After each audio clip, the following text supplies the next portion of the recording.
even more pain down the road. Unemployment's at 3.4% going into payrolls tomorrow. And take the last month for that matter. When we started May, we were just coming off the banking turmoil for the regional lenders, and we were all anticipating this aggressive tightening in financial conditions and lending standards, and that's what Alan's alluding to there.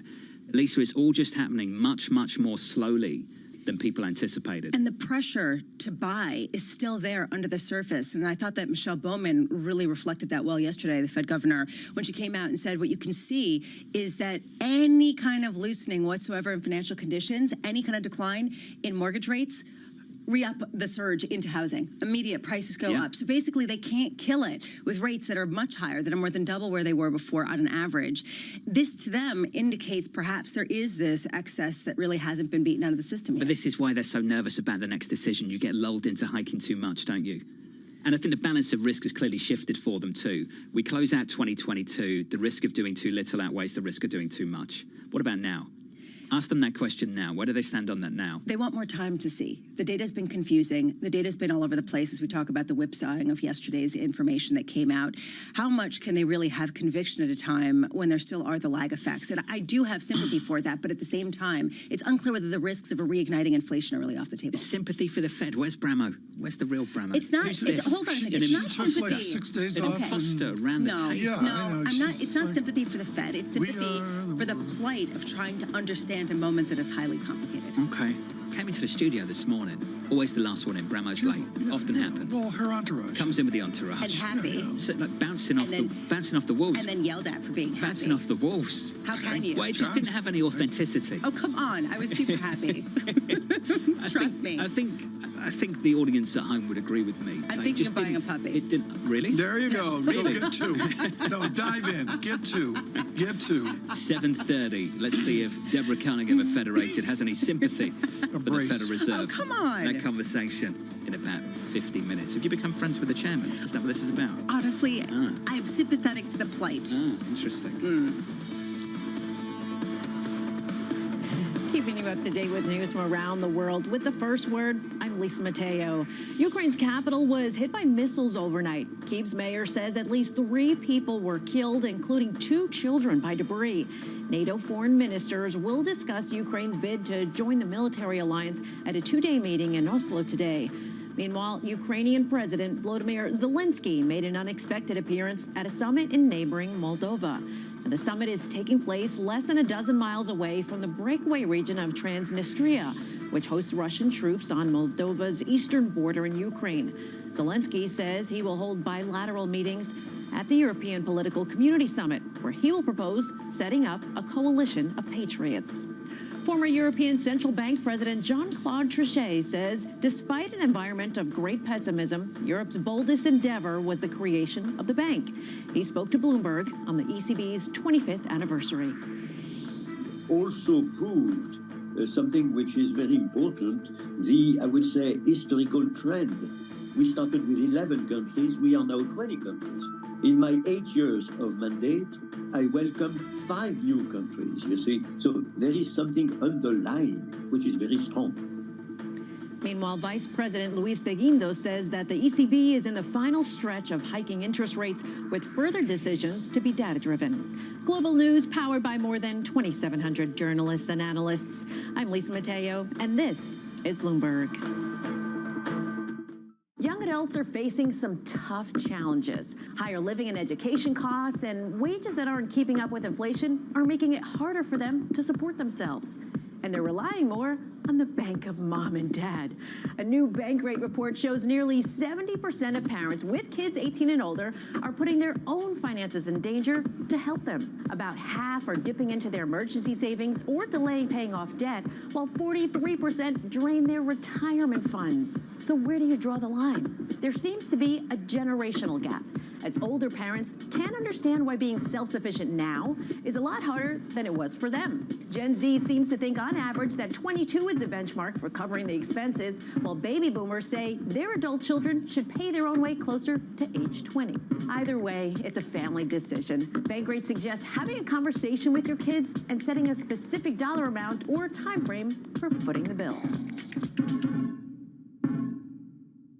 Bloomberg UK, your source for news and analysis covering the biggest challenges facing the UK government, economy, financial services, and markets. Tax cuts should not be the priority. It's about a credible plan for growth over the next 2-3 years. In this post-Brexit world, how do you see actually servicing your clients? It was disruptive, and it's going to have implications to how capital raising works. Now we're having the perfect storm in the UK. Watch Francine Lacqua Thursdays at 9:30 a.m. only on Bloomberg, your global business authority. BSO Now is your online home for weekly Boston Symphony Orchestra and Boston Pops performances. See new concerts that go behind the scenes, plus acclaimed archival concerts. Visit bso.org/now, where the music plays on. BSO season sponsor, Bank of America.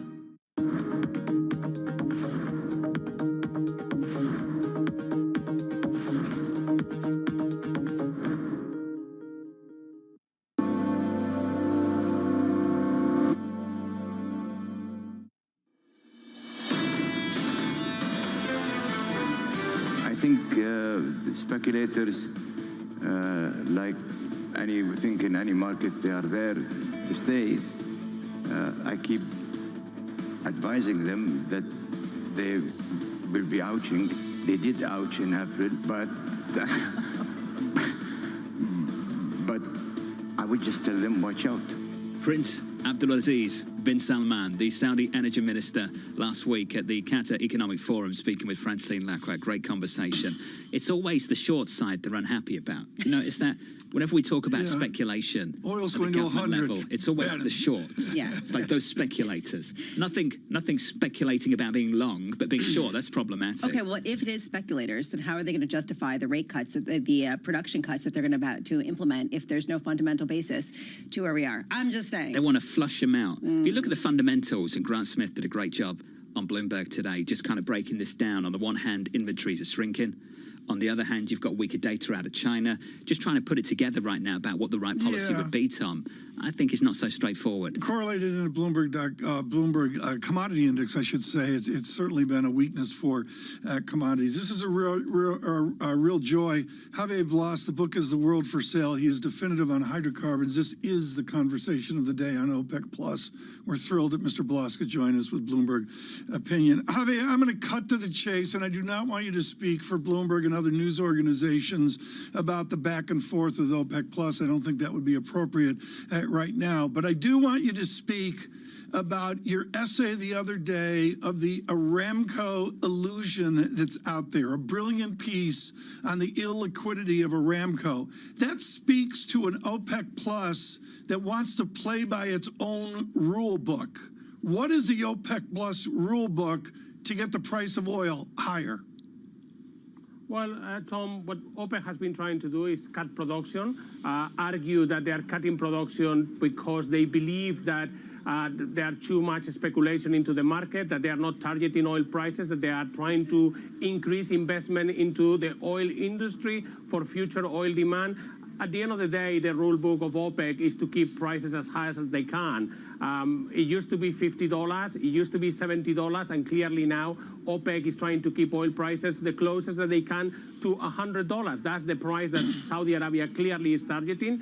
And it has not been able to do so, not so much for the demand, which doesn't look great for oil, but it doesn't look too bad. The main problem is there is a lot more oil coming from places like Russia than anyone was thinking 6 months ago. Javier, I took Log Saudi Light yesterday, went back and did a careful study of the collapse of 1986, seared into the memory of all of OPEC and particularly Saudi Arabia. That gets us down to a barrel right now of $40, $42 a barrel. Are they worried about the ghost of 1986 or other times we've seen oil slide?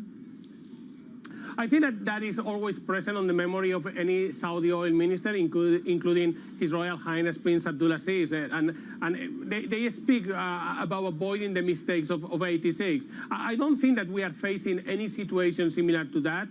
There is not the amount of extra production coming from elsewhere in the world as it happened in 86. And also the demand growth for the next 2-3 years still looks relatively okay. It is a question of what is the price of oil that balance the market, and at the moment that's closer to 70 than it is to 100. And the other big problem to Saudi Arabia is that we have had quite a lot of accumulated inflation. We are looking at nominal prices for oil, but the purchasing power of the barrel is a lot lower today. What $70 today oil buys you in the international market when you are importing goods is a lot less than 5 years ago and 10 years ago. Those $70 start to feel very much like $50 a few years back. We started the conversation talking about the gathering in Vienna, the in-person gathering of OPEC Plus, where certain news outlets are not invited, in a departure from the past. It seems like there is a bit of concern or disagreement with the message that's been getting out there. What does OPEC Plus not like in terms of messaging? Well, I think that they don't like low prices. They would like higher prices. They don't like low prices. They don't like to see numbers of Russian production that they are much higher than they would like to see, and they would like to try to convince the market that everyone is cutting production as much as they are saying. News organizations like Bloomberg report things as we see it, and we have been not invited to attend the next meeting alongside reporters from Reuters and the Wall Street Journal. For me, I have been covering almost every OPEC meeting for the last 23 years. It is a first. But we will still continue covering OPEC. And we'll probably be in Vienna having conversations with people who are in the room. I am curious, though, just going forward, if the concern is how the messaging is with respect to Russia and its production of oil, what's the meeting going to be like in terms of the tenseness between Russia and Saudi Arabia? I think that everyone is going to try to put a brave face in Vienna this weekend. Agree that the production cuts are happening, and try to put a spin into the market that things are going to get tighter. And if you look at the forward balances for the second half of the year, it looks a lot better for OPEC. And even with the extra Russian oil, the extra Venezuelan oil, and more barrels coming here and there from Iran, things will be looking a bit better. The market looks as it's going to tighten into the second half of the year. So in some ways, it is surprising because it is not like panic situation. After all, Brent is trading close to the $75. I mean, my big surprise is that there's almost a sense of panic inside OPEC when the market is trading quite healthy, close to $75 a barrel. But how much is this panic, Javier, that they're losing market share to Russia? That basically Russia is selling to China at a disproportionately high amount, stealing some of the business that OPEC Plus used to rely on, or OPEC without the plus. How much is that kind of the tension underplayed here that really has to do with China, where demand is, and why perhaps the demand there hasn't influenced pricing as much as people thought? It's true that some OPEC nations are losing market share into the east of Suez, as we call the Asian market, to Russia. It's true that Russia is selling more oil into China and India than it used to. But it's also true that for OPEC countries, including Saudi Arabia, the European market is now their new home. Russia is not selling in Europe, so the Saudis are capturing market share there. So yes, while they are losing market share in Asia, they are winning market share in Europe. At the end of the day, it's a balancing act. Yeah. Javier, you're world expert at all of the investment that goes into this. There's been a number of essays under your purview at Bloomberg Opinion on where price is and the motivation to invest in hydrocarbons. Is the price now shattered enough where we're going to see a dearth of investment in oil? I think that the price have come down enough, around $70 WTI, around $72, $73 Brent, for some investment to be posed. We have seen a significant decline again in drilling rigs in the United States, and it's a combination of the price and also a new mentality in the industry that shareholder come first, that the industry needs to make enough returns so the shareholders are there, and we have seen that on shale, and certainly at some point we are going to miss that growth of the shale industry, and it may mean that the likes of the United Arab Emirates and Saudi Arabia can produce more oil going on in 2024, 2025, and onwards. But yeah, I think that prices have come down enough that the investment into the industry is going to start to suffer, at the very least at the margin. Javier, you get to decide. Are we congratulating Sevilla or not? Can I pass on that one? I'll take a pass too. Javier, thank you. Javier Blas of Bloomberg Opinion, thank you very much. For any Sevilla fans, congratulations. Okay. Penalty shootout with Roma yesterday. Ugly penalty shootout. Sincerity, really. Ugly game. Just two teams that don't play. Let's say Sevilla doesn't play attractive football. It's kind of the dark arts of football. It's quite defensive. Throwing themselves on the floor a lot. Protesting to the referee. Are you just asking for hate mail? Lots and lots of that. I'm not sure how big the fan base of Sevilla is. Okay, so you can. I think I can take this risk. I watched the other day for like 10 minutes. It's all I could take because of Sevilla against I can't remember who, because they're all falling down, just like you said. Was it against Juventus? Might have been against Juve. Can't remember. That was a semi-final. But everybody was falling down. Oh, yeah, I just can't. Americans. Probably not. Probably still in bed. Would have been drinking all night. Congratulations for those of you that did wake up. Do you know that female soccer players don't do that?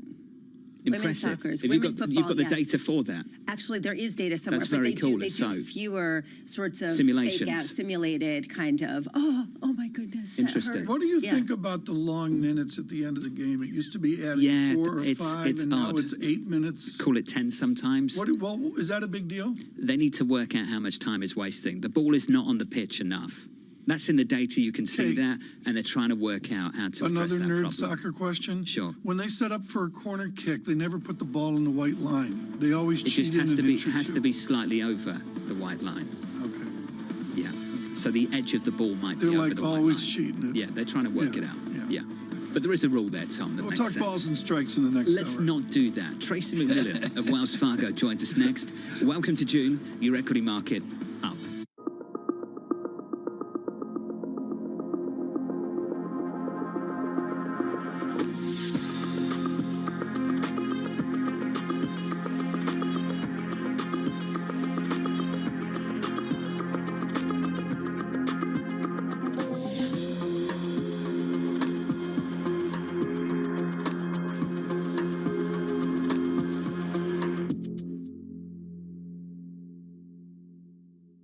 Venture capital. It's been volatile.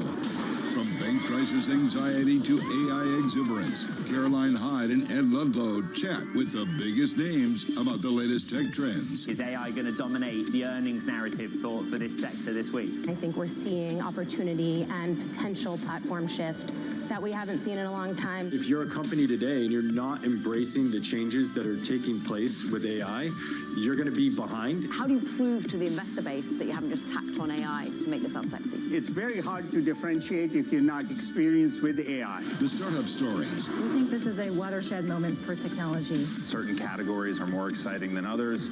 Right now, obviously, generative AI is a category that is very exciting to startup founders, customers, and venture capitalists as well. So what we are seeing is a new area of opportunities for new founders to come and change the industries that matter. And the real talk on realistic valuations. Some of the best opportunities are sitting right in front of us. How do you discern which ones are good on the marketplace right now? I think founders have woken up to the reality that taking on more money at higher terms doesn't necessarily play to their benefit in the long run. How do you actually invest? Follow the VC money on Bloomberg Technology, the only daily business show dedicated to tech right in the middle of the trading action. 12 p.m. on the East Coast, 9 a.m. in the West, only on Bloomberg Television. Business Week Radio, live weekday afternoons at 3 p.m. Eastern. We got a little bit of talking. Come on, are you guys ready? Harnessing the power of Bloomberg Business Week, Carol Masser and Tim Stanovic bring you the latest news from the worlds of business, technology, politics, and more. How does the Fed play into this and what the Fed does potentially? This is so exhausting and this is so all-encompassing. Listen on Bloomberg Radio and streaming on YouTube and Bloomberg Originals.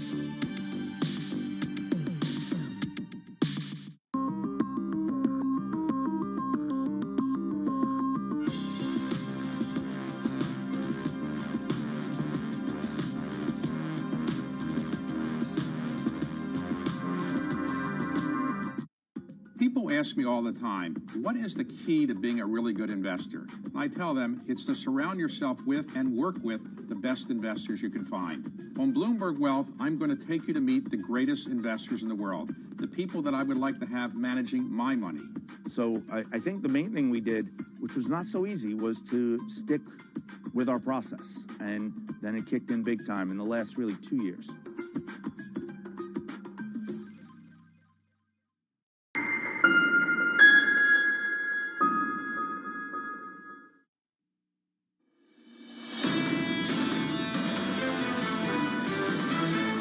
demand is starting to slow. We're seeing that way back in the supply chain. The real question is, are investors pricing in growth opportunities over the next 5 years? This has been a very slow-moving economy and market. If you have super high conviction right now, you're not paying attention. What we've seen so far seems more consistent with a soft landing in the labor market. We still think we're going to be in recession by the end of the year. This is Bloomberg Surveillance with Tom Keene, Jonathan Farrow, and Lisa Abramowitz. Something for everyone in retail. You've got to work out, is this a story about Macy's or a story about the economy? Live from New York City this morning. Good morning, good morning. For our audience worldwide, this is Bloomberg Surveillance on TV and radio alongside Tom Keene and Lisa Abramowitz. I'm Jonathan Farrow. Futures just off session highs, positive by 0.2%, but the outlook from Macy's, the department store here stateside, absolutely ugly, Tom. The stock performance, the price, down 12%. Back to where it was, off the pandemic with a nice little bounce here. There's been some enthusiasm. We heard the wonderful Oliver Chen on this with Cowen recently. You know what, John? It's just as simple as this. You've got Macy's negative 8% per year over the last 10 years. This has been a mid-market train wreck over the long term. Some of these headlines on a consumer, excess merchandise, markdown still to come, Bramo demand trends weakened in discretionary categories. Macro pressures on the consumer, they assume that that gets worse. Now, just looking at this pouring down, we were all talking about this in the commercial break as these headlines dropped. Lisa, it's very difficult to get a broad understanding as to what is going on with the retailer right now.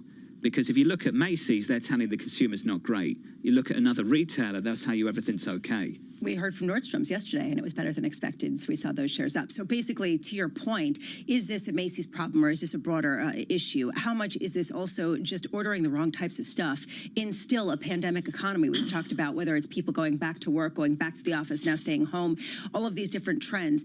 The bottom line is this. They clearly are seeing something very significant in terms of weakening, even after all of some of the negativity priced in. There has to be this question of, is this particularly on the lower end of discretionary spending? Just to bring you the headline from Macy's then, this is their full year outlook, a range on adjusted EPS to 270 to 320. They had seen previously 367 to 411. So that's a big drop away. Their stock is down, as I say, by about 12% right now. We'll pick up on that story in just a moment. Here's the broader price action for you on the S&P. Just pulling back from session highs. Equity futures on the S&P 500 right now, positive by 0.2%. If you're looking at the bond market, Treasuries at the moment, yields higher, Lisa, by a couple of basis points, 366. Yeah, we'll keep looking at all of the different retail earnings throughout the day. We also do get some economic data, jobless claims at 8:30 a.m., and ISM May manufacturing PMIs at 10 a.m. All of this to really get a sense of what the noise is and what the signal is. It's been really tough given all of the divergences, both within the data as well as in the earnings. Patrick Harker speaks at about 1 p.m. of the Philly Fed. It probably will reiterate what he said yesterday about a pause, skip, whatever you want to call it. We hear from banking executives today, including Goldman Sachs' John Waldron, Bill Denchek of PNC, as well as Brian Moynihan of Bank of America. This is at that Bernstein conference. Very curious to see what they have to say about the consumer with a bit more of a bird's eye view. And I want to go back to those retail earnings. The idea that Macy's downgraded their expectations, downgraded their sales, just the idea that full year sales now they're expecting to be $22.8 billion to $23.2 billion versus the prior guidance of as much as $24.2 billion.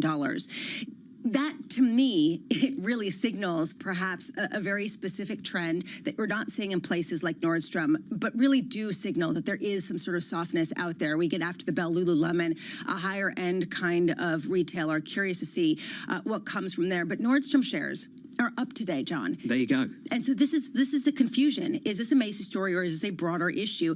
But Nordstrom did well on the off-rack brands, so the ones that were more discounted oriented. How much is this really an issue of strategy at a time when the economy is in transition? Don't you find there's just something for everyone? We get yes. ISM manufacturing. You went through the data later this morning. You look at manufacturing, it says ugly, economy not great. You look at services, brilliant. Look at the airlines, go to an airport, super busy. This is why it's so confusing, and this is why I didn't say I had sympathy for the Fed, but I understand the difficulty in discerning what the trend is at a time where you have retailers coming out with some pretty negative projections, others coming out with positive, and the retailers and airlines are doing gangbusters. It speaks to America. There's different things out there. I think of Kohl's KSS and the challenges they had in the last thing. This is middle America, mid-market America, however you want to gloss it over. To compare and contrast here, try to get these banners up, Amy, as you can. On an EBITDA margin, we're on an NVIDIA frenzy. Talk about the profit of retail. EBITDA margin, Macy's 10 cents, 11 cents on the dollar. NVIDIA 40 cents on the dollar. Those are the profit machines everybody's focused on. And then you look at gross margin. I did this for you, John. And you got gross margin. You got Macy's at 39 cents on the dollar before a lot of other expenses come out. And LVMH it's almost a double, 68%. This is about mid-America flat on its back. Let's get to the CEO's quote on what he's seeing right now. Jeff Jeanette saying this: we planned the year assuming that the economic health of the consumer would be challenged. Starting in late March, demand trends weakened further in our discretionary categories. That stock is getting hammered. Tracy McMillan joins us now, Head of Global Asset Allocation at the Wells Fargo Investment Institute. Tracy, do you think that's a story about Macy's, or is that a story about this economy? So it's probably both. It's probably a story about the bifurcation of the consumer. The top two quintiles seem to still have purchasing power. The bottom three quintiles do not. And we're seeing much higher credit card rates. We're seeing much higher auto loan rates, and that is hurting the bottom end of the consumer. There's this mountain of cash that consumers had on their balance sheets, and we see that starting to dwindle now. Well, you mentioned that to me, Tracy, before when we saw the shock of the Macy's news, and you're talking about a consumer that's dwindling away. Are they dwindling away into a legit NBER recession? So we think so. We think that this is a recession postponed, not canceled. And as that mountain of cash dwindles, it should decline at an accelerated pace, especially as we see student loan payments starting to resume. At the same time, there's going to be more of a fiscal drag. And we don't think that the Fed is going to come in here and rescue markets. We don't think that they will be cutting this year. In fact, we see another rate hike. Tracy, what data are you focusing on, given that there are these really divergent views depending on which data points you pick up on? That's very true. The data is very mixed, and that's not uncommon at a turning point in the markets.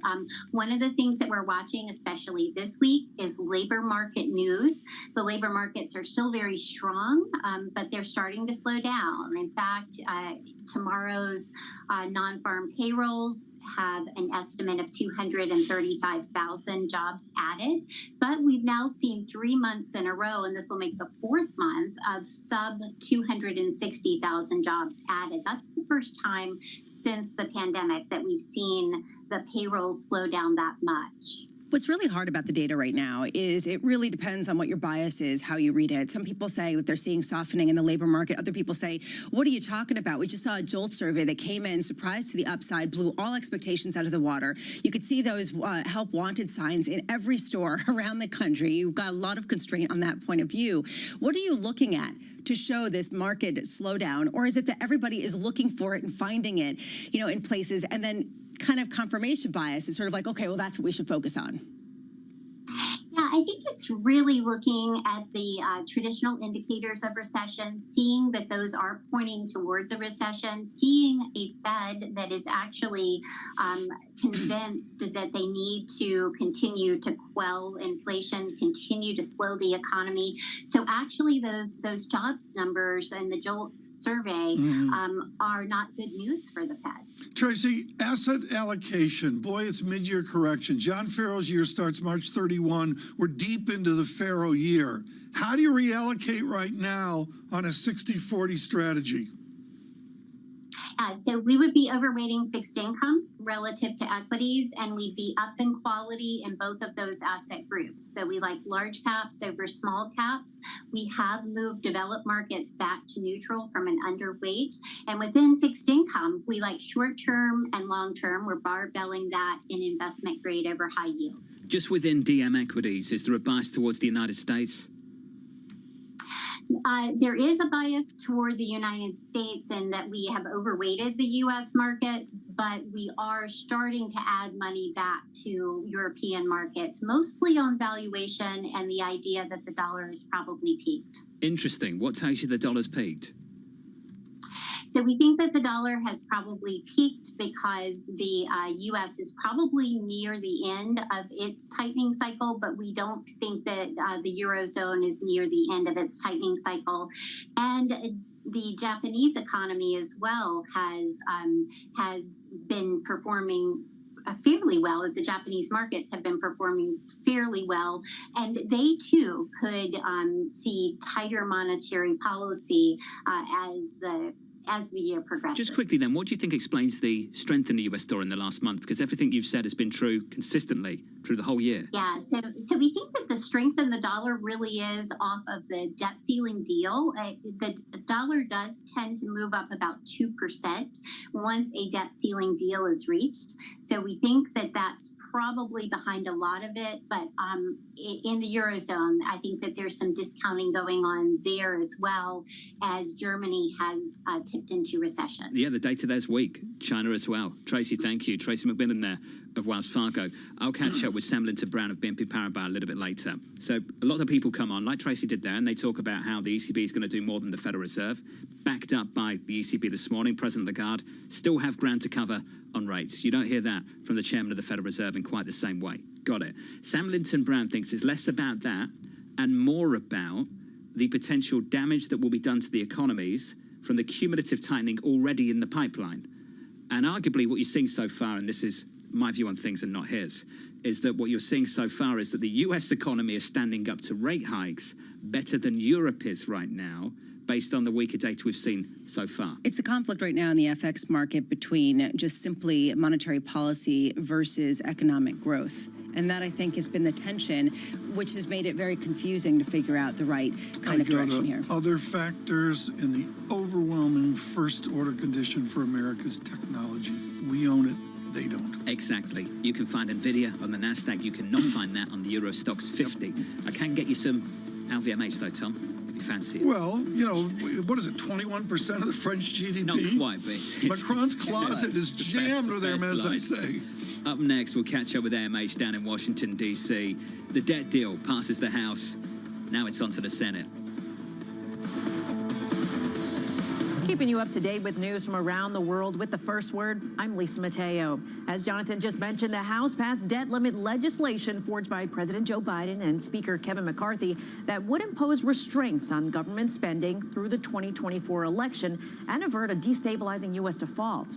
Lawmakers from both parties joined to approve the bill 314 to 117 Wednesday evening. Tonight, we all made history, because this is the biggest cut and savings this Congress has ever voted for. And that measure now goes to the Senate, where approval is virtually certain. Mitch McConnell says a vote may happen as soon as today. Serbia's president called for the removal of new mayors in northern Kosovo. The flare-up started last week as the newly appointed mayors started to take up their posts in northern Kosovo. Tensions escalated on Monday when Serb protesters clashed with Kosovo police and NATO troops, leaving 30 peacekeepers and dozens of protesters injured. And Amazon has agreed to pay just over $30 million to resolve two cases brought on by the FTC. Now, in the first case, the agency says the company didn't take enough steps to protect the privacy of users of its Ring video doorbell. The second case involves Amazon's Alexa-powered speakers, which the Justice Department says collected information about children under the age of 13 without their parents' consent. Amazon disagrees with those claims. Global news powered by more than 2,700 journalists and analysts in over 120 countries. I'm Lisa Mateo, and this is Bloomberg.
What's happening on Wall Street? There are so many factors at play today. It remains tight in certain parts of the economy. Need to catch up? This is Bloomberg Wall Street Week. I'm David Weston. We've got the information and insight. Crisis is too strong a word, and words like that get used a lot. From businesses most influential and instrumental. America's economy needs a diversity of institutions. That's something that Wall Street pays a lot of attention to. Bloomberg Wall Street Week, live Friday with replays all weekend on Bloomberg Television and Radio. This June, in honor of Pride Month and Juneteenth, Bloomberg brings you a special equality series every Thursday in June at 1 p.m. Eastern. Bloomberg Equality, celebrating inclusion this Pride Month. So far, the jobs report has not been good news for the Fed. 3.4% unemployment. That's not the picture Jake Powell thought he'd be looking at. It really signals an employment market that's chugging along miles from where the chairman of the Fed wants to be. This Friday, Tom, Jonathan, Lisa, and Mike will bring you crucial data and expert analysis at terminal speed. It hasn't been a widespread job loss. The tightening is yet to show up. Fed's not going to quit until the labor market quits. The May jobs report, Friday on Bloomberg Television and Radio.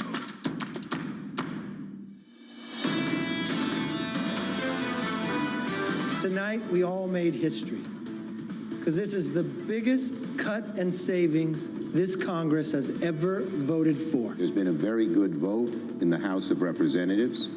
I hope we can move the bill quickly here in the Senate and bring it to the President's desk as soon as possible. Now it's on to the Senate. That was Speaker McCarthy and Senate Majority Leader Chuck Schumer. As Schumer pointed out, it's on to the Senate after a 314 to 117 vote in the House, passing with ease, but with a lot of help from Democrats. And I think that's the wrinkle in Speaker McCarthy's case. A good deal, Tom, in the eyes of a lot of people who voted for it, obviously, but that one small wrinkle, more Democrats voted for it than Republicans. And that's a House debate as well. I would say the focus, maybe not on the zeitgeist now, but certainly tomorrow and into the weekend, is the Senate. And, I think that's... Do you think this drags or has the potential to drag? Maybe I'm this listening weekend? to experts. I'm not an expert on this. I'm listening to the experts, and they say, look at Paul of Kentucky, look at Mr. Graham of the Carolinas, and they've got a lot of reasons to slow this thing down. Isn't that part of the game, though?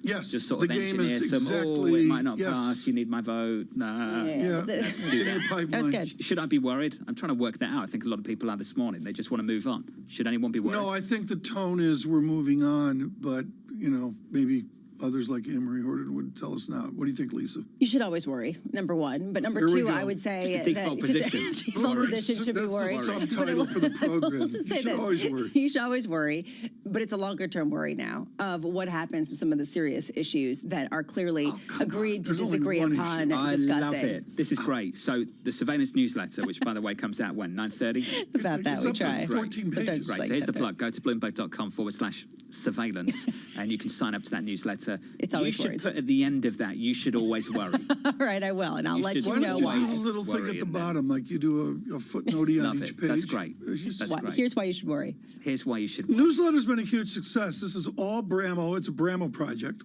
She's got how many interns on it? I'm pretty sure that everything Bramo does is a success. 4 interns? 4 interns. I think it's 4 interns because, we're ramping up for the summer here. Yeah. It's really worked out. Bramo taken 100% of the intern allocation this summer. Oh, yeah. About that? Yeah. The memo? Got the memo. Yeah, I got the memo on that as well. Speaking of interns, Anne-Marie Horton will have 4 or 5 this summer in Bloomberg, Washington. Always a good place to do your internship. She's our Bloomberg, Washington and debt correspondent.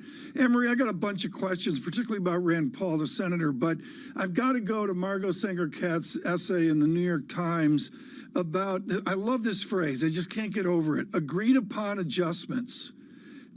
What's the ballet here? To get to the election of November of 24, to get to February, agreed upon adjustments means that what McCarthy said last night is a fiction. Where are they trying to get to? Where's the outcome of this?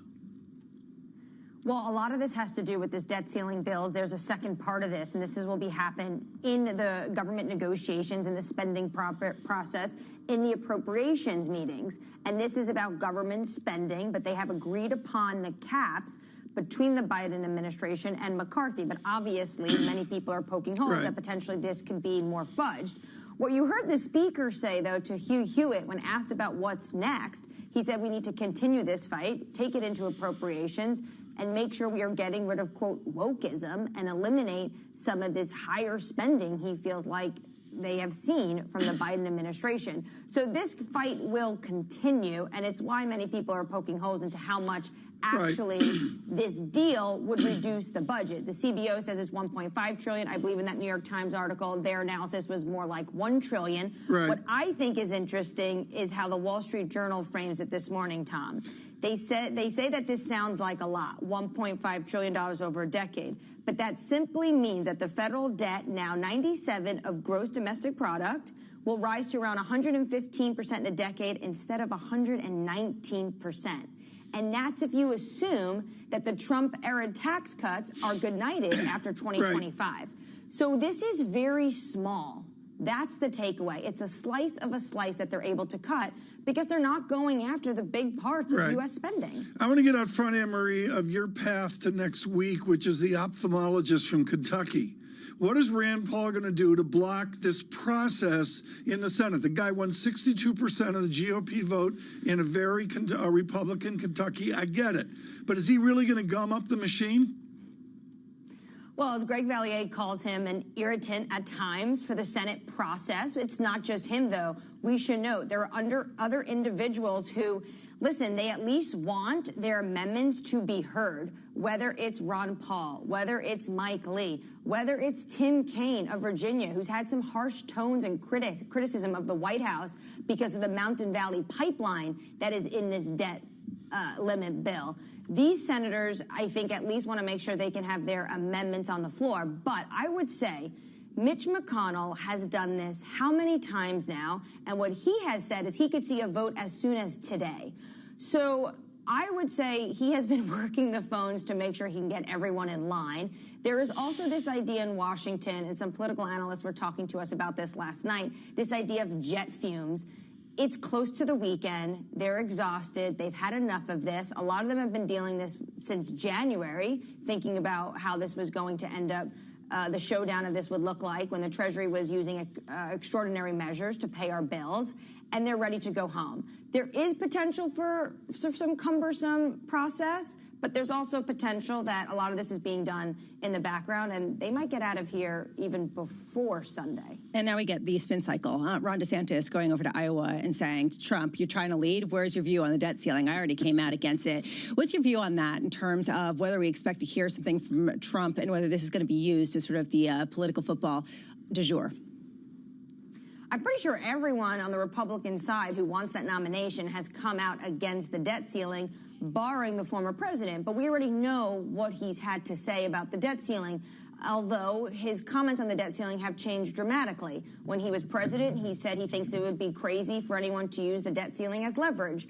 Then, out of his presidency, he said it should be used as leverage when I'm not president, but should not be used as leverage when I was president. And then he also said recently that the Republicans should go up to the brink or even default to get what they want out of this. So his tune has changed a number of times, but talking about what Ron DeSantis is saying, he is in Iowa, he's leaving Iowa. The former president is now touched down in Iowa, this key state for Republicans, and he's giving a town hall with Sean Hannity. So I'm sure this question will be asked and we can get his final thoughts on this McCarthy-Biden debt deal. Oh, Bramo, if only campaign politics right now was just about that. It's not about that. AMH, is it DeSantis or DeSantis? What is it? Let's say this. I have a lot of Italian friends and family messaging me, asking me why he's pronouncing his name differently. I think, depending on who you talk to, but the governor is saying DeSantis. But hasn't the governor gone back and forth on that as well? Yeah, as has his wife. His wife has pronounced it differently as well. I think it's DeSantis. Yeah, but that's typical. Don't we need to? We'll leave it to the governor to decide how he wants to say his name. Well, I think we need to agree on that before the campaign really gets going. I would agree. We ask that all the time. Anne-Marie, DeSantis? Yeah, DeSantis. DeSantis. DeSantis. No, but you said it differently. Oh, make your mind up, AMH. Come on. DeSantis. It's how much you emphasize the DEE part. Some people are saying he just wants it to sound more American. Obviously, his last name is of Italian roots. Right. Okay. AMH, thank you. Anne-Marie on the latest. TK, you're obsessed with the zeitgeist, so to speak. matters. That's it right there. Yeah. Well, politically, yeah, I think that's the zeitgeist. I mean, politically, I'm looking at the markets here. I mean, John, look at the market lifted up this You're being morning. sensible for once. Okay, yeah, up by 0.2% on the S&P 500. Great note from Axios this morning, by the way, on that DeSantis stuff, but actually they're led with something else. Is the Great Resignation over in America? Because the JOLTS numbers showed surging vacancies again, and that was the headline, and I've got all of that. Beneath the surface, the quits rate actually fell back to a normal kind of level, Lisa. 2019 levels. It was confusing data, so just ignore it for a month. Oil just rolled over. Okay. It's like market roulette with you this morning. I can't keep up. It's fascinating.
CFOs are reshaping the C-suite. Bloomberg's chief future officer shines a spotlight on these dynamic leaders. Today's CFO has to be much, much more than a bookkeeper. One of the most important things is looking around the corner.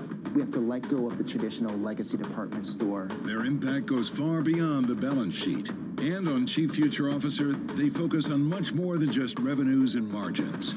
You also have to be credible business leaders in order to really impact the business and steer the direction. We are like biologists. We need to deeply understand the financial DNA of a company. People just come with a playbook and say, okay, we're going to roll that. Don't do that. Think longer term. It's an amazing time to be in this role. It's a lot more than the profit today. It's building the future of tomorrow. Get passion, perspective, and more from the chief future officers of some of the world's most influential companies. A new episode every month, only on Bloomberg. The names that move markets are on Bloomberg. The regional banks have been under some stress, but I think the banks that have failed have had some very unique characteristics. What I see is a banking system that overall is well capitalized, still has very solid earnings, but we're monitoring the situation very, very carefully. Nobody covers business like Bloomberg, your global business authority.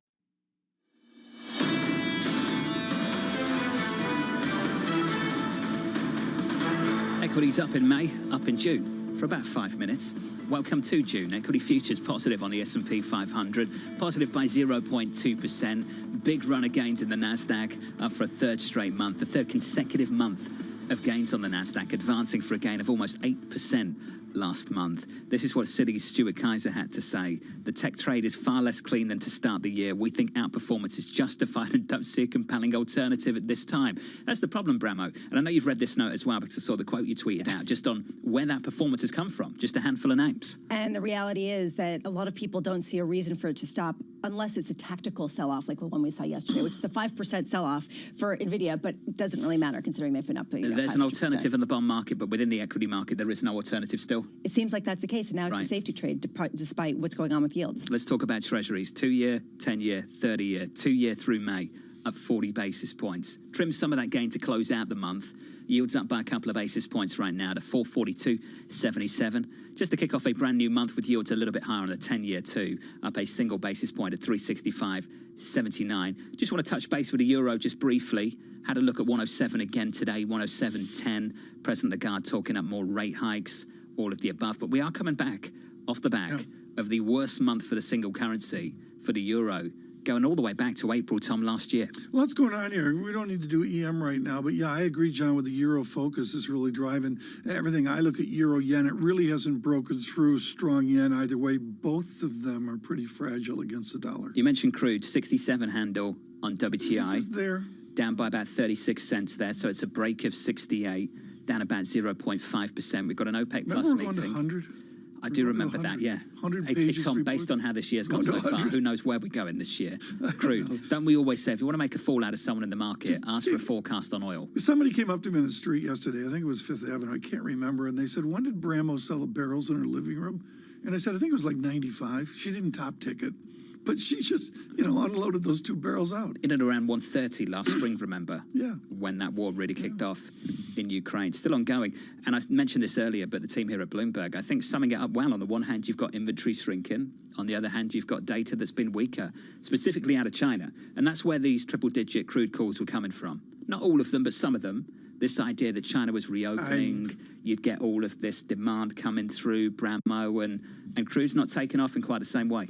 It's been a mystery wrapped in an enigma. I will just say that oil has been sort of epicenter of the uncertainty of the economic moment. Also at the epicenter is retailers. I wanted to take a look at what we saw out of Macy's and Dollar General earlier this morning. Macy's, we talked about the disappointment. Let's just experience the earnings per share expectation for the full year. They now see it being $2.70 to $3.20. Previously, they saw as much as $4.11. So a significant downward revision to their earnings. They talk about inventory. They talk about the weaker economic situation. And yet we still see people buying airline tickets. We still see people eating out and borrowing more on their credit cards. I mean, they're now in the control room with the margin study, Lisa. The margins are fine. The issue here is volume and pricing. I don't know pricing unit, but it seems like a unit demand issue. Yeah, that basically net sales. They were downgrading that at a time when they also were trying to roll off some of their inventory. Dollar General also cited weaker than expected macroeconomic issues, which I think is interesting, saying that people are spending less. How much is this, to Tom's point earlier, bifurcated retailer in terms of who the audience is? But then on Nordstrom's side, they actually delivered better than expected earnings. Those shares are up 3.6%. Talked about some optimism, particularly with off-rack. So basically their off-price rack stores doing better than previously. Their previous track record shows those shares up 3.6%. All of these retailers, though, John, are talking about a weaker than expected macroeconomic backdrop, a weakening one, where people are being more selective with their discretionary spending. So is this an issue of which company is able to manage that better versus really challenging, versus challenging whether the macroeconomic backdrop truly is weakening? They always talk about the macroeconomic backdrop when things are bad. And when things are good, you never really hear about it. It's just execution, execution, execution. If you've ended up with excess inventory and you need to do significant markdowns, it's probably because the ordering wasn't too good. And that's going to differ at different places. And we saw a lot of that coming out of the pandemic because they were trying to make sure they had the right amount of inventory for the right demand backdrop, and things shifted really, really quickly. It was confusing. Everyone's sat around in sweatpants for 2 years, and then all of a sudden they wanted to get back to work and wanted to dress up, and all of a sudden they went and you couldn't find dress pants anywhere because everybody was like, oh my goodness. So they ordered tons. Exactly. And then it arrived and everyone went on vacation. And then everyone went back to Lululemon, which is why I'm interested to hear what we get after the bell today. Lulu later. Lisa likes Lulu. She'd just like everybody to know. It's like the fifth time she brought it up today. Said that today. No, it's, is it like the next video? Is this a sponsorship No, deal? no. Is the surveillance please. newsletter sponsored by Lulu? Just in general, whether it's Athleta, pick your brand, whatever you want. Okay. It's just that it's going in and out of style, sort of. Is it in now? Is Lululemon in now? Style Master. Q. I'm just go. Ready. Go. It's a sarcasm dripping No. It's Lulu in style. There are some potential competitors at this point. Like Bulari is another one that's coming out. It's another athletic It's brand. cutting edge. I'm not up to date at all. No kidding. I know. But you have a different kind of stealth wealth. Stealth wealth. Stealth wealth. This conversation's going places, Tom. Saving us is Deborah Cunningham, Global Liquidity Markets CIO at Federated Hermes. And if you're in Global Wall Street, stop what you're doing, because this is the conversation for June, July, and it is those pesky money market funds versus deposits. Deborah Cunningham is expert on this. And back to Bruce Bent and the Reserve Fund of the early 1970s, Federated and Vanguard, among others, owned the high ground on developing the concept. Deborah, first question, easy. Are money market funds safe given the debt crisis and the gyrations we're going to see in full faith and credit short paper? Before we start that, though, Tom, let me just tell you, I'm wearing no Lululemon, but maybe a little Nordstrom's. And I do like some of the retailers that are out there, more the services side, though, than the good side. Safety and soundness from a money market funds standpoint, it's there. Diversification is high, short-term, high quality securities, very short weighted average maturities. You're talking days and weeks, not months and years. You're talking about high liquidity, and the securities that are being purchased, oftentimes collateralized, if you're talking about repo or asset-backed securities, or the government with treasuries and agencies. What is a basis point pickup on yield? Back in the early 70s, this was sacrilegious. It was un-American. Everybody's going to die, and Federated had the courage to persist through this with others like Reserve Fund, et cetera. What's a basis point pickup, and do you think it will continue to boom? Right now, all of our products basically are yielding over 5%. So that's a pretty substantial pickup. When you look at, some banks that were trying to keep deposits, they were maybe paying 3.5%, 3.75%. Whereas those who were necessarily not all that excited about keeping deposits were still in 0, 1, and 1 handles. So there's a substantial pickup when you go from deposits, uninsured deposits specifically, into money market funds where you've got market rates, and those market rates are 5+% right now. How far along are we, Deborah, in that transition from deposit accounts that pay you nothing into money market accounts that pay you 5%? Because we hear about the greatest outflow of bank deposits going back for 40 years. Well, it started when interest rates got off of 0, and that happened obviously over a year ago now, Lisa.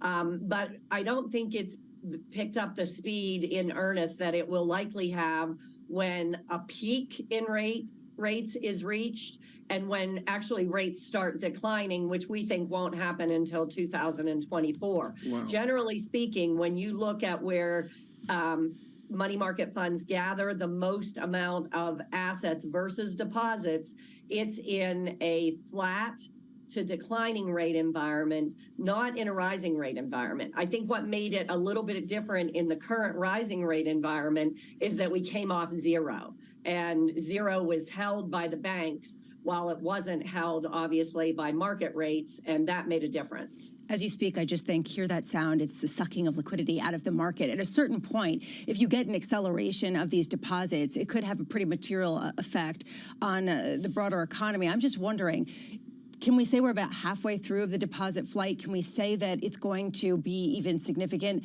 more significant than people have expected? Or do you think that it's going to be this sort of gradual tick, tick, tick until the Fed starts cutting the rates more significantly? Gradual tick, tick, tick. I don't think anything happens, overnight, because generally speaking, these are retail accounts. And retail usually is a little bit stickier, usually takes a little bit more time for decision-making processes to occur. So I don't think it's something that is, you know, sort of a flight syndrome that occurs and destabilizes. I think it's something that ultimately is gradual and to a large degree just kind of assimilated into what's happening from an economic and an issuance standpoint. I mean, right now, if money market funds continue to gather cash with the amount of treasury bills that are expected to be issued in the marketplace to bring, you know, cash coffers back up to the $500 billion trillion level, you know, we want a lot of availability for purchasing those bills, and you know, cash flow into government money market funds certainly will aid in that process. Interesting. You wonder if that disrupts the banks. Once again, Deborah Cunningham of Federated Hermes.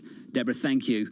Wonderful to hear your contribution. Amazing how divided things are. Tom, you and I and Lisa have tried to talk about this a fair bit. The cash trap, the reinvestment risk down the road. Bob Michael of JP Morgan Asset Management sitting in that seat yesterday talking about the risk associated with cash. So let's talk about that risk. You sit in cash, you get 5%, great. You sit in a 3-month T-bill, whatever. 3 months is up, okay.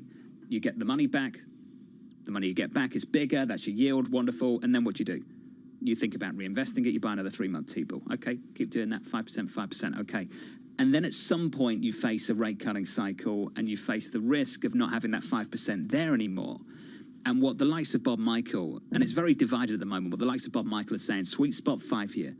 Lock in rates, Tom, for let's say 5 years, take the belly of the curve, and that's what he thinks the sweet spot is. And Tom, on top of that, not just the yield, but something you've talked about, the total return off that as well. Return. If you do get that rate cutting cycle and rates come in. The legend and my great affection for Dan Fuss of Loomis Sales, it's all about total return. And Mr. Michael, who's a grizzled veteran back to Scudder and Schroeder's, I should say, and Bankers Trust, you clip the coupon and he's adamant you will see a gain on top of the coupon, which begins to get back those bond losses of the last couple of years.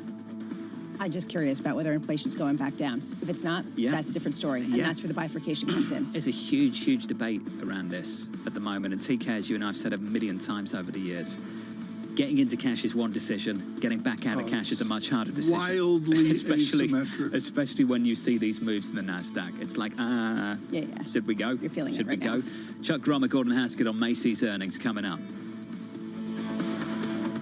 Keeping you up to date with news from around the world with the first word, I'm Lisa Mateo. Ukraine's capital was hit by missiles overnight. Kyiv's mayor says at least 3 people were killed, including 2 children, by debris. NATO foreign ministers will discuss Ukraine's bid to join the military alliance at a 2-day meeting in Oslo today. Meanwhile, Ukrainian President Volodymyr Zelensky made an unexpected appearance at a summit in neighboring Moldova.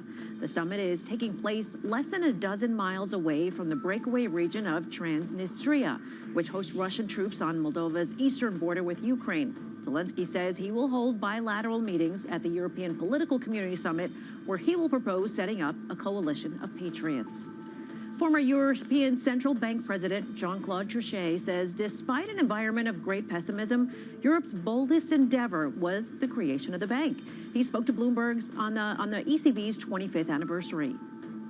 We also proved something which is very important, I would say, historical trend.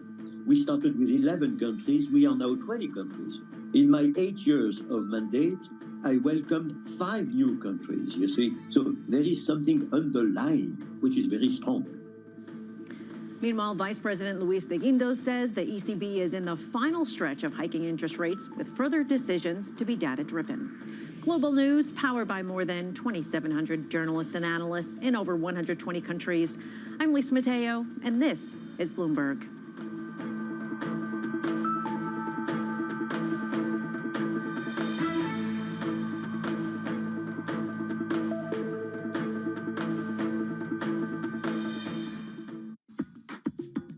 Let's go inside the boardroom. Let's suppose you win a proxy fight or you just get invited onto the board. You go to your first board meeting, and you're the person who's saying you can fix this company, and all of the others on the board of directors are saying, well, we're doing pretty well. How do you get received when you start saying, here's what I wanted you to do? Well, first of all, we don't bring that to the boardroom. Our time is spent with the CEO, the chairman, the CFO, and share our plans with them outside the boardroom. We try never to solve an issue in a boardroom. Okay, it's always best done the day before, the week before, outside of that room. We wouldn't be there if they really were doing well. So it's really hard for them to straight face and tell us we're doing well. And we presented with the plan. Bloomberg UK, your source for news and analysis covering the biggest challenges facing the UK government, economy, financial services, and markets. Tax cuts should not be the priority. It's about a credible plan for growth over the next 2-3 years. In this post-Brexit world, how do you see actually servicing your clients? It was disruptive, and it's going to have implications to how capital raising works. Now we're having the perfect storm in the UK. Watch Francine Lacqua Thursdays at 9:30 a.m. only on Bloomberg, your global business authority. The top names at the Fed are on Bloomberg. Right now, if you had to tip the scales, the next move is going to be an increase or a cut. It's pretty heavily weighted to the increase for me. Nobody covers the Fed like Bloomberg. Why do the biggest names in business choose Bloomberg? That is a great question. It's a great question. Great question. Great question. Best question I get all night. Bloomberg, top experts, great questions.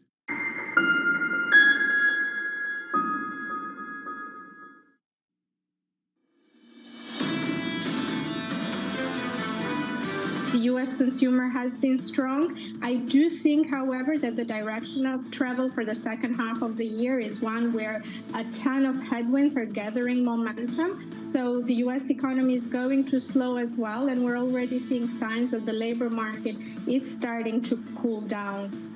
Seeing signs that the consumer starting to cool down. Looking at Macy's this morning, that was Barini Urici there, the US economist at T. Rowe Price. Here's Macy's right now, negative in the pre-market, with a pretty dreadful full-year outlook relative to what they told us last time around. We're down by close to 9%. They're talking about a weaker consumer this morning, Tom. Don't see that really in the airlines. Don't see that in the labor market, do you?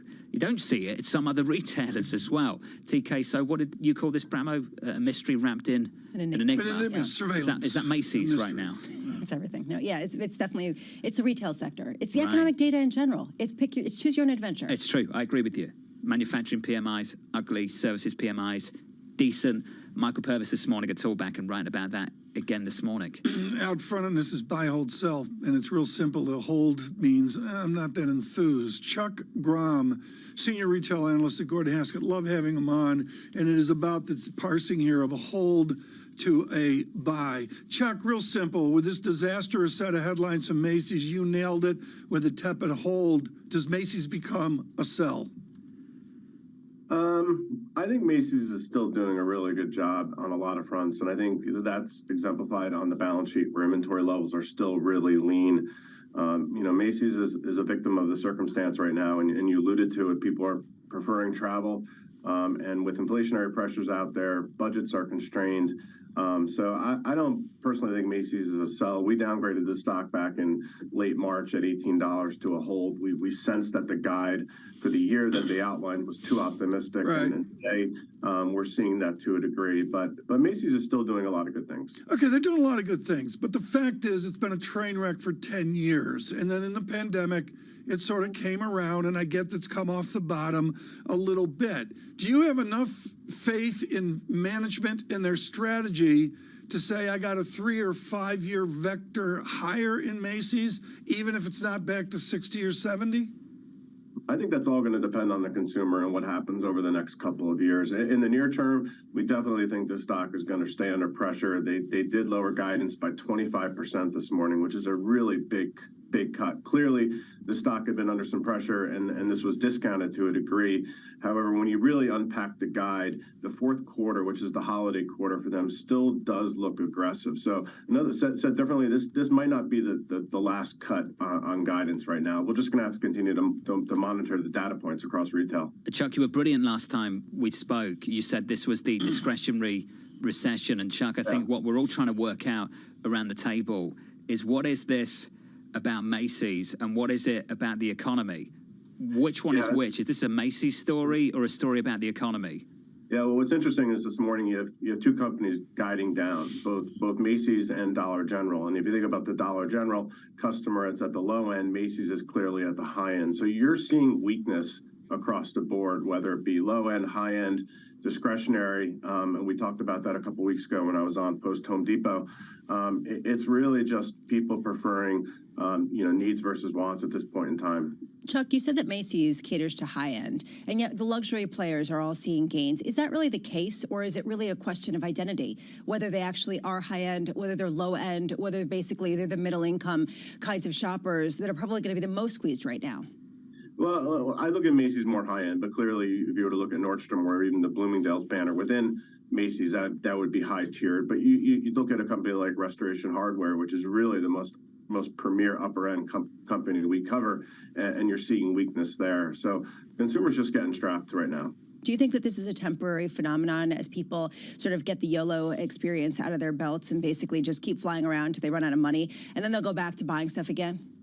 I do, actually. I do think that there'll be a time, and I'm not an expert in travel and leisure spend, but clearly people are over splurging right now, given that you weren't able to do that for a couple year period. So I do think at some point you'll see some balancing here across the board. Could you talk about the difficulty of ordering the correct mix of clothing at a time that still is the pandemic economy, as we've been talking about pretty much over the past couple of months? How difficult it is to know whether people are going to want stuff to go back to the office, stuff to go work out in, stuff to go out on the town, or the casual back? I mean, how do you sort of parse out this quickly moving trend cycle?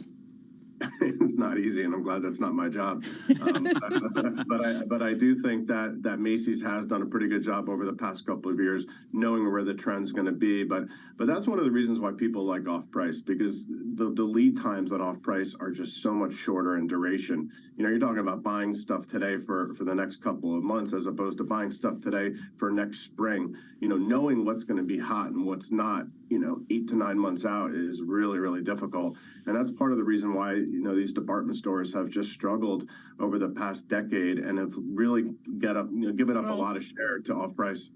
Are department stores dead?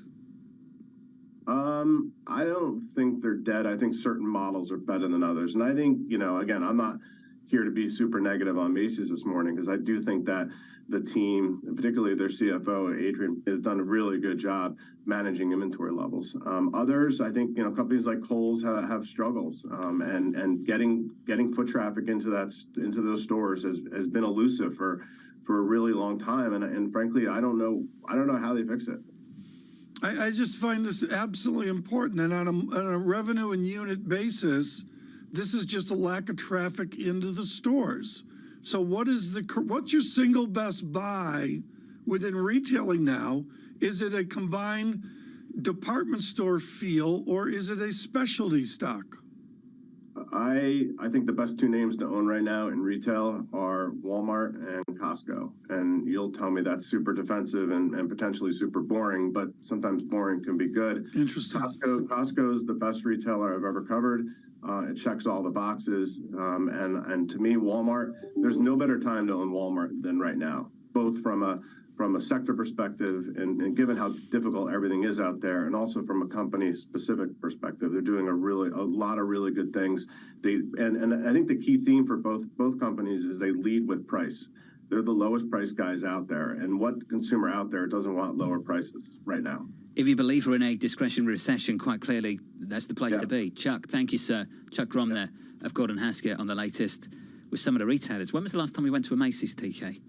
Long time ago. Years and years. Haven't been for a long time. They own other things as well, but I'm just looking at. I don't have a banner to bring up here. I'm sorry for that on TV, but John, it's simple. Costco, 10-year track record, 19% per year. Sounds terrible. Macy's, -8% per year. There you go. Do the math. 19.8. That's 2,700 basis points delta between Chuck Grom's Costco and Macy's. This is the thing. Nordstrom and some of the others have really made the experience of a department store something specific and modern. And that's sort of the question with Macy's. What are they going to do with that? I mean, I do wonder, are they going to be sort of the closet where you can go try on stuff and then order it online? Or are they going to be something where you go and you buy it on the spot? I mean, it's a different story to sell than the Nordstrom that was saying, okay, we're going to make this whole experience experience, get a manicure. They push back a little. My scientific analysis is simple. Get a Third manicure. Avenue. I don't know. John, Get the I don't know department store what for manicures. you know. Do you? Oh my God. No, Right. I'm just saying like their inquiry. services. Inquiring minds want to know. Third Avenue gets more and more jammed with trucks with boxes on them. That's all I know.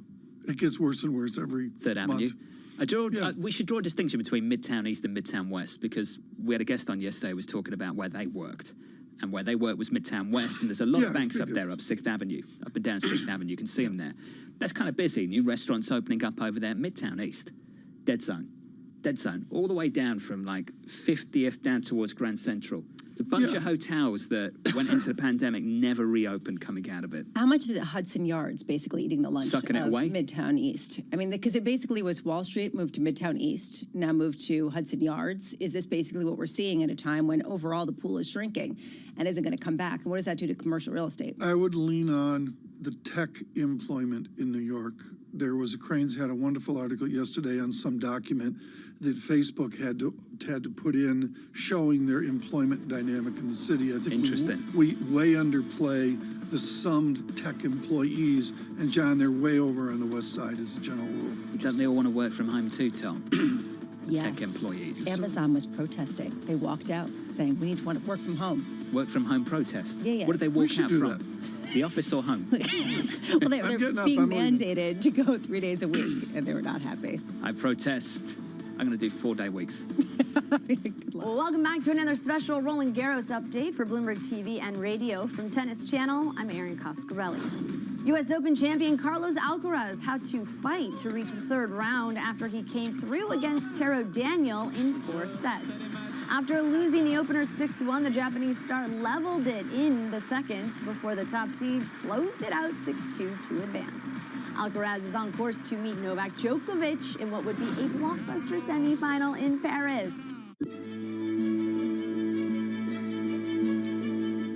What do you say to the cynics that say, look, it's all nice and fine, but a lot of it is greenwashing, and you're not a good company, you're just a less toxic company than some of the other oil majors? Well, the first thing to say is that, you know, I'm a big believer in we need to put ourselves in other person's shoes in life in general. And so I understand that point of view, and I get that people have that perspective. I don't agree with that, obviously, but I understand where they're coming from. We have an enormous challenge as society, which is to provide the world with reliable, affordable, and clean energy. That's what society wants. That's what society needs. And I believe in my heart that a company like BP is actually one of the few companies in the world who can actually make that happen. We can talk about the things that we're going to grow and over the coming years, and I find it hugely exciting and energizing for our organization. But that's what the world needs, and you simply can't go against the grain of society. You can't defy gravity, and that's why we're making the change that we're making.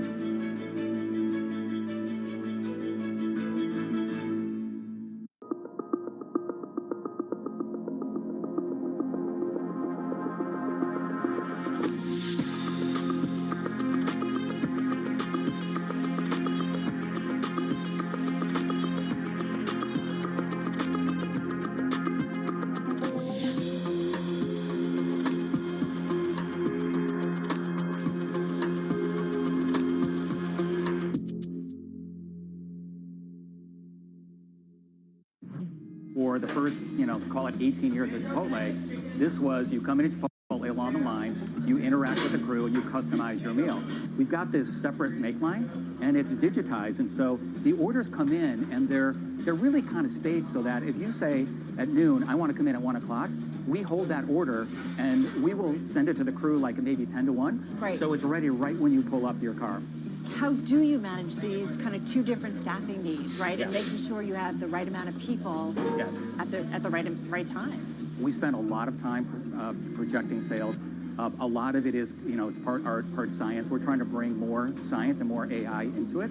Because if you get the right sales projection, then you know exactly what your staffing needs to be. So if you get the sales right, you can get the entire restaurant staffed perfectly.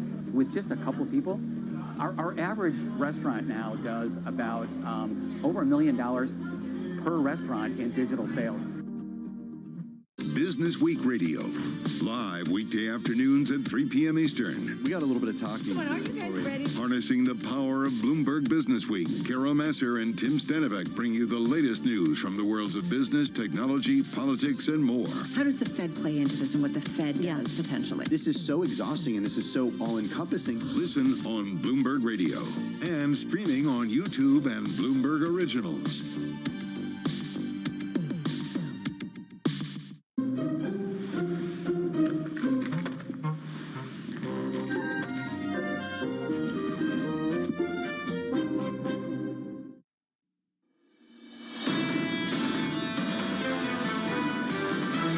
Investors are seeing cracks forming, and they're trying to get out of the way. We are headed towards slower growth. I think you're seeing that in Europe now. You're seeing that in China. China's not in good shape right now, and I think we are looking around and seeing what is going to pull China out of the doldrums. The economic data, not great across the globe, but it's actually better in the U.S. right now. The U.S. will not be as strong in the second half of the year as it was in the first half. This is Bloomberg Surveillance with Tom Keene, Jonathan Farrow, and Lisa Abramowitz. Good morning, everyone. Jonathan Farrow, Lisa Abramowitz, and Tom Keene on radio, on television. Cancel the Thanksgiving parade. Macy's challenged, troubled, down 9%. Really can't get a bid right now. It's going to be an interesting conference call on what they do the fourth Thursday of November. We've got some questions, haven't we? Is this a story about Macy's, or is it a story about the U.S. economy going into payrolls tomorrow? The estimate in our survey is 195,000. Unemployment potentially climbing from 3.4% to 3.5%. Clearly things are bad at Macy's, Tom. Are they that bad for the consumer? It's a roll-up. I mean, I'm talking about zombie roll-up here. March 2005, John Bon Macy's, Burdeen's, Goldsmiths, Lazarus, Riches. Macy's is a agglomeration of middle America. And is it a middle America in recession, even though the fancy people are doing well? Maybe that's the metaphor this morning. You raised the question, Tom, with Chuck Grom of Gordon Haskett. Is the department store dead? Yeah. Is it dying? Yes. Is it dead? It's a loaded question, and I think it depends on what level of store it is, the perception within the public. I mean, I'm not an expert on it, but there seemed to be a lot of traffic in selected specialty stores in the upper scale area versus really some serious damage at Macy's. I mean, if you're just joining us, folks, these Macy headline numbers, I'm not going to go into them now.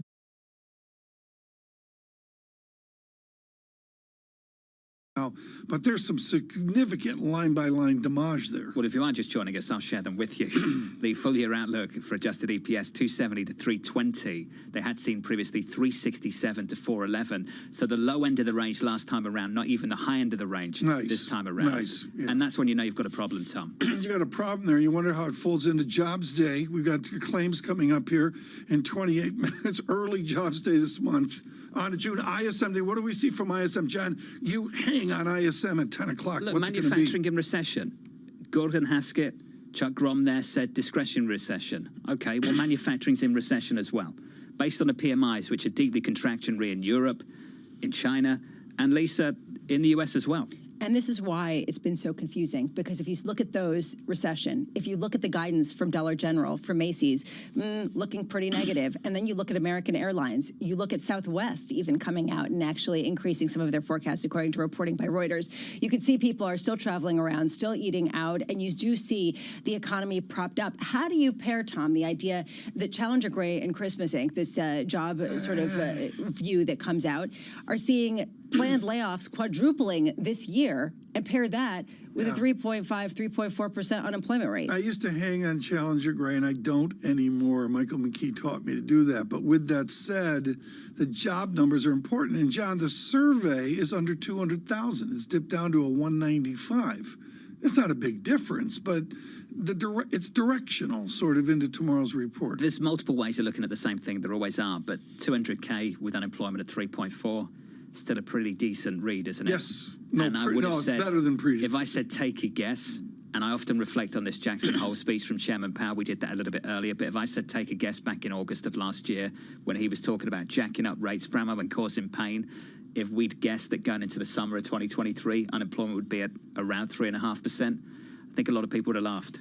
And a lot of people would have said, you need to actually see the pain that he's talking about. And right now what you're seeing is the exact opposite on the Fed, and actually saying, look, the pain is going to come. You'll believe it when you see it. We're going to just take a step back, figure out what the damage is, and not go further. It's a process. It's happening slowly, Tom. There's a process in Washington as well. 30 seconds here, debt ceiling. What are we watching today? Through the House, needed the Democrats on board, onto the Senate.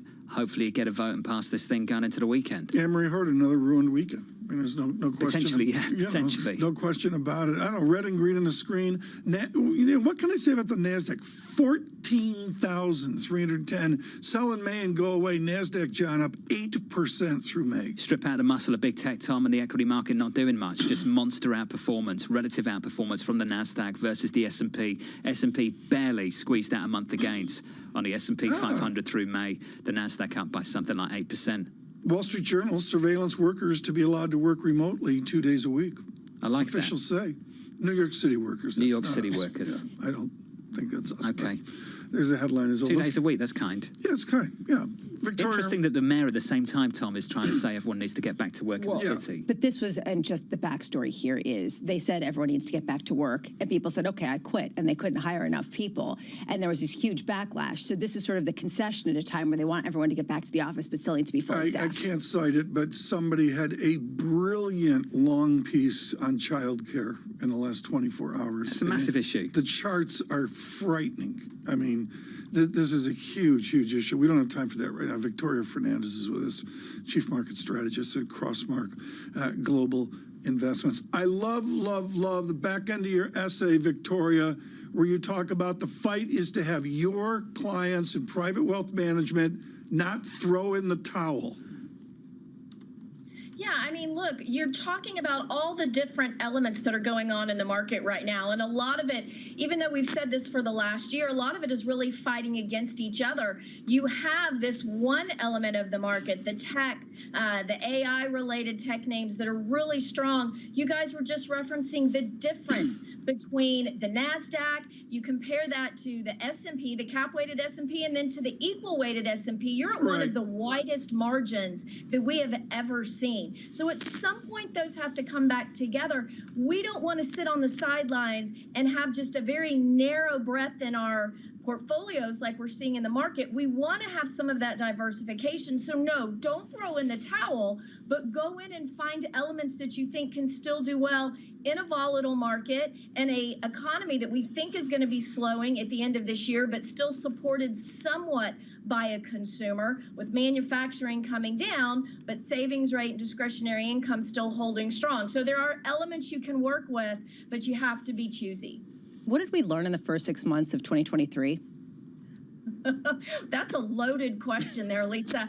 I think we learned that we can't say everything is like it always has been. Things have happened very differently. You have a bond market and an equity market that are not reacting to each other the way they have historically. You have us going to the brink again on a debt ceiling. That probably is things like we've seen before, but pushing it to the limits and causing the market to react the way it has, pushing up short-term yields to 5.25%, 5.5%, driving people into the short-term treasury market, out of the equity market. These are all things that have been very different this year because we walked into an economy in a different manner with the pandemic than we had before, supporting a consumer. So I think we've learned that you have to be cautious. I think we've learned that you have to be tactical in this market, but I also think we've learned that you don't want to try to jump in and out all the time. Use your fundamental analysis to build strong portfolios. Where do you fall on this debate, which is a really pretty bifurcated debate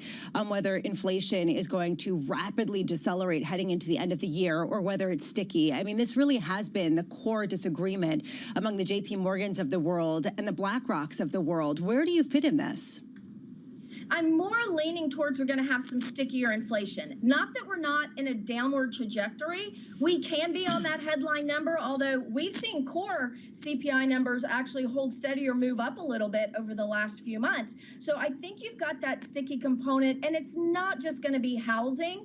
Although you look at Zillow rents, those are up over the last month. Housing is rebounding. We heard Michelle Bowman saying the rise in housing cost is actually working against what they're trying to do on inflation. So I think we're going to have a stickier number. It's going to come down slowly, and I'm not sure that's going to be enough for the Fed, which is why I can't say there's a zero probability that you get more Fed rate hikes in the future.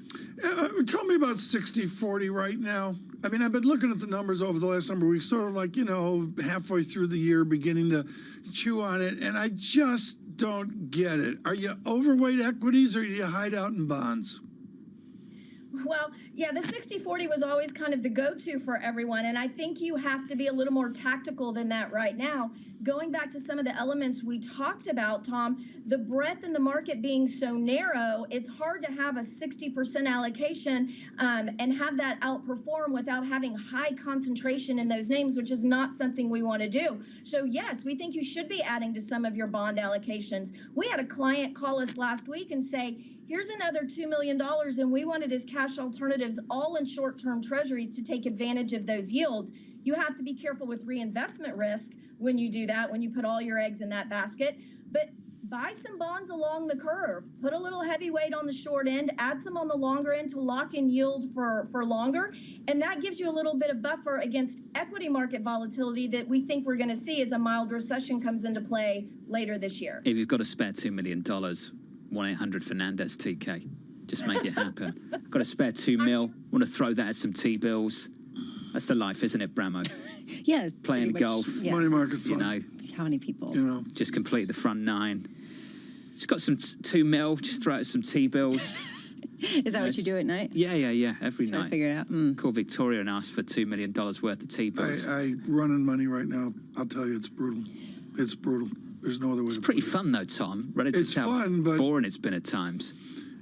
Okay, but if you're not in 12 selected winning theories or guesses or whatever, agreed. No fun. Well, this is the year that macro trading has kind of died. And other people might disagree, but it's been really hard to get any of those calls right. But if you look at the micro trades and the specific names, stock selection, I keep hearing that. And you are seeing different stories kind of pop up. Getting them right's another story. But I mean, maybe that's a lot more fun than it has been when the Fed's just like, we're going to tell you to buy. And everyone goes out and buys. Or they say, we're going to tell you to sell. Actually, that never happened. Having a great time in foreign exchange. Just having a great time. But what are you tracking? I mean, honestly, you're just beating up consensus positions. That's what you and do. Loving it. Oh yeah. This counter trend move in the euro in the last month. That's the what dollar. you're doing with your $2 million. John, we got Steve Englander in 30 minutes. It goes from close to 111 and have a sniff of 105, 106, just like that. Fading data out of China. Got the itch, Bramo. Futures on the S&P positive by 0.1% from New York. This is Bloomberg. Keeping you up to date with the news from around the world with the first word, I'm Lisa Mateo. Ukraine's capital was hit by missiles overnight. Kyiv's mayor says at least 3 people were killed, including 2 children, by debris. Meanwhile, Ukrainian President Volodymyr Zelensky made an unexpected appearance at a summit in neighboring Moldova. The summit is taking place less than a dozen miles away from the breakaway region of Transnistria, which holds Russian troops on Moldova's eastern border with Ukraine. Zelensky says he will hold bilateral meetings at the European Political Community Summit, where he will propose setting up a coalition of patriots. NATO foreign ministers are discussing Ukraine's bid to join the military alliance at a 2-day meeting in Oslo today. France and Germany are split over Ukraine's NATO appeal. France is pushing for a concrete path for Ukraine to join the NATO military alliance, but Germany is urging more caution about discussing membership in light of Russia's ongoing war. The U.S. House has passed the debt limit deal struck by Speaker Kevin McCarthy and President Joe Biden to avoid a catastrophic U.S. default. Lawmakers from both parties joined to approve the bill 314 to 117 Wednesday night. There's been a very good vote in the House of Representatives. I hope we can move the bill quickly here in the Senate and bring it to the president's desk as soon as possible. Mitch McConnell says a Senate vote may happen as soon as today. Global news powered by more than 2,700 journalists and analysts in over 120 countries. I'm Lisa Mateo, and this is Bloomberg.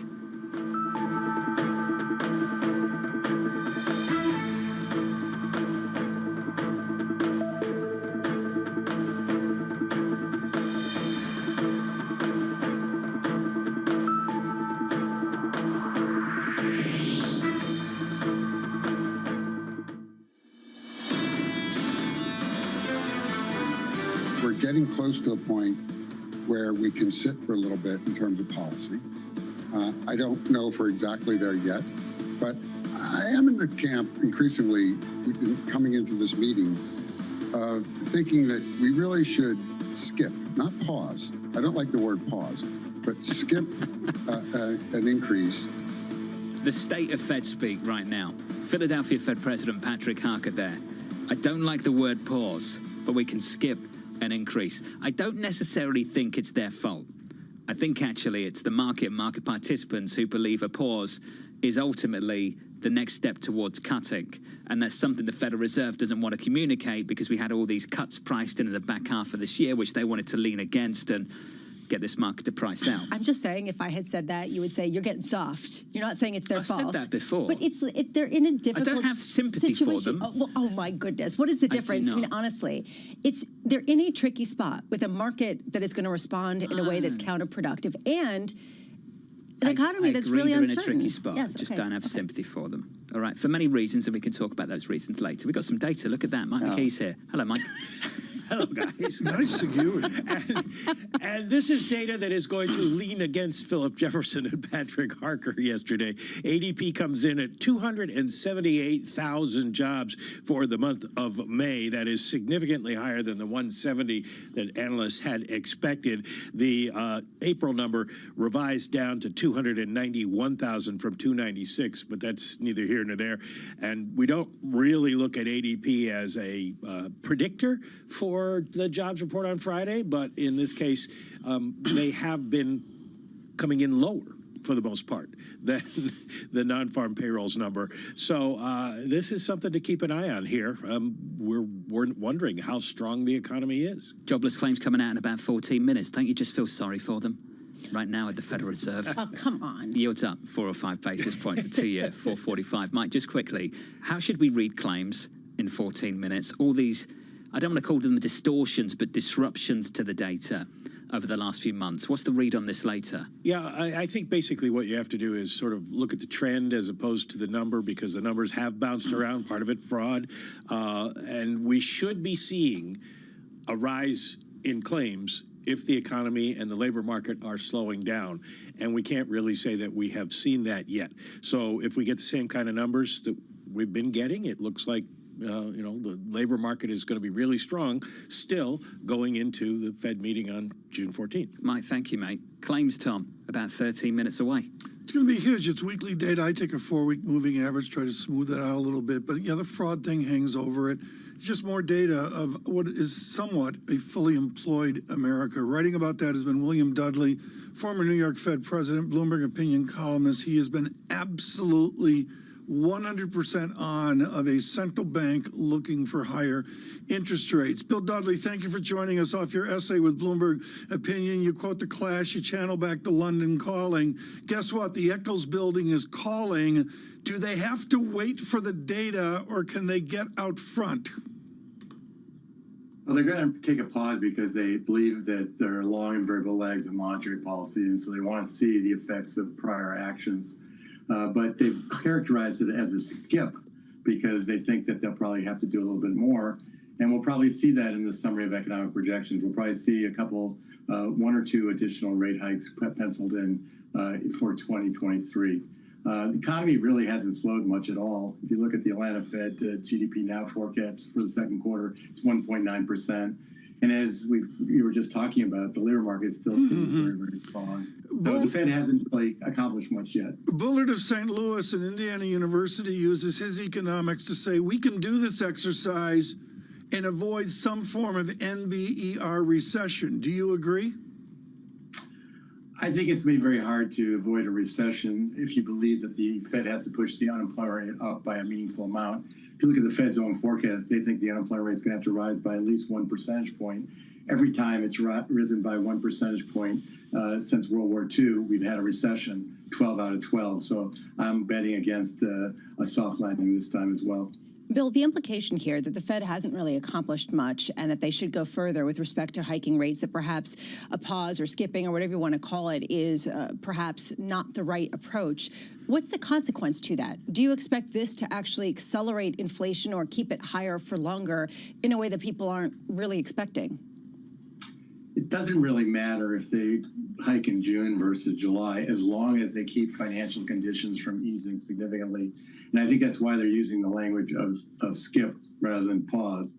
They don't want the markets to think that they're finished, because they don't want the stock market to rally, allow bond yields to fall. If that were to happen, that would make monetary policy, the impulse of monetary policy, more stimulative, and would be counterproductive to what they're trying to accomplish, which is to cool off the labor market. The data's been really confusing. We've been talking about that all day, whether it's earnings or whether it's just the macroeconomic inputs that we normally have used. What are you looking at to really highlight that there's still a lot of strength that, frankly, the lag effects are not going to take care of? Well, I think the labor market is the key thing to focus on. What's happening to payroll employment growth? What's happening to the tightness of the labor market? As, for example, the JOLTS report yesterday showed an increase in the number of unfilled jobs relative to unemployed workers. We're back to 1.8 unfilled jobs for every unemployed worker. Chair Powell in the past has said we need that ratio to be down around 1 to 1. And also what's happening to wages. Powell in his last press conference was very clear. He thinks wage inflation needs to be 3%, not 4 to 6%, to be consistent with 2% inflation. So the labor market and wages, I think, are going to be the key drivers of the Fed feeling more comfortable that they're actually on a track to 2% inflation. Some people will say, well, we are seeing disinflation, and it actually will happen much more rapidly heading into year end. From your vantage point, the longer that it takes, does that create a stickiness that people are underappreciating, or do you think that this is just simply they need to get back down to their goal? They want to get there sooner than later, just simply to remove that tax from lower-income individuals in particular? They think it's going to be a pretty drawn-out process. We really don't get back to 2% inflation for a couple of years on the Fed's own forecast. I think they're not concerned about how long it takes, as long as inflation expectations stay well anchored. The risk, of course, if inflation stays higher for longer, inflation expectations could become unanchored, and that would make the Fed's job more difficult. So they want to keep a close eye on inflation expectations. Bill, we're not thinking too hard today. I don't need it to 2 or 3 decimal points, but I'm fascinated what your math is on a slower China and their machinations exporting disinflation or outright deflation. You and I have seen this over 30, 40 years as a theme. Are they going to adjust our lives because they're exporting price decline? I think what's going to happen in China is we're going to see more stimulus. End of the day, that they're going to want to have growth, because growth generates jobs, and jobs generate political stability in China. So I think what we'll see is more stimulus out of China. I do not expect the Chinese impulse back to the U.S. to be significant. We already are having goods disinflation. The problem in the U.S. is really in the services sector. You know, China might add a little bit to that goods disinflation, but I don't think it's meaningful in terms of changing the inflation outlook. Do you have any kind of vector of disinflation with services at this time, or do you just simply need more data points? Well, the one thing that we know is coming is we're going to start to see declines in shelter prices as measured in the personal consumption expenditure deflator. We know that was going to happen with a lag, and that lag is about to arrive. The problem, as Chair Powell has indicated, is services inflation, excluding shelter. That's still very, very high. And as we've seen in the core PCE deflators that we've gotten over the last 6 months, we're stuck in this channel between 4.6% and 4.8% on a year-over-year basis. It's not falling. It's basically been flat. I think that's called sticky, John. Is that right? I think Dr. Dudley there identified the range-bound necessariness of the word sticky. I've got some good news for some people. I'm not sure what your positioning is like at home, but for those of you long European vacations, the euro, another break of 107, 106. You're looking at that to 5 digits, aren't you? Yeah, for many reasons. The dollar stronger, the euro weaker, off the back of this pretty robust data in America. Yields higher by, let's call it 3 basis points at the front end, 444. Equities, Lisa, just rolling over, just briefly, now unchanged on the session. Which might come partly on the ADP report that nobody trades until they do, and this idea that if you have a stronger than expected employment reaction, that will actually create more pressure for the Fed. Bill, I want to just finish up with you on that point. Do you think that it is a foregone conclusion that regardless of what the data is, regardless of the jobs report we get tomorrow, they are not going to hike rates this month? They're going to try to signal, it doesn't mean that they're done, but basically they are not data dependent for this particular meeting. I think the data would have to be very, very strong to convince them to move at the June meeting. They basically are concerned about the long legs of monetary policy, and that belief should not be influenced by the strength of the data. So I'd be very surprised at this point, especially given Philip Jefferson's remarks yesterday, that they would actually go ahead and tighten at the June meeting. But July seems almost likely at this point. That felt like a rallying cry yesterday, didn't it, from the presumed Fed Vice Chair? It really did. Bill, thank you. Bill Dudley there, former New York Fed president, Bloomberg opinion columnist. Data dependence, the most meaningless phrase in the lexicon of the Federal Reserve. It just got thrown out. I think that's what I heard. It means nothing. It means whatever they want it to mean, and it's always meant whatever they want it to mean. We're data dependent. Which data? The data next month? The data how much weight you're putting on it? How much data are you going to have in your input? I blame Mike McKee for this. Okay. I do. Mike McKee, how data dependent are they? They are data dependent. I'd be a little more hawkish than Bill in terms of the possibility of a June rate move. Interesting. Why? If CPI comes in very strong. Now, I think part of what may be going on is that they wanted to knock down this perception that they were locked into a rate increase, because then if they didn't, if the data came, they're not going to be able to tell us what they think of CPI. If the data came in softer, then it would be harder to turn on the market that way. So if they can keep giving themselves some options, this is interesting. I'm watching the Fed funds futures. Remember, we went from 68% yesterday to 38% today. Now we're at 29%, even though we had this strong number. Kind of de-emphasize the importance, Lisa, to your point, of the incoming information between now and June 14th. Data dependency no longer for the next month, and then it'll be data dependent. For the next 2 weeks, and then we're done. Okay, then we're back to normal. All right. In the next hour, Michael Kondopoulos of Richard Bernstein Advisors, Kathy Jones of Charles Schwab, Sam Linton-Brown of BNP Paribas. Those conversations coming up on Bloomberg TV in about 30 minutes from now.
Are facing some tough challenges. Higher living and education costs and wages that aren't keeping up with inflation are making it harder for them to support themselves.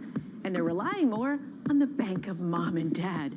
A new bank rate report shows nearly 70% of parents with kids 18 and older are putting their own finances in danger to help them. About half are dipping into their emergency savings or delaying paying off debt, while 43% drain their retirement funds. So where do you draw the line? There seems to be a generational gap.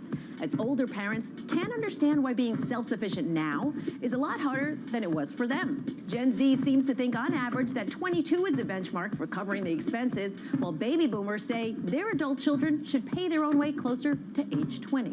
Either way, it's a family decision. Bankrate suggests having a conversation with your kids and setting a specific dollar amount or time frame for footing the bill. A lot's happening on Wall Street. There are so many factors at play today. It remains tight in certain parts of the economy. Need to catch up? This is Bloomberg Wall Street Week. I'm David Weston. We've got the information and insight. Crisis is too strong a word, and words like that get used a lot. From businesses most influential and instrumental. America's economy needs a diversity of institutions. That's something that Wall Street pays a lot of attention to. Bloomberg Wall Street Week, live Friday with replays all weekend on Bloomberg Television and Radio.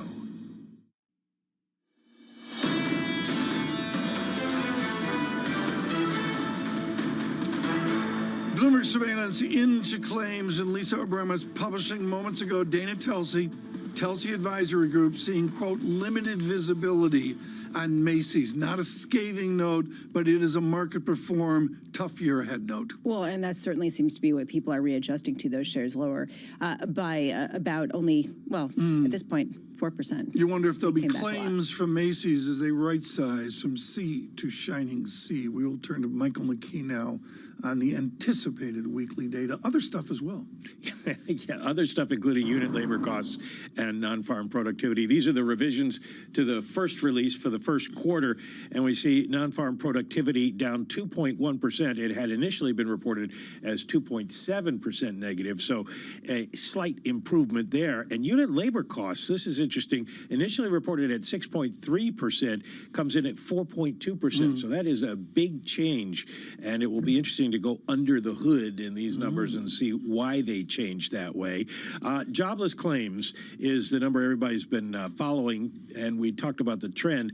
232 for the month, for last week rather, and the week prior was revised up to 230. So almost no change in claims. It doesn't look like the labor market is getting any weaker. Now we've had three numbers: the JOLTS numbers, the ADP numbers, and the claims numbers. And your all summary? Suggest strong. Well, my summary is that if you were a betting person, and we got one more number, the ISM employment number coming out at 10, you would probably be marking up your payrolls estimate. The private payrolls estimate right now is 164, and with ADP coming in at 278, that's more than 100,000 difference. So somebody's going to be really wrong. I mean, I look at this, Michael, and you know, we're going to have Kathleen Butch-Johnson with us here in a moment, which is wonderful. But have you ever seen it like this, where there's, you know, coming out of a pandemic, coming out of a medical disaster, the Biden stimulus and all the rest, have you ever seen the cacophony sense of it like we're in right now? Well, we haven't seen it, the Fed cacophony that we have now, the divisions among Fed officials for quite some time. The data are sort of in all different places. So the Fed is in all different places. What's interesting is we tend as economists, and I think as monetary policymakers, to fight the last war. And you think of what was happening after the financial crisis, when everybody kept expecting strength, and it was slow.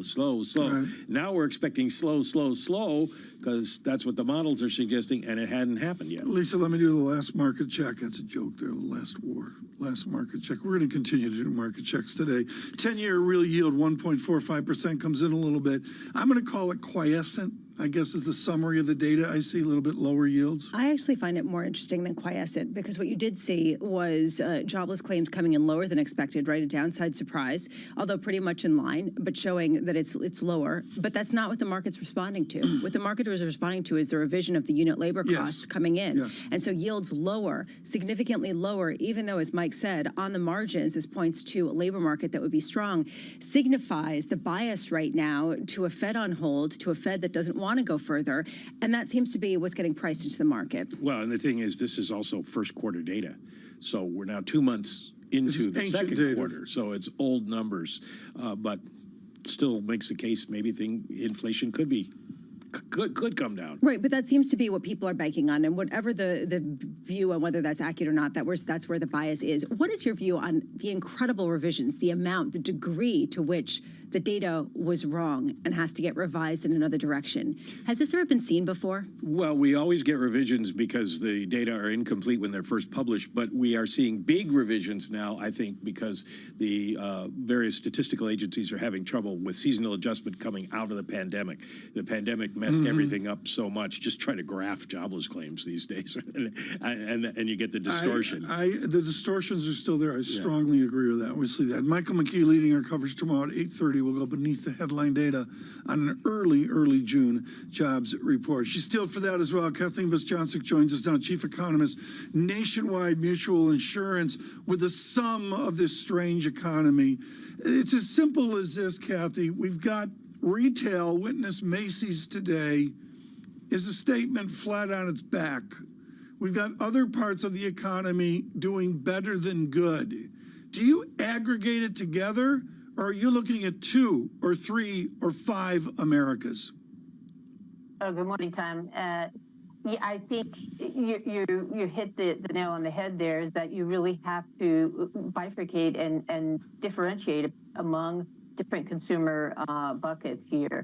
You've got the upper middle income, upper income households. The labor market's strong, earnings strong, equity market's doing well, housing prices holding in there. They've come down a little bit, and still a lot of pent-up demand to spend on services. And let's not forget the savings, right? There's related savings that were accumulated during the pandemic. So that sector's still feeling pretty strong and spending. I think when you get beneath that, that's where you see the impact from inflation and even interest rates. And that portion, like the bottom, certainly the bottom third, maybe the bottom half of consumers feeling the pressure here. So what does this add up into, Kathy? Does this add up into an economy that's slowing substantially, where the lag effects are going to take hold, or one that people are just missing the forest for the trees here that's a lot stronger than what a lot of people are anticipating? Yeah, it's been very difficult to call the path of the economy and the timing, but we're still in the camp that it is delayed, the recession, and it's not postponed, delayed, but still coming. We look at the leading economic indicators, and they're still all pointing to recession. And I think the stronger, consumer spending, labor market remains for now, right? Those are coincident indicators. Just more, the Fed's going to be inclined to raise rates. And I think eventually the Fed's going to be successful. They've got to cool down the labor market, cool down consumer spending to cool down inflation. It just may take a little longer than they would like, and maybe the rest of us would like. Well, you said that they're inclined to raise rates, and yesterday it seemed to be a bit of a different tone from Philip Jefferson, the vice chair of the Federal Reserve, and a number of the others, Patrick Harker among them, basically signaling a willingness to skip this next meeting, call it whatever you want to call it, and not raise rates, wait for the lag effects. I mean, do you think that is the right approach, that basically if they just stay on hold, this is where rates should peak out, and you will see that slowdown that will eventually bring inflation a lot lower? Yeah, our baseline is that they do pause and hold it there, but I think the risk is, even if they skip the June meeting, that they could come back in July and raise rates.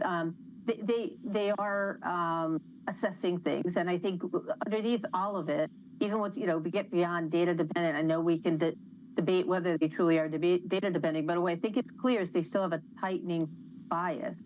Doesn't mean they will necessarily tighten, but they're still inclined to tighten before they certainly cut rates. Kathy, Augusta Sari is publishing on ADP today for Bloomberg News. And our economics team has a huge observation that wage growth is slowing. And here's the operative adverb, substantially. Do you agree with that? I mean, is wage growth really coming down, where even with lower inflation, it's going to be problematic in terms of real wage growth? We see it more gradual, Tom. Obviously we'll see what the data bring us tomorrow, but all of the signs we're seeing is that the labor market's still pretty tight, and demand for workers, especially certain sectors, really strong. Right, we saw that in the JOLTS data. So I think it's a gradual process, and same thing with inflation. So it's the pressures are still there for workers. The supply hasn't really come in line with demand at this point. And it'll just take a while for that to play through. And looking at the productivity numbers and particularly unit labor costs, it was interesting. It's old data Q1, but I guess a nod to the idea that maybe we are seeing wage growth compensation come down. That was a figure that was revised lower. Columbus, Ohio, unemployment rate 3.40%. How can you talk of cutting rates given that single statistic? I just don't get it. Well, and this is really the issue, especially if there is 1 or 2 or 16 states where the unemployment rate is a lot higher. And that sort of divergence is something that Bloomberg Intelligence picked up on yesterday, where they were pointing to the idea that 16 states, according to the SOM rule, have already basically entered recession with material increases in their unemployment rates. How does that complicate, Kathy, the whole dynamic when you do have such a bifurcated picture with some people experiencing a recession very much in a tangible way right now? It's a great point. It is very difficult. The post-COVID economy, it just has skews and differences across sectors and the economy and geographically as well. Makes it really difficult for the Federal Reserve. Right? We've had the manufacturing sector, it's in recession. Housing's in recession, although maybe it's bottomed out, but the service sector right now is very buoyant, and that's where all the inflation is, right? So they're on tool, that's what they're stuck with. Kathy, I got to make some news here. Help me out, please. Adjust your non-farm payroll statistic for tomorrow off of ADP and claims. Are you going to lift that statistic up? Tom, we don't do that. We, in the past, it's not been a great correlation. We are above consensus for what that's worth. We're at 205,000. We could have had a lower number, but I think there we go. Economists have been missing on the downside. So we're comfortable with about 200,000. We do think things are slowing, but we're certainly not seeing recession signs in the labor market yet. So, Lisa, that wasn't we made news, but we made sort of kind of like news, right? Well, Mike made news, Mike McKee. Mike when McKee he was always basically makes saying news. that, Financial he TV. Thinks, Down in flames with Bus Johnson. Kathy Bus Johnson, thank you for the non-news at Nationwide Mutual Insurance. Truly one of my favorite people on aggregating the domestic economy. I gave her an equivalency with Jim Glassman over at JP Morgan. She's just got this great handle on the dynamics of it. And I'm sorry, we have our own bias in New York and the outrageous real estate costs here.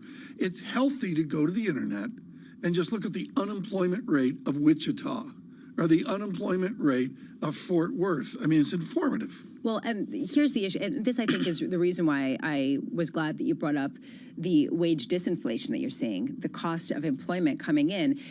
People haven't given up on the immaculate disinflation story just yet.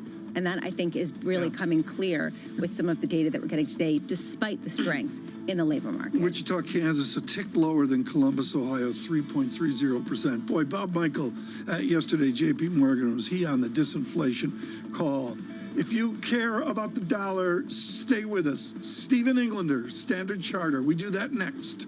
Futures flat. This is Bloomberg. Keeping you up to date with the news from around the world with the first word, I'm Lisa Mateo. The House passed debt limit legislation forged by President Joe Biden and Speaker Kevin McCarthy that would impose restraints on government spending through the 2024 election and avert a destabilizing U.S. default. Lawmakers from both parties joined to approve the bill 314 to 117 Wednesday evening. Tonight, we all made history because this is the biggest cut in savings this Congress has ever voted for. The measure now goes to the Senate, where approval is virtually certain. Mitch McConnell says a vote may happen as soon as today. Serbia's president called for the removal of new mayors in northern Kosovo. The flare-up started last week as the newly appointed mayors started to take up their posts in northern Kosovo.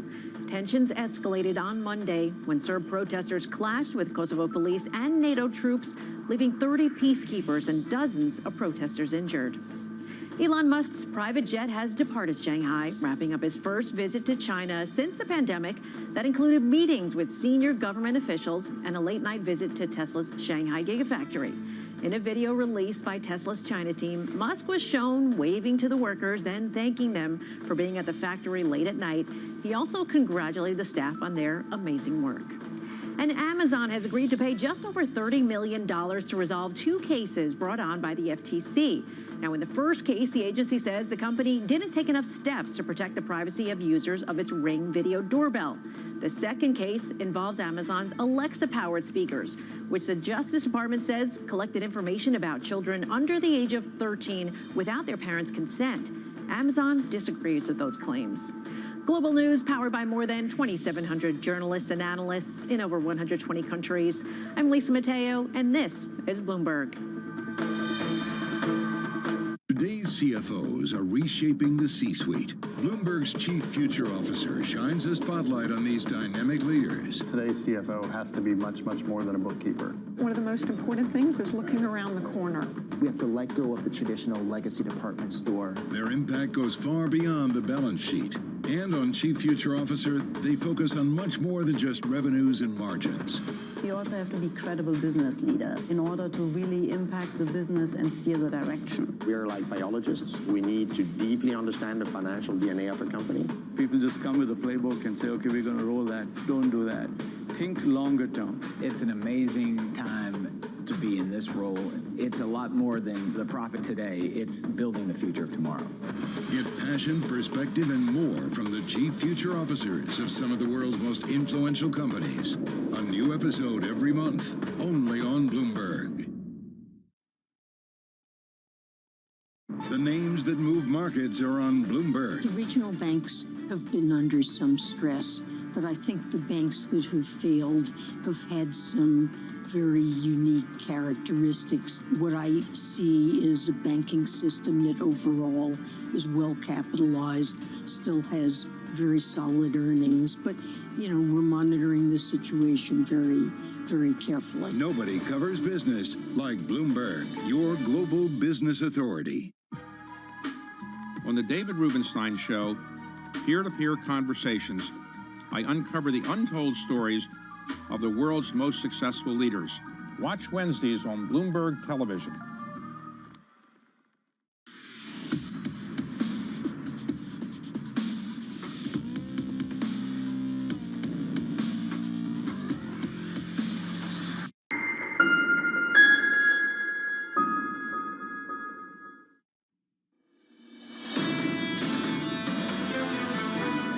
We think that the dollar has probably peaked because the U.S. is probably near the end of its tightening cycle, but we don't think that the Eurozone is near the end of its tightening cycle.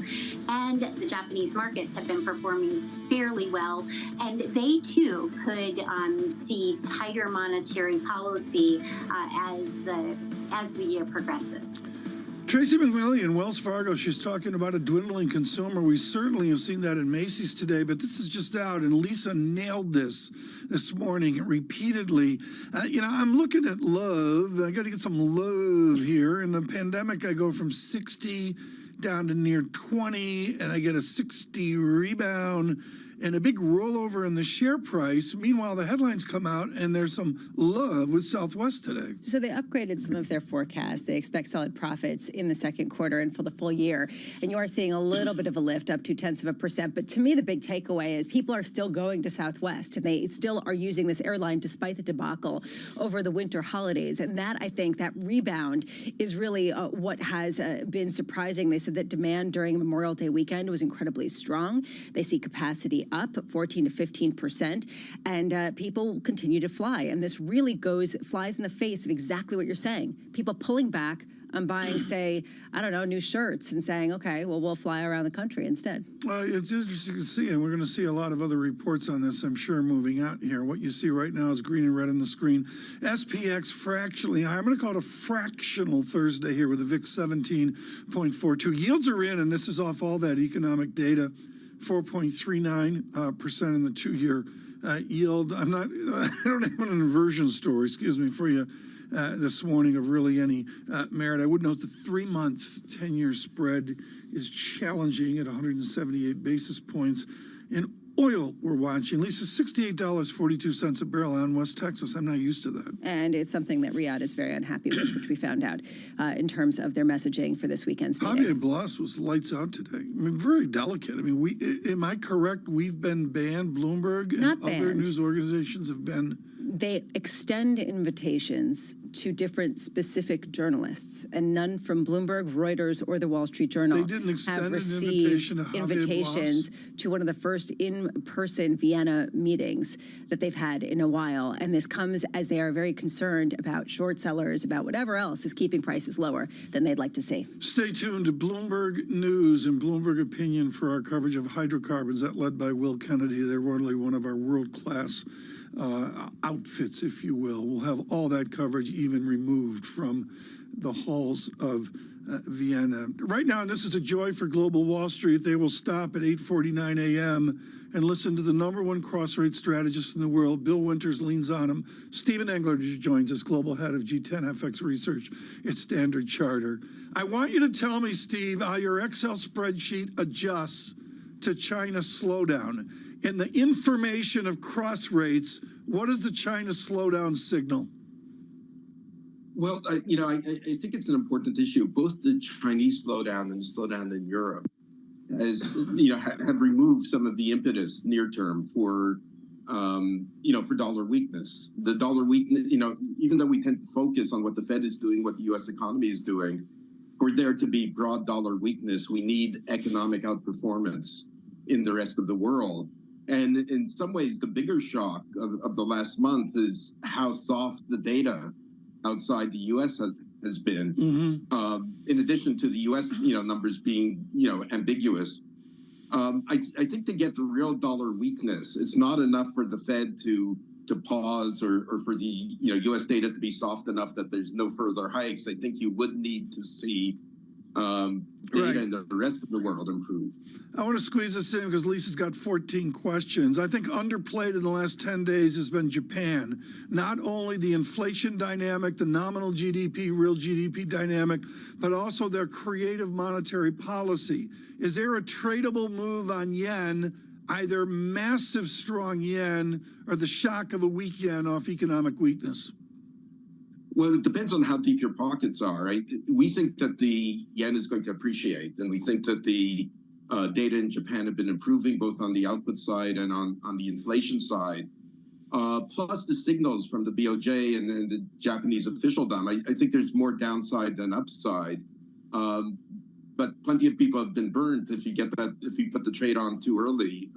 There's a lot of risk there, and those ups and downs are pretty serious. The dollar has been driving a lot of the action globally, and I do want to just go back to that for a minute. We started with Tracy McMillian of Wells Fargo talking about how she sees the dollar peaking. Stephen, you were saying that you likely have seen perhaps a different kind of trend just simply because you have to see outperformance in the rest of the world. Does that mean that you disagree with that idea of a peak dollar? Well, it depends if you mean a dollar is a V shape. Which I don't think the recent data really support. Dollar kind of not going much higher from here, maybe even slightly lower. I think that's okay. But I think if all that changes is that we're less worried about the Fed and U.S. inflation, I think what you're going to see is a carry trade put on. That's a very specific trade. You cut off the upside tail to U.S. rates. It means all countries that have higher interest rates will look very attractive. That's not a broad dollar downturn. That's a very specific dollar downturn. Is this a fun environment to be a macro trader? No, I think certainly in FX, we all want to see trends that we can jump on. We want to see a trend where we don't have to be the first to jump on it, but it extends long enough that we can make money on it, and we just haven't seen. Well, to translate a fun trade, I think it's a great question from Lisa, but what it amounts to, Stephen Englander, is I need a big figure speculation in EM and Frontier, not only idiosyncratic, but more what I'll call normal. Is there a big figure fun opportunity out there? I think in the short term, if the numbers keep on coming in suggesting that maybe the Fed is going to be done, I think the Brazils of the world, the Indias of the world, Mexico's gone a long way. Indonesia's all those currencies that have a lot of carry are going to look very attractive. Right. The yen will probably go up a bit, but its rates so far aren't doing anything. We need a signal from Japan. But I think in terms of carry trades, that would be the first stop that the market would go to. I'm going to go inside baseball here. Does the Indonesian rupiah play off $68 West Texas Intermediate off of $73 Brent? I mean, can you fold in a hydrocarbon guess with a speculation on something like the rupiah? You fold in a hydrocarbon guess with a speculation on something like the rupiah? I don't think it helps, although there are a lot of cross currents in that part of the world. The fact that that part of Asia trades with everybody, and the kind of you're seeing oil going in and out, going in at a cheap price, going out at a high price for some of these countries. It offsets some of the impact of weakness. But I would say, broadly speaking, I would go first with the rates trade, and I think the energy trade is secondary. Stephen, brilliant, thank you. Stephen Englander with an update there. Standard Chartered. Did I sound good there? That's like if I talk like that, rupiah and the rest of it, I can pretend I have a red Ferrari and do trades in the city. I have to get a British accent. Farrell would say you can't do it without a British accent, which is accurate. I'm distracted because I'm looking right now at a story on the terminal saying hiring at U.S. companies tops all forecasts, and another one that planned layoffs has quadrupled so far this year. Take the two of those, put them together, and what do you have? It is a soup. It is an mystery wrapped in an enigma. I mean, this is sort of what we're talking about with this difficulty really understanding which data point to put the emphasis on. Which means tomorrow at 8:30, we'll bring forward mystery wrapped in an enigma here on surveillance. I mean, to my book of the summer, Olivier Blanchard's wonderful book, and I'll promote it here as we go after Memorial Day. But the basic idea here is Professor Blanchard talks about other factors out there. And the overlay on the time continuum is, there's technology out there and NVIDIA and all that.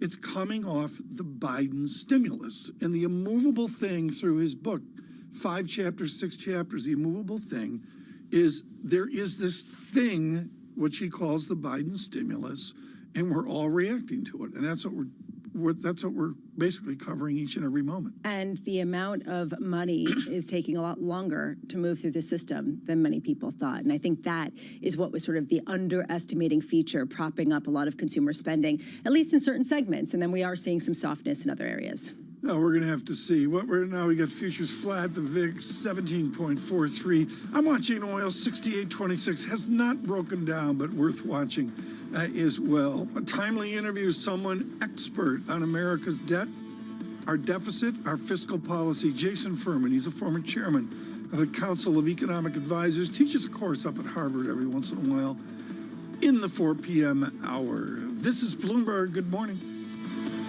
Bloomberg UK, your source for news and analysis covering the biggest challenges facing the UK government, economy, financial services, and markets. Tax cuts should not be the priority. It's about a credible plan for growth over the next 2-3 years. In this post-Brexit world, how do you see actually servicing your clients? It was disruptive, and it's going to have implications to how capital raising works. Now we're having the perfect storm in the UK. Watch Francine Lacqua Thursdays at 9:30 a.m. only on Bloomberg, your global business authority. So most actors are thrilled if they have one part like Rocky in their whole career. Yeah. You had another one, Rambo. Yeah. Now, Rambo was not something you created, is that right? No. Rambo was a novel by David Morrell. And I was the 11th choice. Everyone, it was like, I don't know who was next after me because they had gone through everyone. And it passed, including 3 different directors. So this had become sort of a pariah of sorts. The first time we go in there, Rambo was, in the original screenplay, was horrible. He was a psychopath. He killed children, he killed fishermen, this and that. So I said, if I'm gonna get involved with this, I see the character going on beyond this. And they said, what do you want to do? I said, I want to rewrite the screenplay. And I want him to go right to the edge of violence, right to the point where he's being pushed, but he pulls back because similar to James Dean in East of Eden. He wanted to be accepted back into the family of man. So if Rambo got in a fight with Rocky, who would win? Rambo. Rambo. Easy. Because not even a fight. Unless it's in a ring. See, first of all, Rambo is a killer, for real. He's almost a psychopath when that switch flips. Rocky is a good guy. You know, he has mercy. The other one has no mercy. So let's go inside the boardroom. Let's suppose you win a proxy fight and or you just get invited onto the board. You go to your first board meeting and you're the person who's saying you can fix this company, and all of the others on the board of directors are saying, well, we're doing pretty well. How do you get received when you start saying, here's what I wanted you to do? Well, first of all, we don't bring that to the boardroom. Our time is spent with the CEO, the chairman, the CFO, and share our plans with them outside the boardroom. We try never to solve an issue in a boardroom. Okay, it's always best done the day before, the week before, outside of that room. We wouldn't be there if they really were doing well. So it's really hard for them to straight face and tell us we're doing well. And we present them with the plan.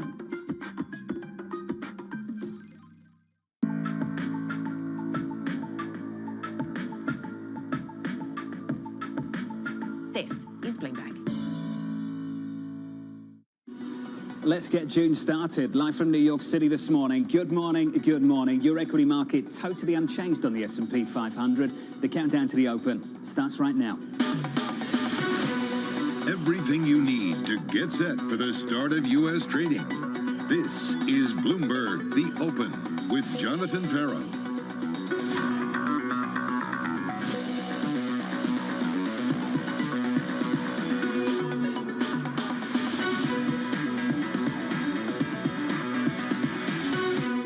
Live from New York, coming up, the debt limit deal passing the House with ease. Some Fed officials suggest a break from rate hikes, even as the jobs data continues to come in hot.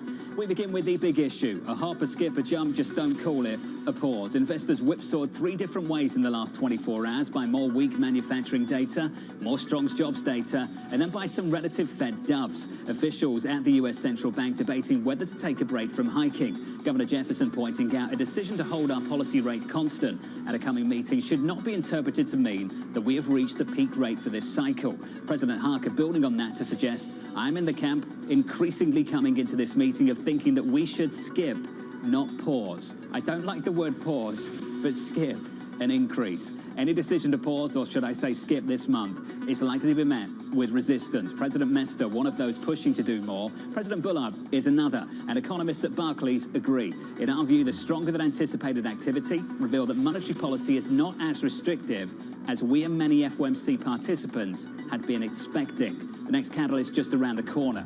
In the latest read of our survey here at Bloomberg, the median estimate for payrolls is for that to come in at 195,000 tomorrow, and for unemployment to climb slightly to 3.5%. Joining us now to discuss is Kathy Jones of Charles Schwab, Mike Kontopoulos of RB Advisors. Kathy, first to you, a hop, a skip, a jump, a pause. Well, what's June going to bring?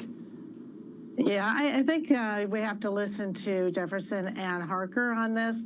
Came out and made it clear, not likely to hike at this meeting, but want to leave the door open to a hike next time around. And I think that that's pretty consistent with a Fed that believes it's reached at least neutral, if not restrictive level, seeing some softness in the economic data and in the inflation data, and still maybe some lagging worries about that financial instability that we experienced in the banking sector just recently. So I think it makes a pretty good case for a skip, I guess, pause, skip, hop, jump, whatever you want to call it.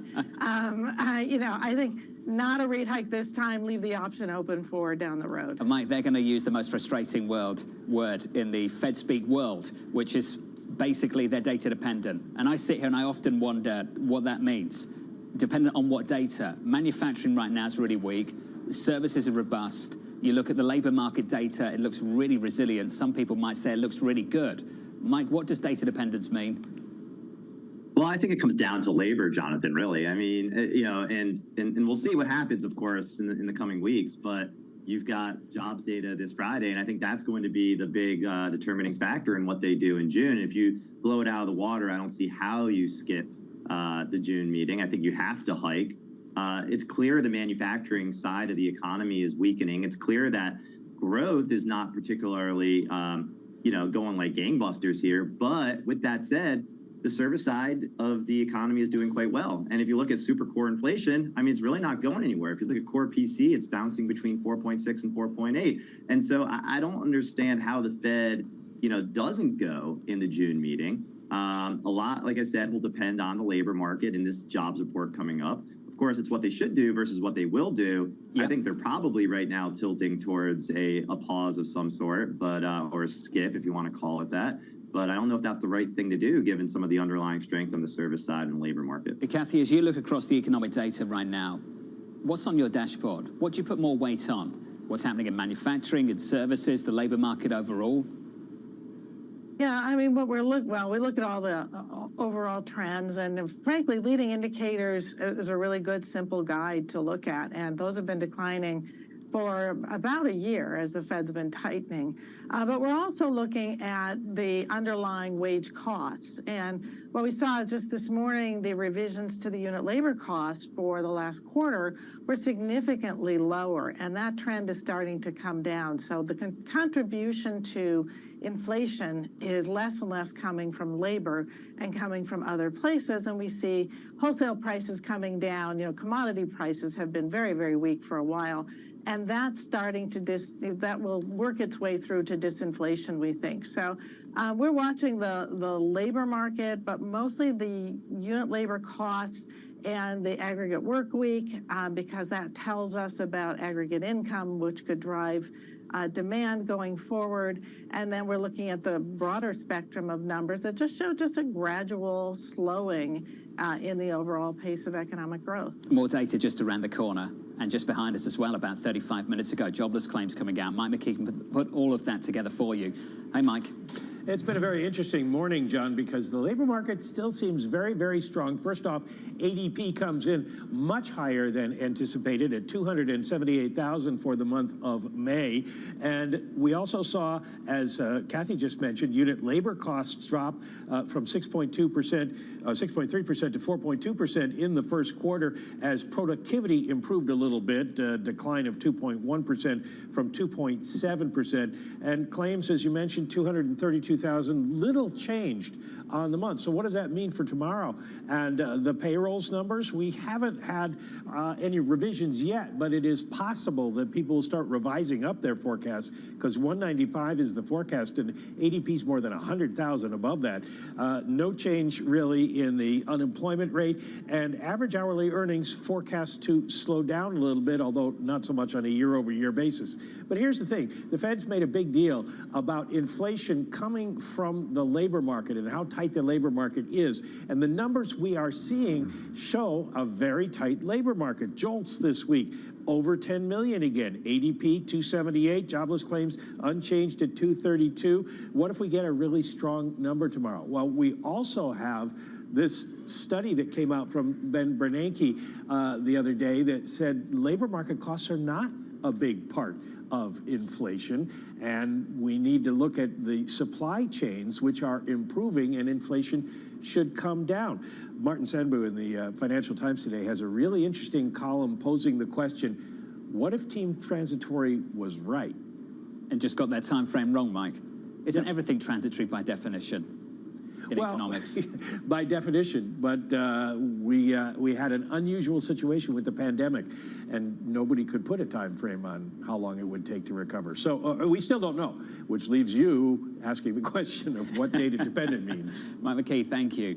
Kathy, you've had this long-held view that we should now extend duration, stay up in quality. Let's talk about the duration piece of it. It just feels like this classic kind of risk-off move off the back of forecasting a recession, that you're looking for the risk-mitigating qualities of treasuries to perform. Is that right? Yeah, we have been of the belief for a long time that the peak in rates and long-term rates was behind us was last fall, and that they would gradually come down as the impact of the tightening by the Fed worked its way through the system. And I think that the mitigating factor in treasuries, I think, will work in terms of diversification versus equities as we go into maybe the more traditional part of the cycle, not the post-pandemic confusion, but a more normal cyclical downturn. We look for treasuries to provide that buffer against volatility elsewhere. And I think that we also have to remember we're doing QT on top of everything else. So even though the Fed may not hike at this meeting, they're also doing quantitative tightening in the background. And that gives us another kind of instrument that they're using to slow down the economy and cool things off. So yeah, we've been in the expectation that we'll see 3.25 on 10-year treasuries by year end. Bob Michael says 3.00 on a 10-year. Right now, 3.60. Bob Michael at JP Morgan has said it on this program. He said it earlier on Bloomberg Surveillance yesterday. Michael Kontopoulos, Bob Michael is suggesting 3% on a 10-year, recession in America and rate cuts start in September. Are you taking the other side of that? No, definitely not. I mean, I actually tend to agree more with Kathy. We've been in the long duration camp since the third quarter of last year as well. Even though inflation is not anywhere near 2%, even though the labor market is still really strong and services are strong, even though we're not in a recession, growth is slowing and inflation is slowing, and direction matters. As long as growth slows and inflation slows, you feel confident about being in long duration paper, particularly when the Fed is aggressively trying to rein in that growth and inflation. And so you get an irony of the longer the Fed stays elevated, the more it hikes, the actual more beneficial it is to the long end of the yield curve as a harder landing will get priced in. And so we like long duration as well, but that doesn't necessarily mean we think, the Fed's going to be cutting come September or that we're going to be in an imminent recession. In fact, I think, that's probably further than what the market expects. Maybe late this year in the first half of 2024, we're not really sure.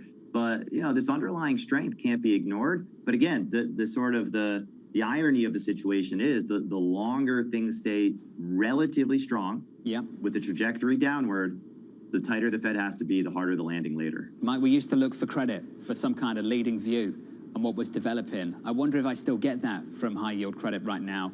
High yield spreads look pretty well behaved, given everything that you've just said. Now, Mike, can you lift the lid on the index, get below the surface, and tell me what you're seeing develop there? Yeah, I think credit's always the canary in the coal mine, and the equity market doesn't seem to be paying attention to it right now. And quite frankly, areas of the fixed income and credit markets, to your point, are not necessarily paying enough attention to the details. When we look at small private issuers, they're defaulting at an alarming rate at the moment. When you look at repeat filers, they've increased quite a bit as well. And so these are your weakest links, and your weakest links always go first. Your weakest small companies, private companies, tend to lead what you think are larger, well-established, well-capitalized companies in the future. And that lag time can be 12, 18 months sometimes, but it always goes with your weakest links first. And that's exactly what we're seeing this cycle. And it's not much of a surprise given where lending standards are. They're the tightest they've been outside of the global financial crisis and COVID. And so, I think this is all playing out, pretty much by the traditional playbook. And rates could well be going higher as well at the Fed. That debate hasn't been settled. Mike, Kathy, sticking with us, your equity market. We're about 20 minutes out from the opening bell. Equities unchanged on the S&P 500 with some movers. Here's Abby. Well, after yesterday's nearly 6% decline for NVIDIA, the worst day since late January, NVIDIA, the AI and chip maker company, it is continuing its march higher, John, up 1.2%. In part as the CEO plans to meet with China executives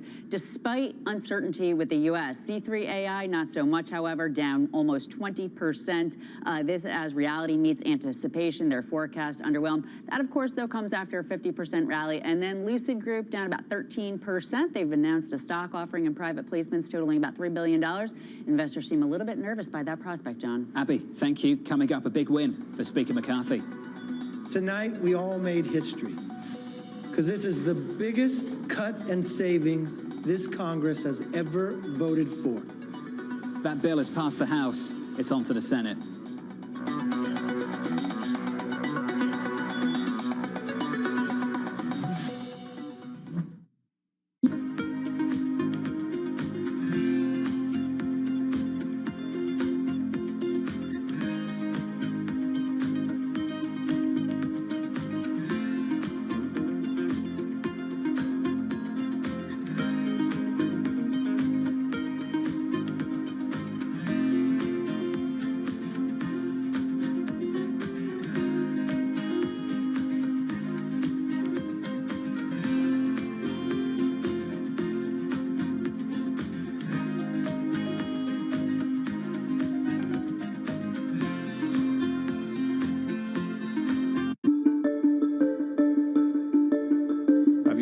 maybe I should go do something else. I can't do anything better than I'm already doing. I've already turned this company around. I've made a lot of money for the investors, the shareholders, and yourself. Are you happy doing this? You're going to do this for the foreseeable future? I'm going to do it for the foreseeable future. I love what I do, and the reality is we've accomplished a lot. As you described, we've made Blackstone a lot of money. We made our shareholders a lot of money. More importantly, we've grown the business, and we've been a huge engine of opportunity. If you think about all the jobs we've created around the world, all the communities we've made better places, all the ownership groups who we've helped grow their business, and having built a world-class culture, the opportunities we've created for upward mobility for people.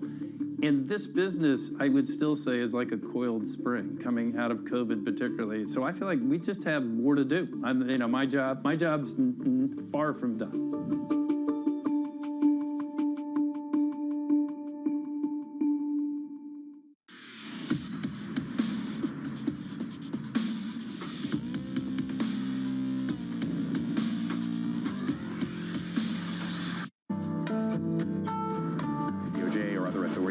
Could face bigger challenges next. Was going to keep reading World Cup. This is a 3. As the economic picture does. The BOK is getting ready to make a decision.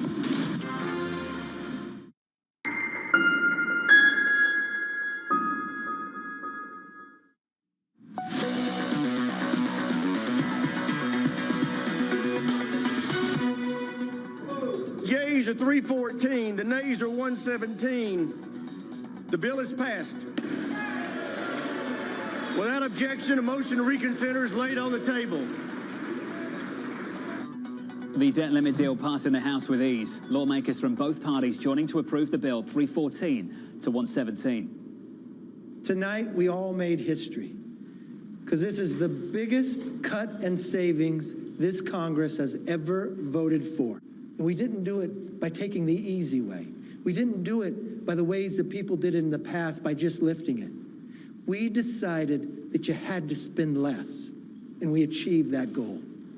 A win for Speaker McCarthy with just one small caveat. More Democrats backed it than Republicans. The president tweeting tonight the House took a critical step forward to prevent a first-ever default and protect our country's hard-earned and historic economic recovery. The next step to get it through the Senate. There's been a very good vote in the House of Representatives. I hope we can move the bill quickly here in the Senate and bring it to the president's desk as soon as possible. Let's get to the Bloomberg team. Anne-Marie, Katie Lyons down in Washington, D.C. MH, let's start with you. Is that a win for Speaker McCarthy? Well, it was a win in the sense that 2/3 of Republicans did vote for this bill. The final vote count from the Republican side was 149. He was promising around 150. And so far, Jonathan, there hasn't been a motion to vacate. So he's keeping his job at this moment. But you mentioned a very good and important nuance. More Democrats actually signed up for this bill, backing the president, than you had Republicans signing up for this bill. So that is something you're going to see the hard right and conservatives really take aim and really trying to pinpoint and poke Speaker McCarthy that he didn't get enough of those fiscal spending cuts. And the fact is the Democrats were okay with this agreement that he struck with the president. Katie, through the House and onto the Senate.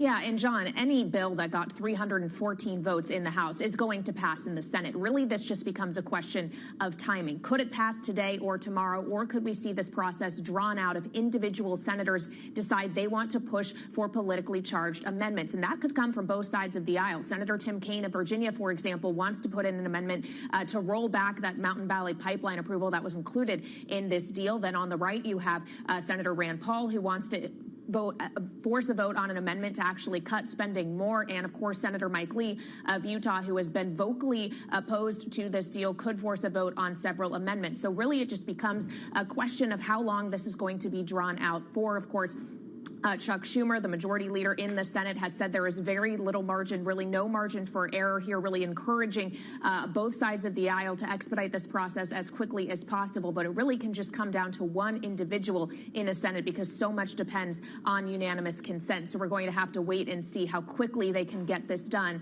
assuming that they can do so before June 5th, the ex-date deadline, John. Follow the money, the cash balance, $37.4 billion at the Treasury right now. AMH, they don't have time for fun and games, do they? This passes before the weekend, going into the weekend? They don't have time. It is a little bit too light on the cash balance sheet for, I'm sure, Treasury Secretary Janet Yellen's comfort. Listen, I would look at the words of Senator Mitch McConnell. He has been doing this for decades. He says there's going to be a vote today. Yes, there might be some grandstanding and posturing, but this will get done before June 5th. AMH, Kelly Lyons, to the two of you, thank you. Still with us, Kathy Jones, Mike Kontopoulos. Kathy, first to you. We're going to have hundreds of billions of dollars of T-bills coming to market. We've done this before. It's been okay. Any reason that it won't be okay this time around? No, I don't think so. It's going to be a little bit tricky because, you know, you've had the money market funds going to the overnight reverse repo market.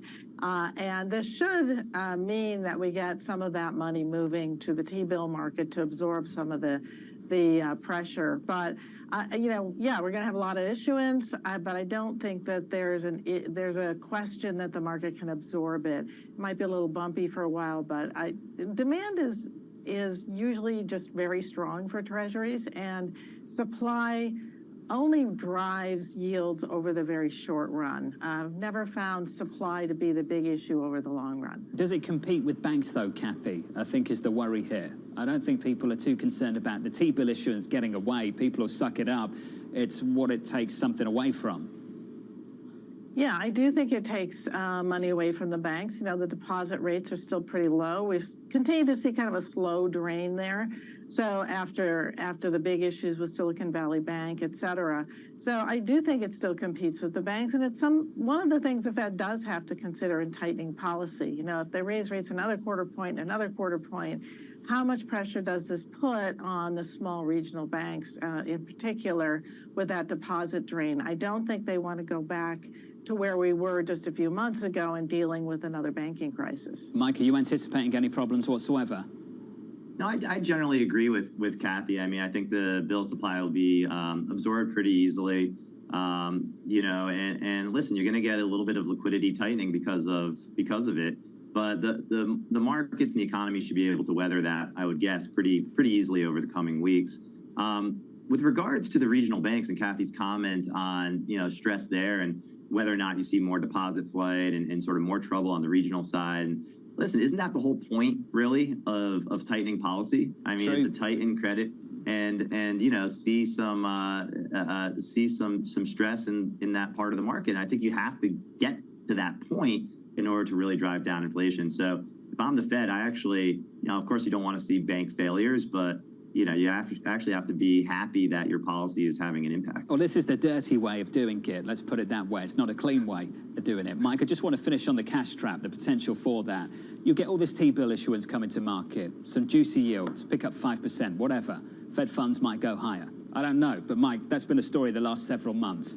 Once you're in cash, Mike, once you're in, say, T-bills for a month, 3 months, Mike, are we at that point now, that juncture where you need to start thinking about locking those rates in for a little bit longer? Do you think there's some reinvestment risk around the corner?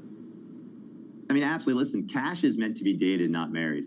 And at the end of the day, I feel like there are too many people out there who are really just sort of resting in cash at the moment. And from my point of view, they're just going to miss a bigger opportunity out there. And you can create a lot of interesting structures in fixed income that give you similar yields or even higher yields than cash yields, but with total return potential and diversification relative to the equity market and other asset classes out there. So I think it's a big mistake to be, you know, have the entire fixed income portion of a portfolio in cash. And you know, don't forget that long duration and structured credit and securitized products, et cetera, still offer really, really attractive risk return profiles for the next 12 to 18 months. Mike, do you know how many people are going to use that line now? Financial advisors all around the country. Date cash, don't marry it. Mike Kontopoulos, Kathy Jones, to the two of you, thank you. I'm going to use that line as well. Your equity market going into the opening bell about 7-8 minutes away. Equity futures just about unchanged on the S&P 500, trimming some of the gains this morning off the back of really decent ADP jobs numbers, whatever that's worth going into payrolls tomorrow. Claims a little bit lower, so equities in, yields a bit higher at the front end, dollar stronger. The euro briefly this morning, breaking 107, comes back just a touch at 107.05. We'll talk about that trade a little bit later. Coming up, the morning calls and later, closing out a wild month of May with BNP's Sam Linton-Brown. That conversation still ahead. Your opening bell about 7 minutes away.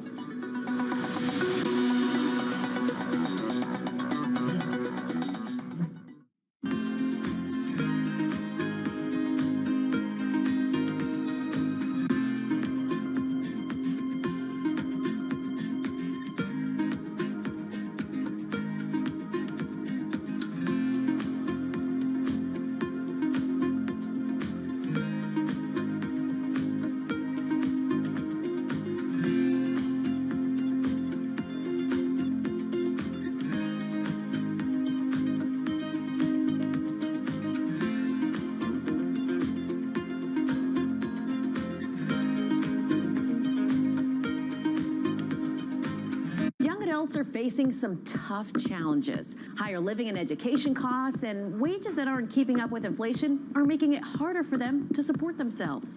And they're relying more on the bank of mom and dad. A new bank rate report shows nearly 70% of parents with kids 18 and older are putting their own finances in danger to help them. About half are dipping into their emergency savings or delaying paying off debt, while 43% drain their retirement funds. So where do you draw the line? There seems to be a generational gap, as older parents can't understand why being self-sufficient now is a lot harder than it was for them. Gen Z seems to think on average that 22 is a benchmark for covering the expenses, while baby boomers say their adult children should pay their own way closer to age 20. Either way, it's a family decision. Bankrate suggests having a conversation with your kids and setting a specific dollar amount or time frame for footing the bill.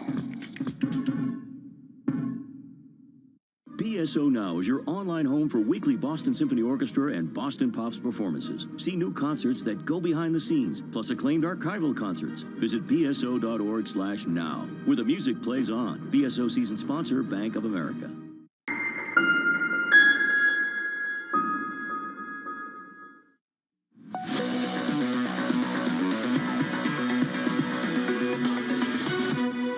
Third month of gains on the S&P 500, just about. Nothing just about it over on the NASDAQ. That was up by 8% on the NASDAQ 100 through the month of May. So equities with a lift coming into June, and the bond market yields higher through most of last month as well by about 40 basis points at the front end.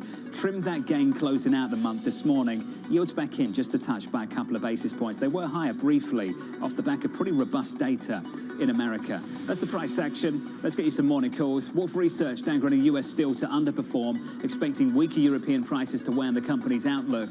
Next up, RBC Capital upgrading Chevron to outperform 180 price target, saying the company can navigate volatile markets thanks to its solid balance sheet. That stock's up by 0.6%. And finally, JP Morgan downgrading target to neutral, warning of turbulent times ahead amid continuing consumer headwinds. That stock has been down for 9 consecutive sessions, and at the open, we might make that 10. Coming up, Macy's sounding the alarm on the US consumer, plus beware of the US dollar rally. We'll catch up with BNP Paribas' Sam Linton-Brown up next.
Thing in life I've often said is to be happy, but you seem like a very happy person. It's like nature. Nothing ever stops. So you could be super happy 1 minute and then something happens.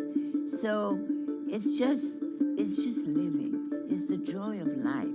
For any young woman that's watching this, wants to be the next Diane von Furstenberg, what would you recommend? I think the most important thing in life is the relationship you have with yourself. Once you have a good relationship with yourself, any other relationship is a plus and not a must. And the second advice is to be as true to yourself as you possibly can. And you have to accept and own things you may not like, but the more you could be you, the happier you will be.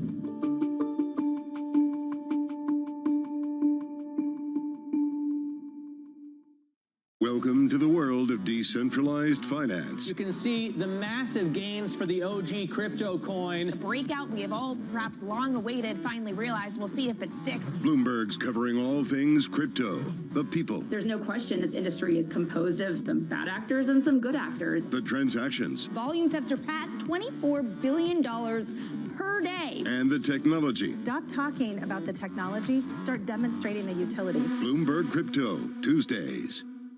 This June, in honor of Pride Month and Juneteenth, Bloomberg brings you a special equality series every Thursday in June at 1 p.m. Eastern. Bloomberg Equality, celebrating inclusion this Pride Month.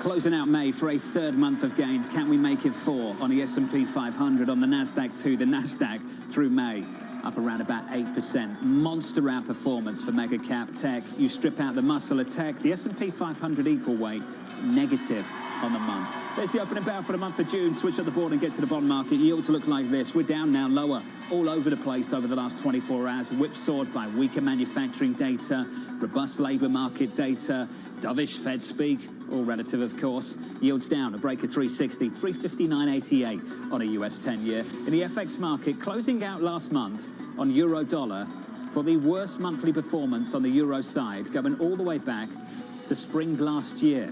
That was May for you. Brutal. Dollar stronger. We'll touch on that in just a moment. Crude down for a third session, near lows we have not seen since March. A break of 68 briefly. $68 on WTI right now. Call it 67.98. More broadly, about 30 seconds into the session, your equity market slightly positive, up by 0.1% on the S&P. Similar move on the NASDAQ. One stock to watch at the opening bell. It's all about Macy's, firmly in the red after the retailer cut its full-year earnings outlook. The CEO said this: "We planned the year assuming that economic health of the consumer would be challenged, but starting in late March, demand trends within our discretionary categories weakened even further." Katie Greifeld has more. Hey, Katie. Hey, John. Yeah, really rough reception for Macy's in the stock market right now. You can see shares down by over 5% or so. Adjusted EPS actually beat estimates, but as you pinpointed, it was all about the gloomy guidance that Macy's gave. Really, again, warning, rather, it's been a rough morning, about those demand trends starting in late March. So let's get into some of the numbers here, because full year adjusted EPS, currently, they see that between $2.70 to $3.20. The previous range that they had gained had been between $3.67 and $4.11. So really lowering that range altogether. It also lowered sales guidance as well, and this was interesting. They said that they're going to need to take further markdowns to manage its excess spring inventory. We know that inventory has been a big problem for a lot of these retailers. Apparently, it's still a problem for Macy's. Currently, shares off by about 5%. That number had been down as much as 15% pre-market, John. Tough morning for them as soon as the numbers dropped. Katie, thank you. As Katie points out, that stock a whole lot softer. Similar story over at Dollar General, slashing its annual profit forecast with shoppers facing numerous headwinds. The retailer said this: "The macroeconomic environment is more challenging than we had previously anticipated, which is having a significant impact on spending levels and behaviors." Kaylee, we're down 12% there this morning. Yeah, the loss is just building as trading goes on for these first couple of minutes. This is actually now the worst day for this stock since August of 2016. Not only was it a disappointing first quarter, as you allude to, John, it was disappointing guidance. The company is now guiding EPS growth of between -8% to flat. They previously thought EPS would grow as much as 6%, so that is a really sizable cut. And their comp sales guidance also came down. They previously saw between 3 and 3.5%. Now they only anticipate that comp sales are going to be up by 2% max. This really is about the macroeconomic environment, as we saw in the statement. And we have to keep in mind that this company operates dollar stores. They cater to a lower end consumer. And it is in that low end that we are seeing spending and consumption patterns change. Spending more on necessary items like food, less so on discretionary. And obviously this stock is feeling the pain of that. Again, we are now down more than 13%, nearly 14% in the first few minutes of trading here, John. The stock at the lowest level since May of 2020. Wow, that looks tough. Kelly, thank you. Let's stick with retail. Target is negative for a 10th consecutive session. That is the longest losing streak going back to the year 2000. There's a lot of issues at this company right now. JP Morgan downgrading the company to neutral, pointing to numerous macro headwinds. The analyst writing this: the backdrop for consumers has gotten worse, with market share risk rising ahead of the most important quarters of the year. As such, the prospect for additional downward earnings revisions is rising. Now, the problem we've all got this morning is this a story about Target, a story about Dollar General, a story about Macy's, or a broader story about the US consumer? Because I'm also looking at Nordstrom this morning, delivering better than expected quarterly results and reiterating its forecast, with the CEO saying this: we're encouraged by our momentum, especially given the uncertain macroeconomic environment. We remain focused on executing with agility and delivering long-term value to our shareholders. Abby has more. Hey, Abby. Hey, John. Well, here's something interesting. Before today, this stock, Nordstrom, was on pace for its 9th year down in a row, sort of reiterating these bearish trends that you're talking about. But because of today's gain, it is now higher for the first time on the year since 2014. Of course, the year is young, but this comes as the company puts up a surprise profit of 7 cents versus an expected loss of 13 cents, and apparently has everything to do with the Nordstrom rack. The gross margins are moving in the right direction there. Apparently, the improved premium brand assortment mix is really helping out. Prior, that had weighed on the stock. And a lot of analysts out there, John, think that it's only going to get better for Nordstrom, that the second half will be stronger. So this divergence between the haves, the have-nots, the low-end consumer, the middle consumer, the high-end consumer continues. But Nordstrom analysts seem positive that they are moving in the right direction. Stock up 5%. Abby, thank you. It's the story of the moment. Pick a data point, pick a retailer, and confirm your priors. Pick a retailer right now. You bullish? I'll find one for you. Bearish? Plenty out there this morning. Nordstrom up by about 5%. Let's get to some earnings from the cloud space this morning. Salesforce under pressure after reporting a disappointing outlook. The company forecasting slower growth as it shifts its focus to generating higher profits. Alex Webb has more for us this morning. Morning, Alex. Yeah, it's a tough morning for Salesforce shares. The company reporting not only a full-year outlook that was kind of in line with expectations, but also the current quarter just shy of expectations. Essentially, its order book is going to grow by 10%. The market had been looking for about 11%. Clearly not a massive miss, but it's to do with the way this company is changing essentially its equity story. It had an activist investor come in last year saying, please focus on profitability. For a company that for much of the past decade has been your classic growth stock, reinvesting its profits into gaining market share. Now we've seen the earnings come up, the profitability really start to come up. That has brought down the price to forward earnings ratio.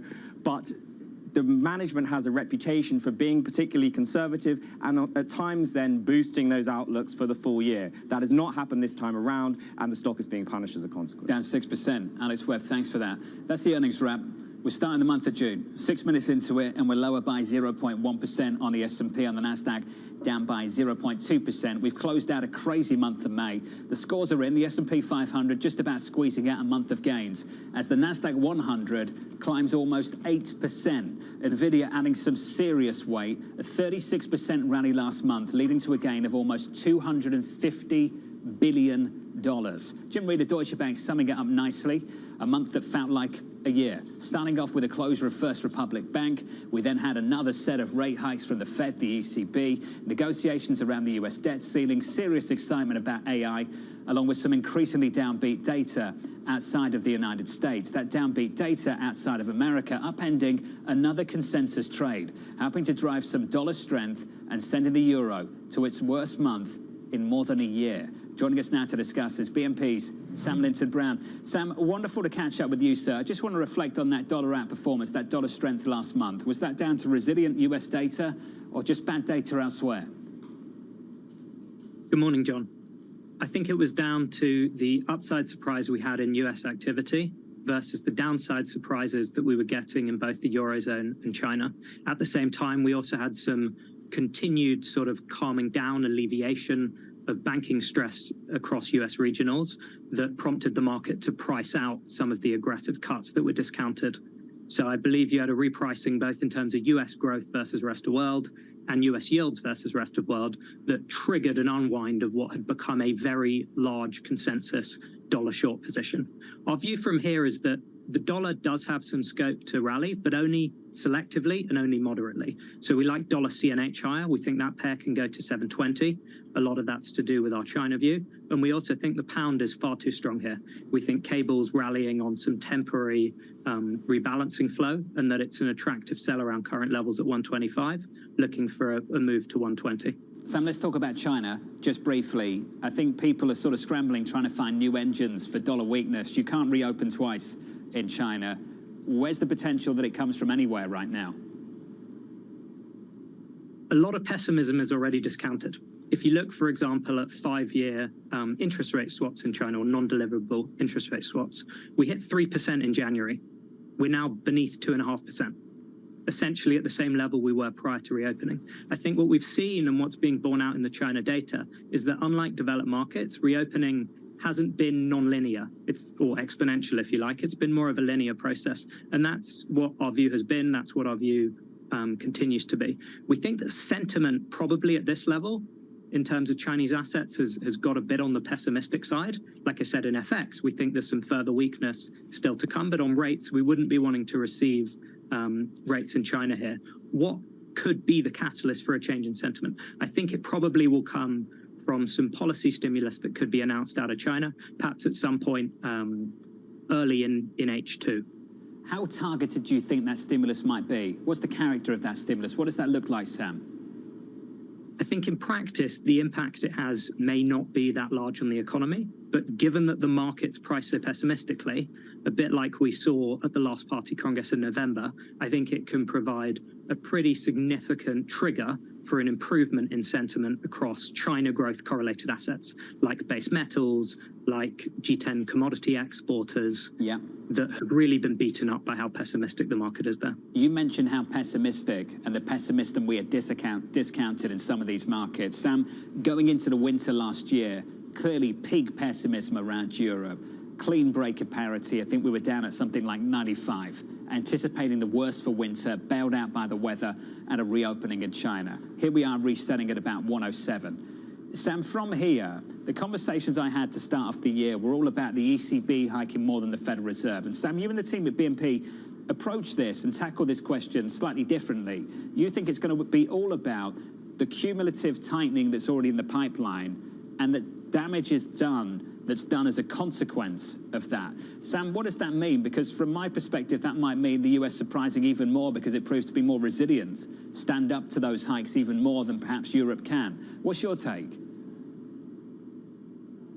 The US economy's held up better than I believe the market had expected, given the tightening that's been delivered. And that's prompted investors to question, is policy transmission broken?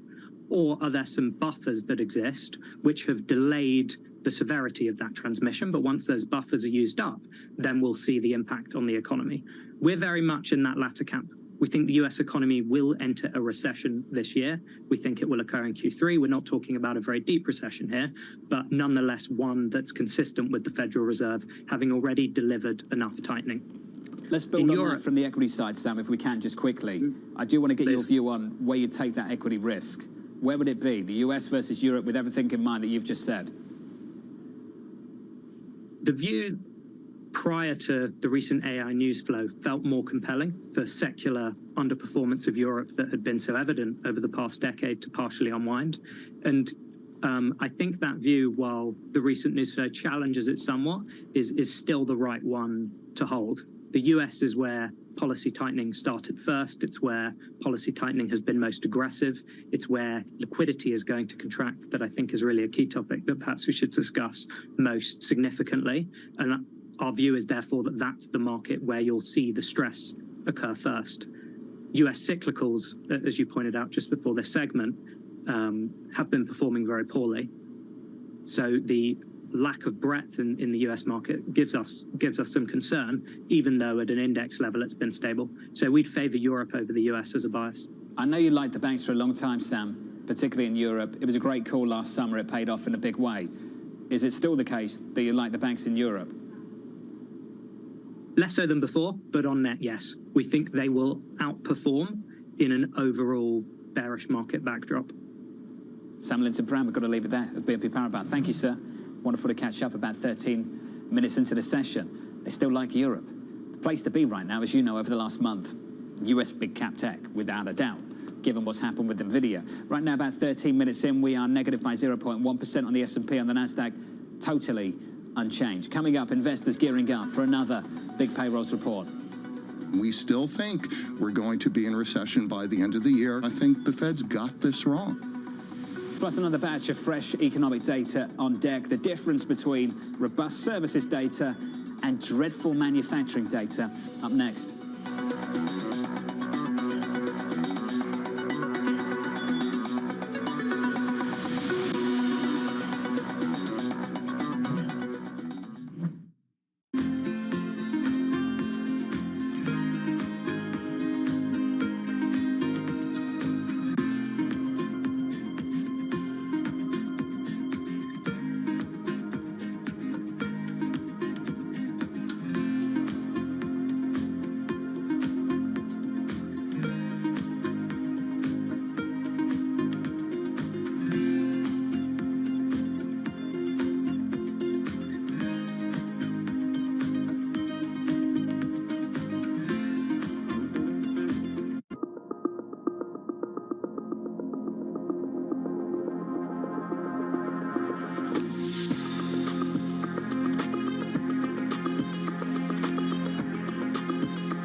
So as you look back on your career, what would you say is the best investment advice you've ever received?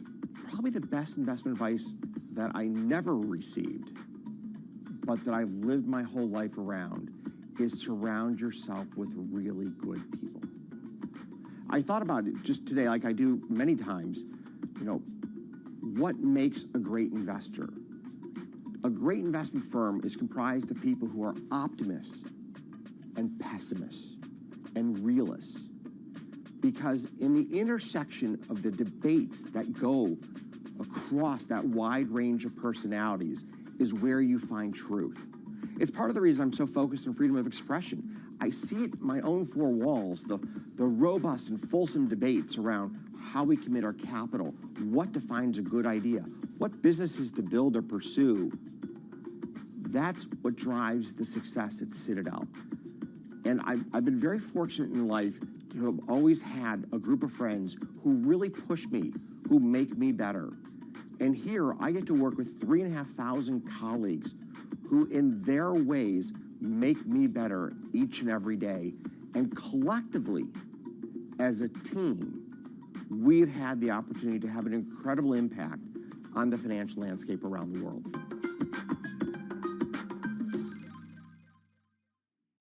News breaks. No one covers the world like Bloomberg. A lot of the focus and the momentum here is what to do with inflation. But again, this is still a monetary policy story. The first round results with President Recep Tayyip Erdogan showing resilience and strength on his nationalist platform. A number of leaders have come out on both sides of the aisle and say we will not default. That does seem like they are making progress. Bloomberg, your global business authority.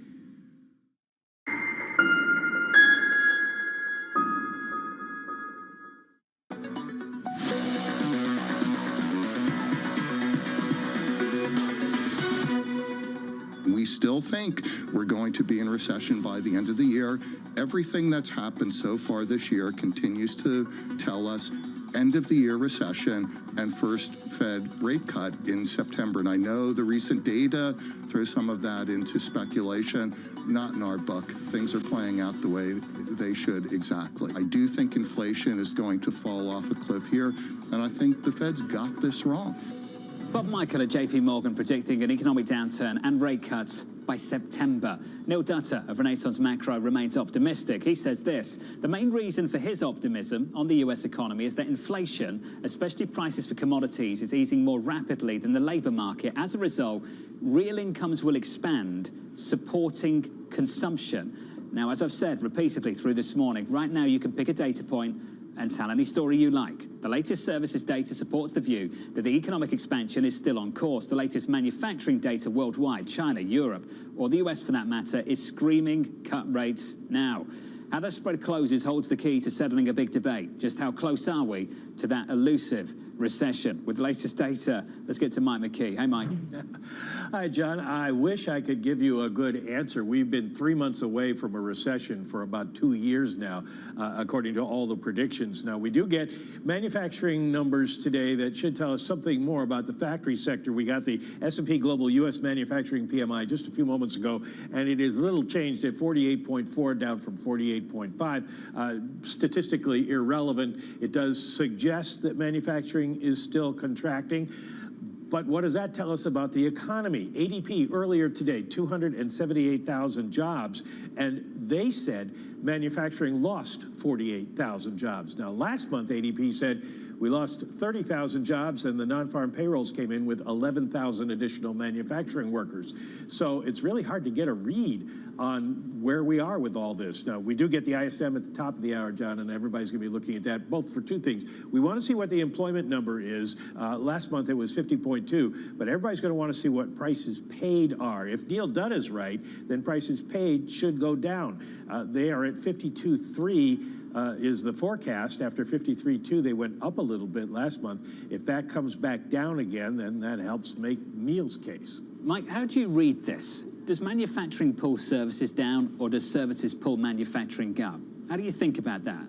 Well, services, in a sense, should pull manufacturing up if they stay strong and there's a lot of hiring, because those people have money and they will be buying things. We've had this imbalance between goods and services for quite some time because people could only basically buy goods during the pandemic. At some point, that has to even out a little bit. We had a big drop in goods purchases, and we saw inventories go away, and manufacturing has been in a slump. But that may have to start to come back up again as people continue to spend and use up all the services that they had a backlog of demand for. Mike, we've seen this movie before, haven't we? Do you remember the end of 2015? All that China weakness, the worries about recession there, and we had the PMIs drop sub 50. There was talk of a manufacturing recession bleeding into the broader economy. I feel like we did that for years, Mike, and escaped it. Is this any different? Well, it's hard to say that it is different because, of course, you're not supposed to say that. But the problem is we don't know from the pandemic situation. It has distorted so much in the economy. It doesn't seem like there is a nationwide weakness in manufacturing in the same sense that there was in 2015. It does seem that there has been a shift away from buying stuff, and companies have produced less, but they haven't hired fewer people, and they haven't let people go in big numbers in manufacturing. So it's hard to get a read on how broad this is and how long it's going to last. Payrolls data coming up tomorrow. Mike McKee, thank you. Just to bring you the estimates right now, for those of you just tuning in our Bloomberg survey, gets updated frequently. 195 is the median estimate so far, 195,000, down from 253K.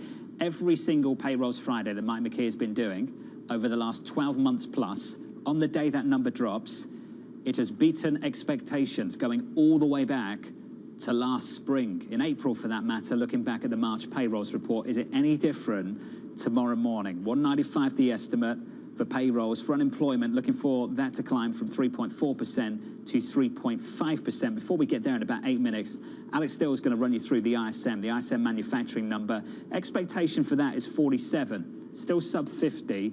At 47, contraction rate. We're seeing that elsewhere too, in Europe, in China, and as we pointed out, in services, you do not see that. The data so far this morning, pretty robust. The ADP report, big upside surprise, 278. We were looking for 170. Jobless claims coming in at 232. The estimate there about 235. So in and around 230K now for the last couple of weeks. Pretty solid data, and we're talking about a skip, not a pause, at the Federal Reserve. Let's get you some price action for the month of June. About 20 minutes into this session, equity slightly negative. Abby has the sector price action. Hey, Abby. Hey, John. Well, that small decline right now is on below average volume, and we not surprisingly have more sectors lower than not, but not too much drama here. You have communication services up the most, up 0.7%. At this point, utilities and real estate both down the most, most. Utilities down 1%, even as yields are lower, so defense not wanted. What's super interesting, though, is over the last month, take a look at this divergence. This is really the year of divergences. Tech up 9%, energy down almost 10%. That was the worst month in May for energy in about a year. Tech at its highs had been on pace for its best month in a year. These conundrums, John, they continue. Abby, thank you. There are many. Your trading diary coming up next.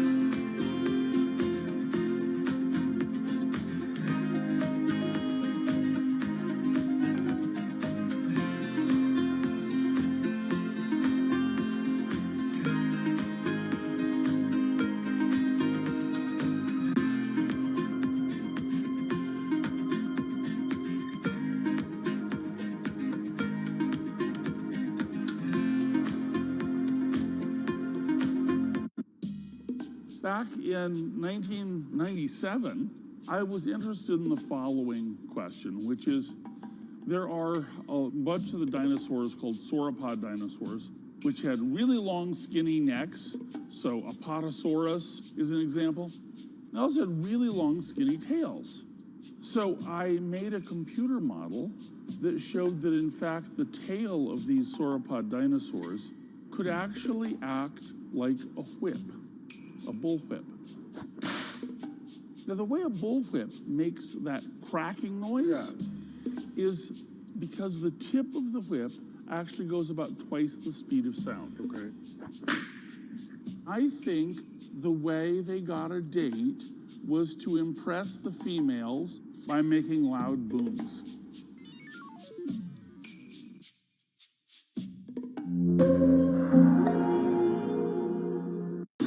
Fixed income fix. Watch Bloomberg Real Yield every Friday at 1 p.m. Eastern, right here on Bloomberg, your global business authority.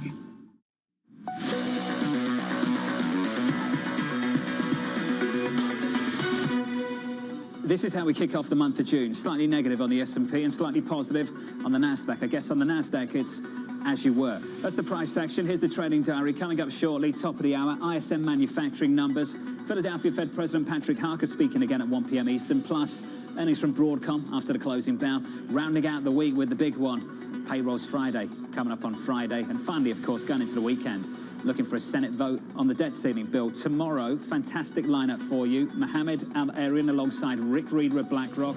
iCapital's Anastasia Amoroso, PGIM's Mike Collins. Looking forward to that coverage with you. From New York, that does it for me. Thank you for choosing Bloomberg TV. This was the countdown to the open. This is Bloomberg.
Maybe I should go do something else. I can't do anything better than I'm already doing. I've already turned this company around. I've made a lot of money for the investors, the shareholders, and yourself.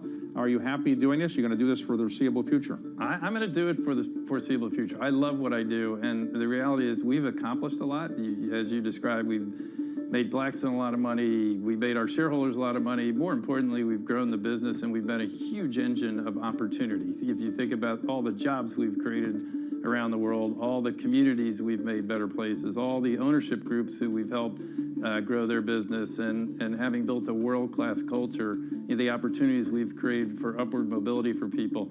And this business, I would still say, is like a coiled spring coming out of COVID particularly. So I feel like we just have more to do. My job's far from done.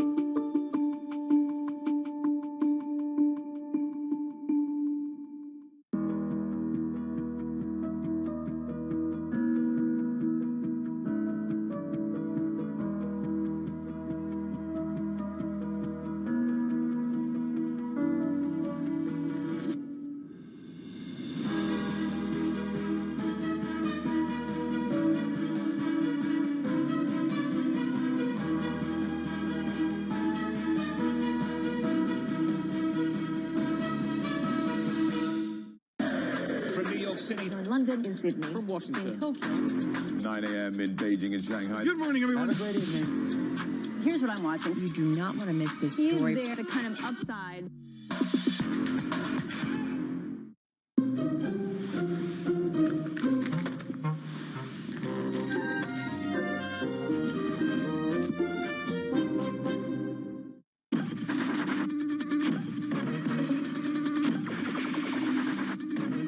Pepsi's Number Fever campaign in the Philippines has probably gone down in history as one of the biggest marketing disasters in history, mainly because of a human error that led Pepsi to print more winning caps than they planned.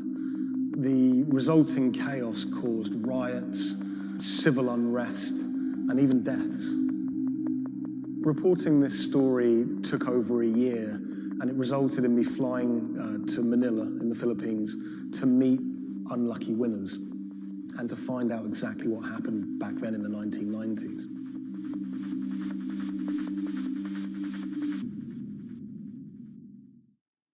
My name is Jeff Maish. I'm a journalist based in Los Angeles. I wrote the story for Bloomberg Businessweek about Pepsi's Number Fever campaign. The Philippines is a really interesting country. It's made up of thousands of islands. And it's also a country that's very heavily influenced by America. American culture is everywhere you look in the Philippines. They're obsessed with Frank Sinatra music, for example. They love all things America, and that extends to their love for soft drinks, Pepsi-Cola, Coca-Cola. In the 1990s, it was everywhere. Pepsi and Coca-Cola were embroiled in what is now known as the Cola Wars. It was a fierce battle for market dominance. Number Fever was already a really popular promotion. It had been rolled out in America to great success. And so Pepsi decided to roll it out internationally, particularly in Asia. They thought it was the answer to their problems. They thought it could finally help them beat their biggest competitor.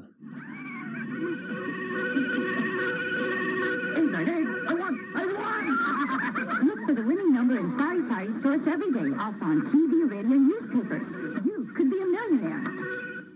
$1 million pesos, or $68,000, doesn't sound like a lot now, but in 1992, that was a phenomenal amount of money. You've got to remember that in the Philippines at the time, the average monthly income was about $100, so $1 million pesos was wealth beyond anyone's wildest imaginations. Number Fever caught fire in the Philippines. Kids were saving up their pocket money to buy a bottle of Pepsi.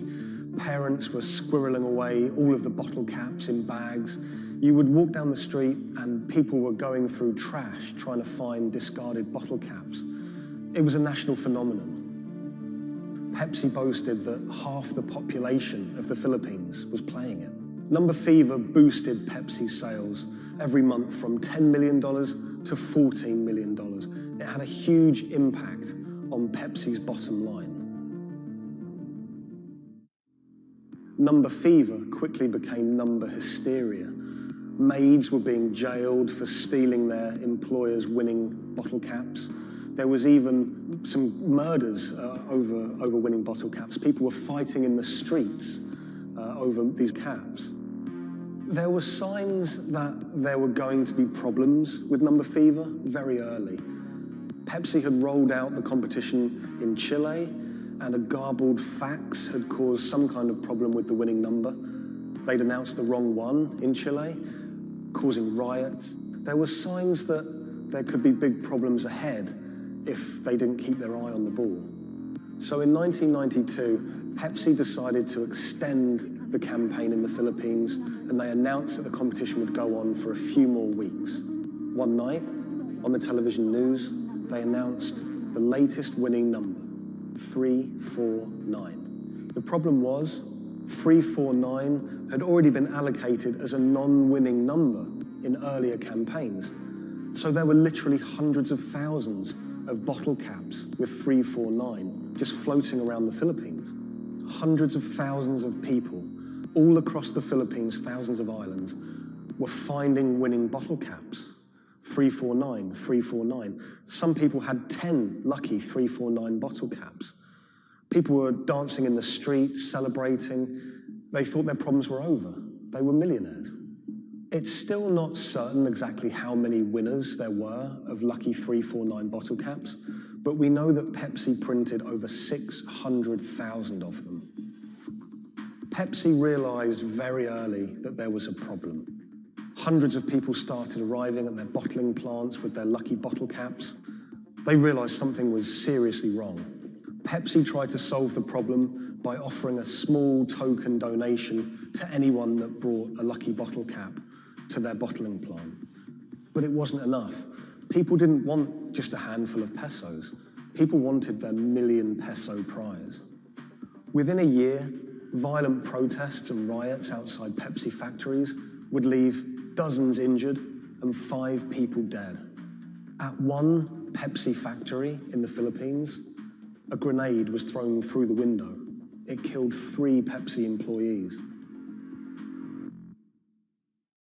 Anacita Rosario was a school teacher living near Manila in the Philippines. She was one of the tragic victims of this whole thing. She was walking to a nearby store to buy some rice one day when a Molotov cocktail was thrown at a Pepsi truck in a violent protest. It bounced under the truck and exploded. It killed her and an innocent bystander who was just a child and injured many others. When I was in the Philippines, I tracked down Anacita's daughter, Cindy, and her husband, Raul. It was clear to me that they were still very upset by the whole thing. You know, a family had been ripped apart by this competition. And Raul told me that he'd never remarried. He'd told me that he'd gone to meet Pepsi executives after his wife was killed. And he was angry. He said to them, you know, this wouldn't have happened if it wasn't for you, if it wasn't for number fever. The biggest revelation from my reporting was rumors that Pepsi was somehow involved in bombing their own trucks. I found a newspaper report with a headline that said, "Pepsi goons bomb their own trucks." And when I visited the MBI, the police department in the Philippines, they presented me with documents and interviews with people who claimed that Pepsi had paid them to cause riots and to cause trouble outside their plants in order to destabilize the situation and to frame the owners of the coalitions that were fighting them to try and curry favor. I just thought that was so shocking. And of course, Pepsi denied it, but how bizarre that a company would be accused of bombing their own trucks.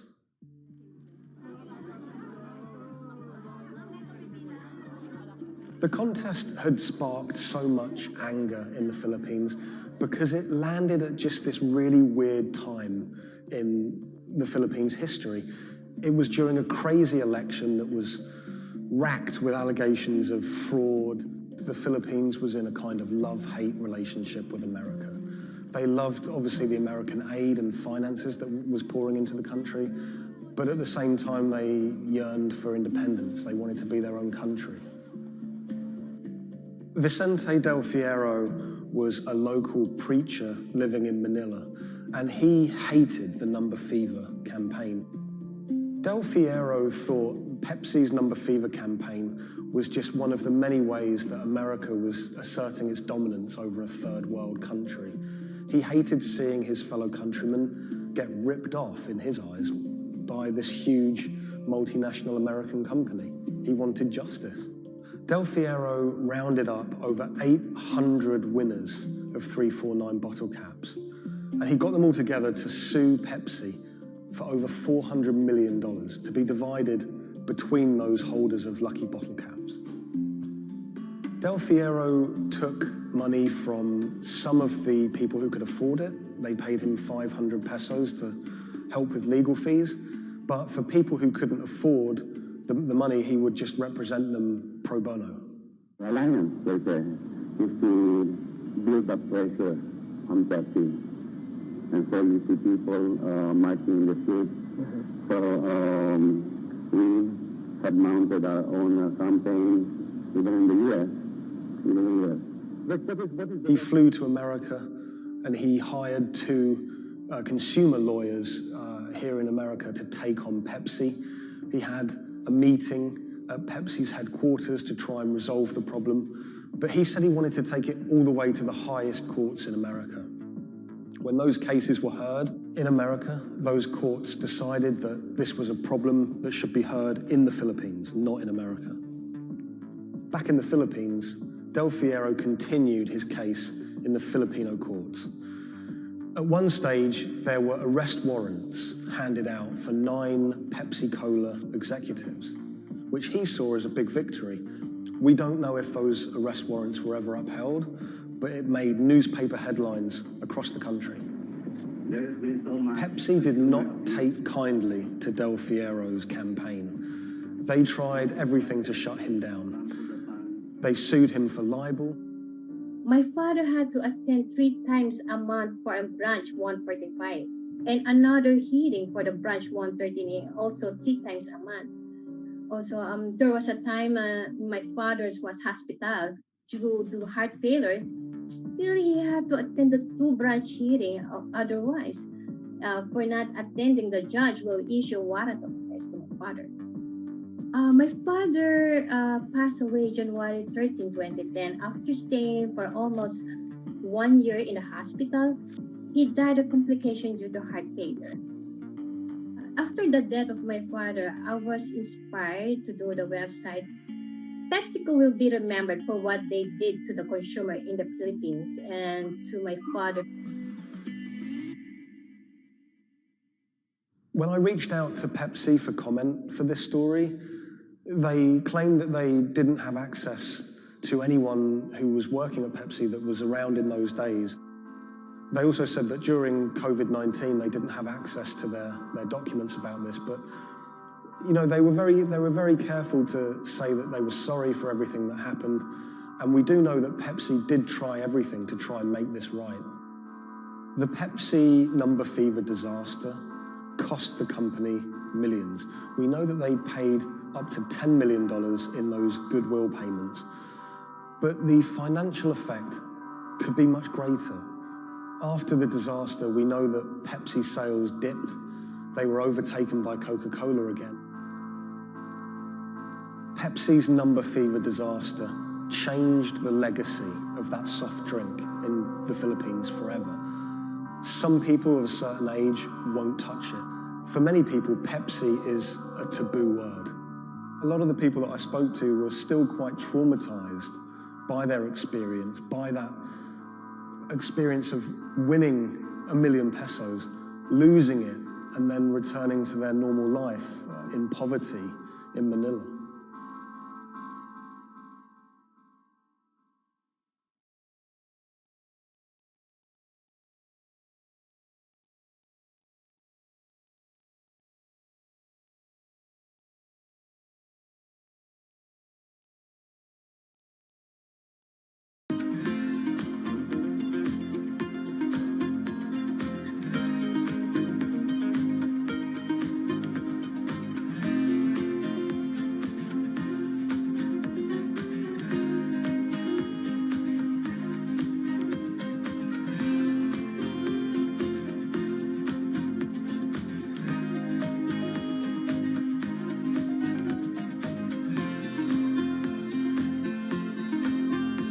When the news of the bombing came out, it was a massive story in Germany. We are following some breaking news coming to us out of Dortmund in Germany. It was covered by all the media outlets. 3 roadside explosions triggered at the same time last night as the coach left its hotel in the south of Dortmund. Public figures commented on it. We should not let them affect our life, whoever it was. The media echo went far beyond Dortmund.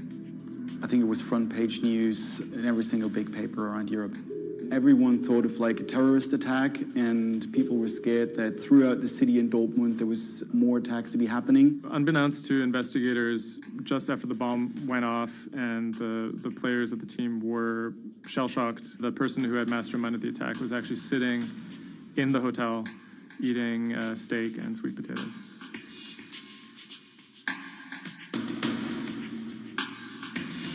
My name is Thomas Rogers. I'm the journalist who wrote the article, The Get-Rich-Quick Scheme That Nearly Killed a German Soccer Team.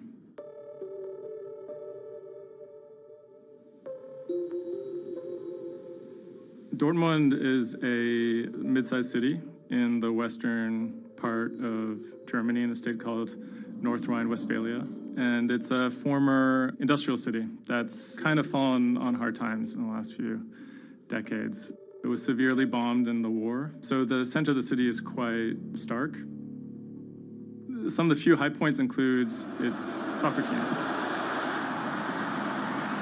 My name is Ike Henning. I'm a reporter with Bloomberg News, and I'm a great fan of Borussia Dortmund. Dortmund fans are super loyal. On all match days, the entire city is in black and yellow. It's like a religion. I think more than most German cities, soccer does play a very large role in the identity of Dortmund.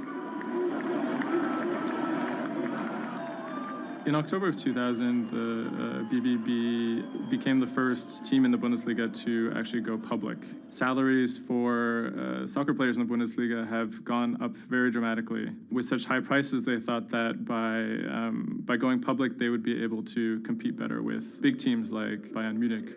Unfortunately, that didn't go too well. Dortmund bought too many expensive players, high wages, and the club almost went bust in 2005. The price of their shares, it has sometimes gone up, but mostly gone down since they made that decision.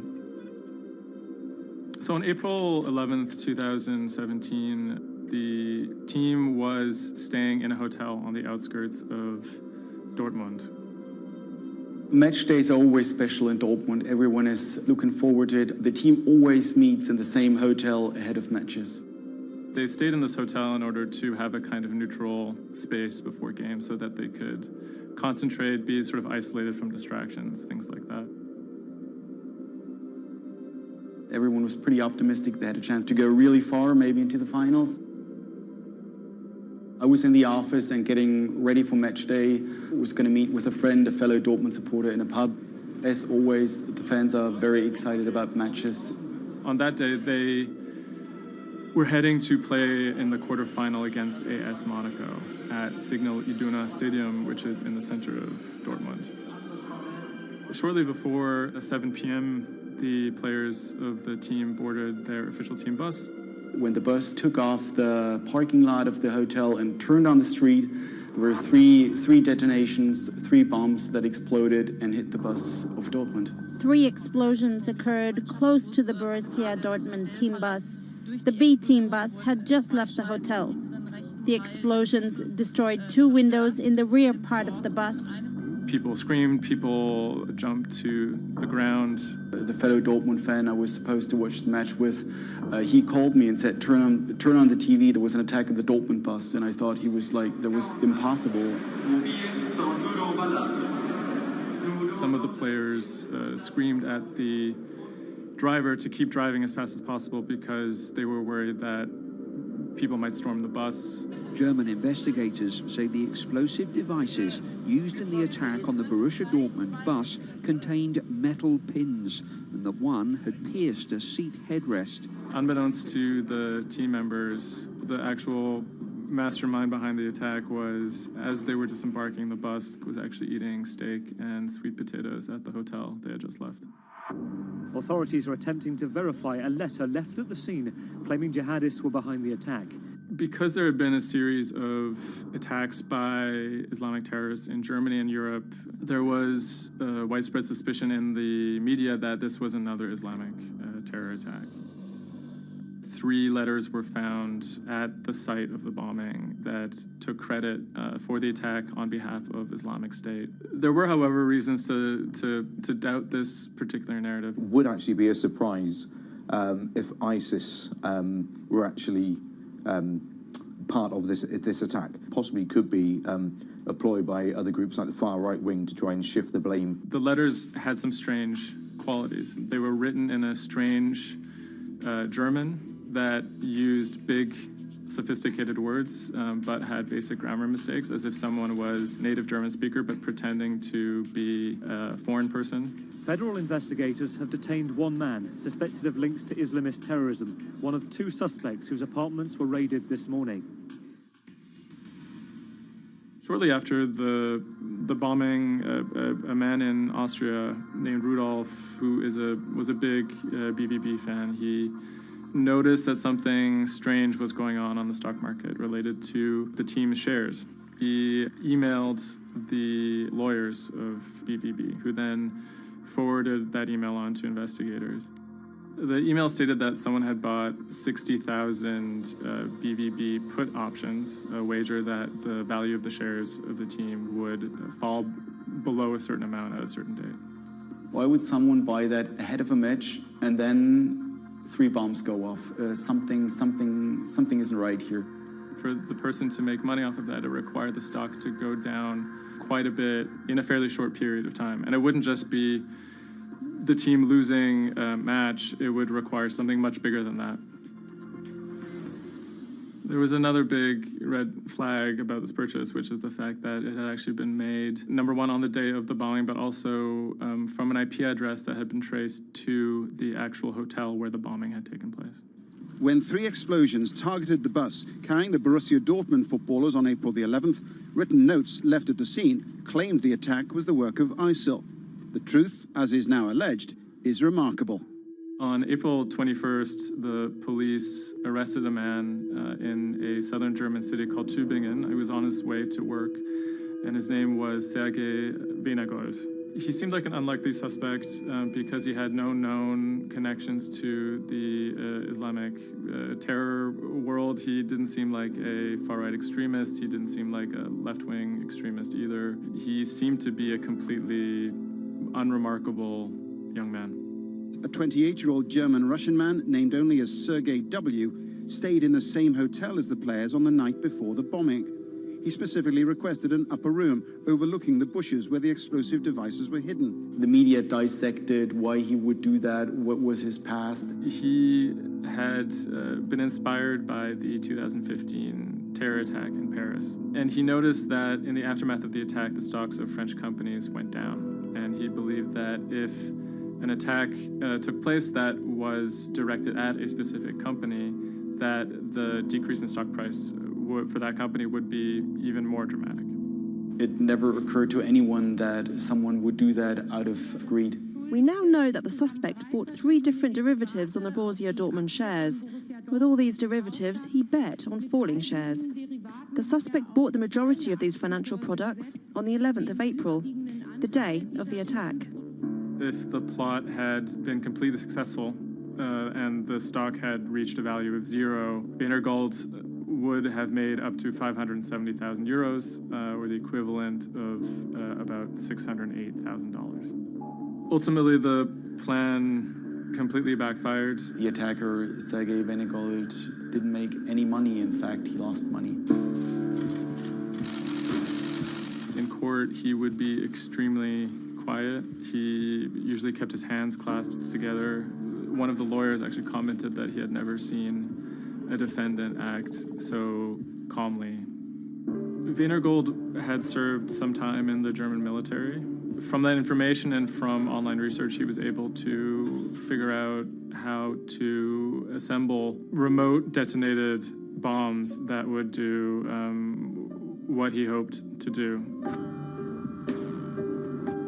There were a few days of extremely emotional testimony, including the soccer players who described doubting whether or not they could ever play another game again. It brought everything back up, and it didn't quite help them to kind of process what was going on. Throughout it all, he sat there completely silent. The big mystery that was swirling around the trial was the question of why he may have simply done it because he wanted to impress a woman. Rebecca is a young woman who has a very troubled home life. She ultimately sees her relationship with Weinergold as an opportunity to leave that troubled home. Weinergold is a Russian immigrant to Germany. He speaks with an accent. He has anxiety in large groups of Germans. She begins to resent the fact that he has these fears and feels a little bit trapped. Rebecca attempts to dump him on multiple occasions, and he threatens to commit suicide if she leaves him. Weinergold apparently told Rebecca that she would soon be seeing a surprise. After being dumped via text message, he apparently began planning for this attack in earnest. Weinergold was charged with 28 counts of attempted murder, which carried a maximum sentence in Germany of life in prison. He claimed that he had nothing to do with the attack, but as time went on, he admitted that he had actually been the person who had built the explosives and had set them off. But he claimed that he didn't want to actually kill anybody. Ultimately, Weinergold didn't receive the harshest possible sentence. He was given 14 years in prison, but it's still a considerable amount in jail in Germany.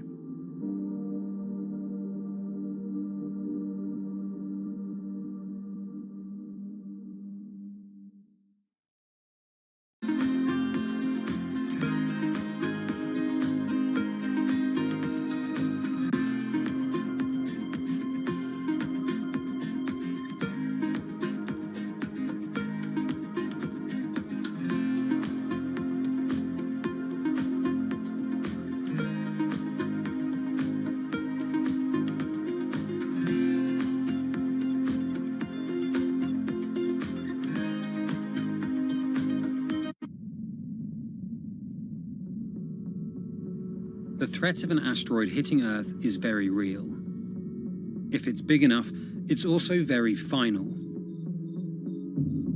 These are very, very infrequent events. The probability is not zero, though.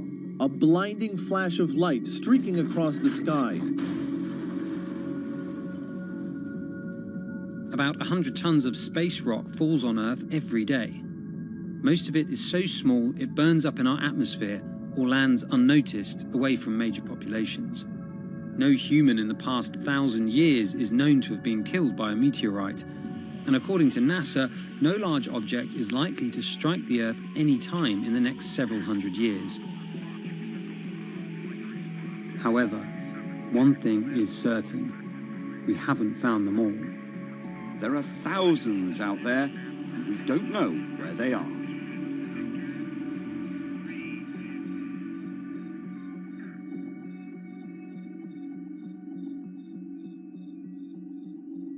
There are a lot of asteroids in our solar system. They number in the billions. Scientists all over the world are working toward detecting and deflecting the most catastrophic of natural disasters. The race is on to find as many of these objects as we can. We have a way of calculating whether or not an asteroid is potentially dangerous or not. I mean, I think it's something worth investing in. It's our existence at stake, right?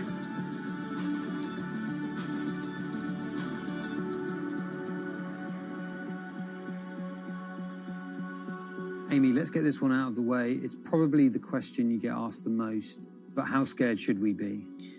Asteroids and comets are a natural hazard that's out there like a lot of other natural hazards. These are very, very infrequent events, these collision events, where an object actually impacts the Earth. The most important thing that we need to know about asteroids is when the next impact is going to happen and how bad it will be. What we know is that an object that's about say a kilometer across, is capable of causing very, very wide devastation across the planet, really, truly global devastation. The object that wiped out the dinosaurs was somewhere in the neighborhood of 5 to 10 kilometers across, so even bigger than that. At a kilometer, it's still going to be very bad and will have global effects. For objects that are capable of causing what I would call sort of regional damage, kind of a large major metropolitan area, a city and its surrounding environment, sort of around 100-ish meters. It depends on the details of the composition and so forth. By the 1980s, NASA was cataloguing near-Earth objects. In 1994, stargazers watched as comet Shoemaker-Levy 9 hit Jupiter. The resulting zone of chaos was estimated to be as large as the Earth, and the event became a turning point in the search for asteroids and comets in our solar system. In 1998, Congress tasked NASA with finding 90% of asteroids and comets 1 kilometer wide or larger. Soon after, Hollywood blockbusters Armageddon and Deep Impact brought attention and fear to the masses. The great news is that the vast majority, more than 90% of all the really large 1 kilometer near-Earth objects have been found. The challenge now is working down to these smaller sizes that are still quite capable of causing a lot of damage, but they're just harder to spot because they're fainter, they're smaller. Can you give us a sense of how many are out there in our solar system? We know that there are a lot of asteroids in our solar system. They number in the billions. Most of them, however, are between Mars and Jupiter in what we call the main asteroid belt. This is a region of space where most of the asteroids in the inner part of our solar system live, and they stay there for many billions of years. There is another population, though, that kind of leaks inward and gets into the region somewhat close to the Earth, and we call these near-Earth objects. We think that there are millions and millions of near-Earth objects that are out there in the total population. As of today, we know of sort of around 25,000, something like that. When we first spot an object, we really know very little about it. We just see something moving across the sky. So all you get is just sort of a handful of snapshots, just enough to be able to tell that this isn't an asteroid that we've already seen before. And then once we can calculate the distance to it, we can now start to make predictions about its true size. Is it large or is it small? So we have a lot of information that we have to get pretty quickly to really understand what's going on. Finding asteroids is just one piece of the puzzle. Planetary scientists are extremely skilled in determining the orbits and speeds of asteroids based on relatively small amounts of data. NASA runs simulations of the trajectories asteroids could take, which is useful but time-consuming. A team of scientists in the Netherlands have found a way that could buy us more time. Our method is very quick. So you can very quickly get an assessment of whether or not the object is dangerous or not. If you look at the classical way of determining the danger of an asteroid, it may take days of computing time on very big machines to determine this hazardousness. The current problem is that there's just too many asteroids out there to spend a huge amount of computational power on all of them. So the neural network allows us to focus on what really could go and pose a hazard to Earth. A neural network is a computing system that mimics the way the human brain operates to find underlying relationships in a set of data. By training the network in this way, you train it in recognizing those objects that are most likely to hit the planet. And once it's trained, you can apply this network to all the unknown asteroids. And then you can make a selection and saying, hey, these are the ones which appear to be having orbits similar to the ones which we know are hitting the planet.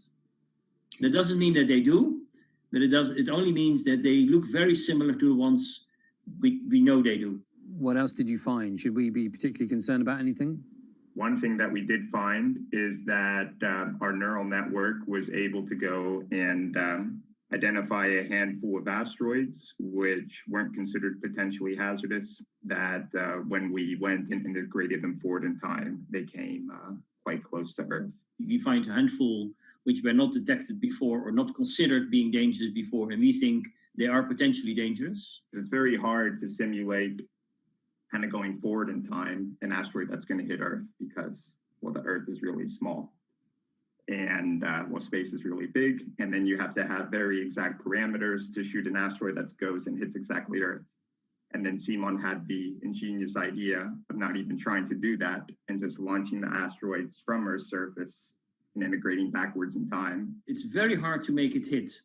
So you need a lot of calculations which all end up in nothing. And the idea was then like, well, let's not do that. This is basically what NASA is doing. NASA is taking an asteroid, making multiple copies of them, shooting them all forwards in time, calculating their orbits, and then see what fraction sort of gets close to Earth. Not even hitting Earth, but getting close to Earth. And that they call it a potential impactor. So you calculate the solar system forwards in time for, let's say, 1,000 years. And then you launch asteroids from the surface as if they, if you go forwards in time, would fall on the surface. You calculate them backwards to today, and then you get your orbital parameters of today's asteroids, which you know will land on the planet.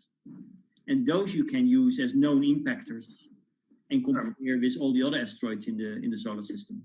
Can simulations and AI, can those things fill in the gaps where perhaps telescopes and other imaging tools can't? Absolutely. Since the observations get more complex, the physics gets more complex. And if the physics get more complex, the mathematics becomes more complex. And at some point, you can't solve your problems analytically anymore. And then this is where the computer comes in. Now we have this trained neural network. We have a way of calculating in a fraction of a second whether or not an asteroid is potentially dangerous or not, and therefore deserves more attention or more time to spend on for really finding out if it is dangerous. When it comes to hunting asteroids, time is critical. What we can do about a potentially hazardous object depends a great deal on what we know about it and how much time we have before the encounter. We'd really like to find them when they're decades away, because the more time you have, the more options you have, and the less energy it takes to move an object aside. It also means we might not have to resort to launching a nuclear warhead at an asteroid. Until recently, pretty much our only choice. That's an option of last resort, in my opinion, yes. We have lots of options available. You can just simply bump into the object and just nudge it out of the way. That's one possibility, and that's kind of, in a way, sort of the simplest thing to think about, just nudging it off its path a little bit with, a massive object, a spacecraft, let's say. It's kind of like bowling, if you will. If you have a long time or a long stretch of runway in the lane, just a very small twist on the bowling ball will make a big change in where it ultimately ends up. Another option would be something where you take a very big, massive spacecraft and you park it next to the object and you use the force of gravity as a towing rig. That takes longer, though, and you need to be able to send a pretty massive spacecraft, and it obviously depends a lot on how big the asteroid is. Other options start to get more and more complicated, and they range from painting one side of the object a white color and painting the other side dark, and then letting the pressure of light sort of perturb its orbit. In a departure from the lab and computer simulations, NASA has real plans to rehearse kinetic impact deflection. In 2021, the agency will launch DART, the Double Asteroid Redirection Test mission, which will intercept a 160-meter asteroid in 2022. Better to practice now before we have to deal with an actual threat. In the meantime, discovering asteroids is our best bet. Thousands of scientists and amateur astronomers around the world make up an informal network that survey the heavens. But that may not be enough. NASA wants more resources to map our solar system and better technology.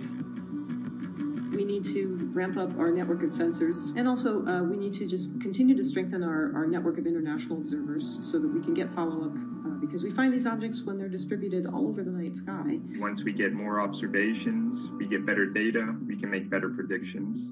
If you look at the big impactors we have had in the last, let's say, 20 years, or maybe 30 years, or 50 years, most of them we haven't seen coming. So the real danger, I think, comes from the objects we don't know about, and not from the objects we do know about. This particular natural disaster, like a lot of natural disasters and like climate change, is a problem of the global commons. So the thing that we risk collectively is that it sort of then becomes nobody's problem, and nobody takes ownership over it. The asteroids are all over the sky. They just truly cross boundaries and borders with a second's notice. kind of imagine in the future maybe lots of small satellites around the Earth that are always going and looking outward. I mean, I think it's something worth investing in. It's our existence at stake, right?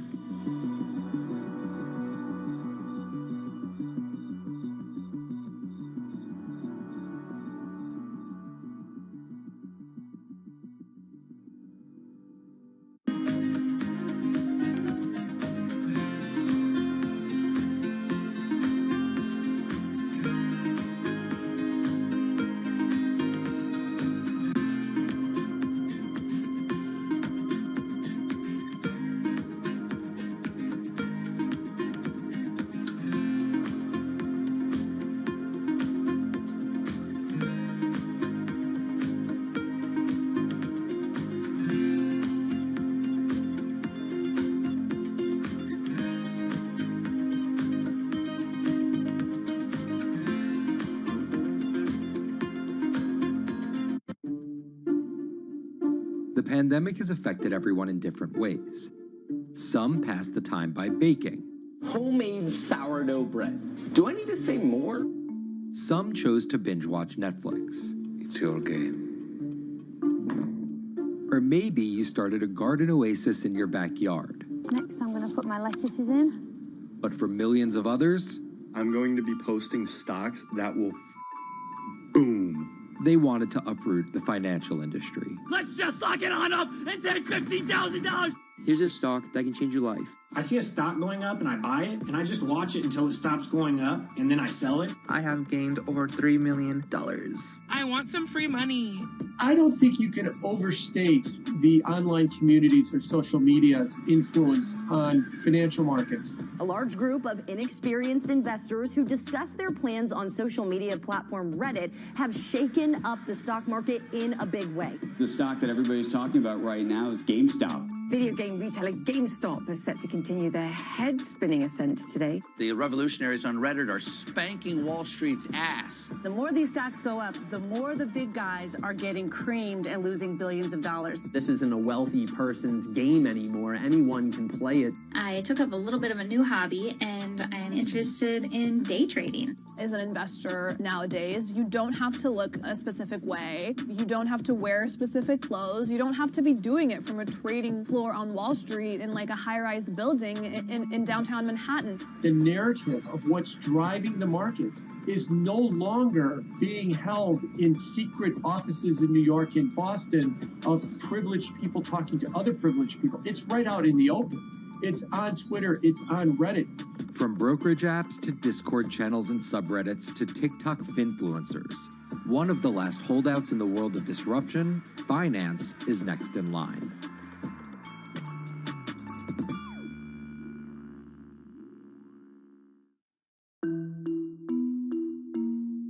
Investing should be as ubiquitous as shopping online. That's Vlad Tenev, the CEO of Robinhood, the online brokerage app, talking about how he wants his app to disrupt the world of stock trading like Amazon disrupted the world of home shopping. And I think that speaks to exactly the mission that a platform like Robinhood has, which is to democratize investing.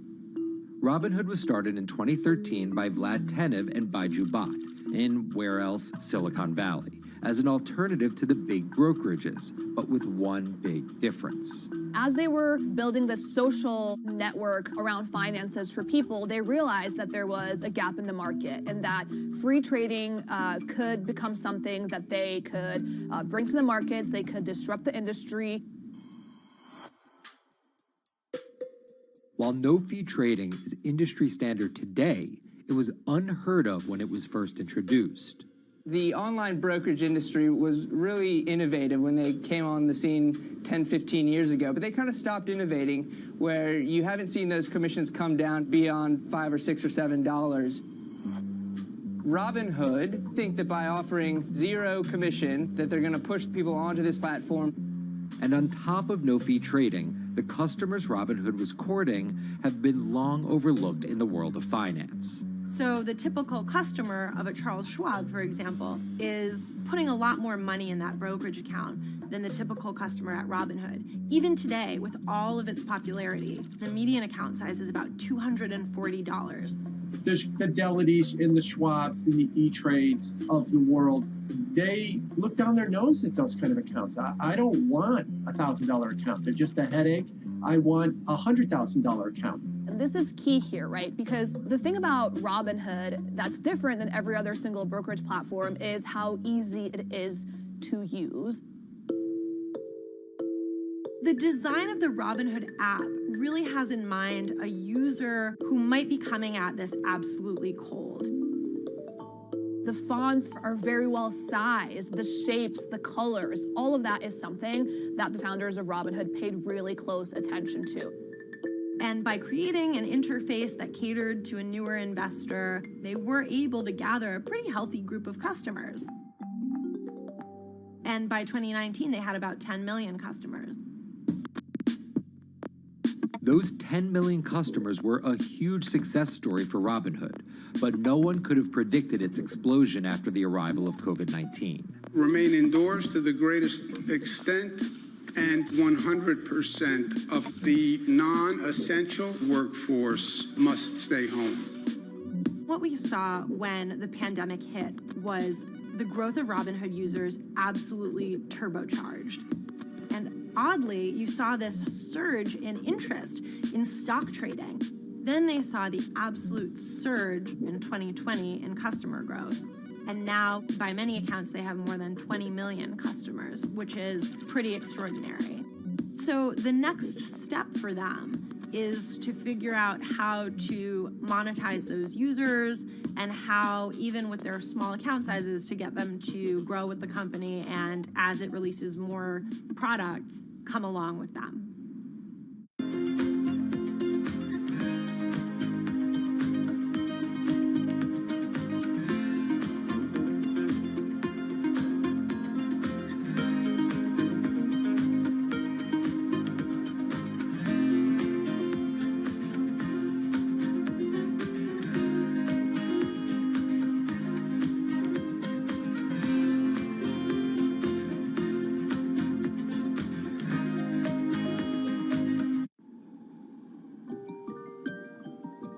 Robinhood would become one of the COVID economy's breakout successes. Robinhood traders, as they're called, became the shorthand explanation for the frenzy of often speculative retail investing after the pandemic lockdowns. Kids wake up in the morning, they go on Robinhood. They're, in the shower, they check Robinhood. Kids are learning how the stock market works at 18 while they're at school, checking their phones in between classes because notifications pop up telling them what their stocks are doing that day. With these new tools, millennials and Gen Z are investing in the market in ways their parents could have never even dreamt of. That is sort of key when we talk about the divide between older and younger generations, is that the younger generation is exposed to so much more information and tools at their disposal to do what they want in the market. The older generations, you never had the technology or the cost structure that you could play the markets like you can today. So you were stuck with giving your money to a professional investor and paying them a fee to do it. When I speak to young kids, they tell me, I'm making mistakes, I'm losing money. I'm not a perfect investor, but I'm 18, and by the time I'm 30, which will be, 10 years from now, I'm gonna have interacted with the markets for a decade. And so it's a learning experience more so than anything else. And you can look at it and you can say, wow, that's risk-taking, that's dumb, but if you could possibly shave 10, 20 years off your working life versus adding 5 years, I don't think you can fault people for that. But Robinhood is only part of the puzzle. Sure, you can trade on it, but without research, information, and data, you're just blindly throwing darts at different stocks and hoping to strike it rich. Wall Street forever has always run on what we now call narratives or memes. People telling rumors to each other have been around for 100 years. On Wall Street, information is its own currency. Historically, either you had it or you didn't. And and the people who had it had a huge advantage. In the past, those narratives and memes didn't have a network effect. It would be one person telling another person over the phone. In fact, when I broke into this business in the 80s, a lot of people used to complain that they weren't on the call list to get those ideas. Social media changed all of that. Fast forward to 2021, that's being done on the internet now. And that's being done on Discord and Twitter and StockTwits and Reddit. And the impact is very similar, but orders and orders of magnitude larger. As social media has played a bigger part in our lives, it's also played a bigger and kind of more important role in how people find investing ideas online and on these platforms. How do those ideas spread? On TikTok. Yes, that TikTok. Soon may the weatherman come to bring us sugar and tea and rum. People aren't just going to it for sea shanty videos. The personal finance hashtag on TikTok has garnered 3.5 billion views from its 1 billion monthly active users. By comparison, videos found under the cooking and health tips hashtag have 2.6 and 2.1 billion views respectively. The trajectory of Robinhood and TikTok were literally on par. What happened in the stock market this week? So the word of the week is expectations. Absolutely essential that you guys understand the risks of shorting. And Kayla Kilbride and Kyla Scanlon are two of those financial influencer TikTokers, also known as finfluencers. I think people still care about fashion, they care about culture, but it's also like there's this big behemoth thing called the stock market that we really don't know a whole lot about, and it's gatekept behind the industry. And so people like want to unpack that. And so my audience is, a lot of them are younger investors who are looking to hone their skills. Tech and right up. Kyla and Kayla are two of the more, let's say, professional TikTok influencers. The Tesla ARK Bitcoin Biotech Risk Cluster. I've been trading since high school, and it was a really interesting way for me to fill out my decision-making frameworks and to think about thinking. And I think that the more that we can have people thinking about finance, the better that we're going to progress as a society. I think it's a huge gap in our educational system. If you're going to buy an option for a stock you think is going to go up, it's a call. So think of it like this. I made the options video where I was like, options are just like shopping. Rumor has it that this pallet's about to go up in price. So if I come in tomorrow, can I still buy it at said price? And a ton of women just like attacked that video and were like, you explain things so much better than my boyfriend or my professor, or like I could sit and listen to you all day. And I was like, this is what I was looking for. But TikTok's algorithm does not reward calm and measured videos about responsible investing. It rewards this. Watch this video for 30 seconds and you'll be rich for the rest of your life.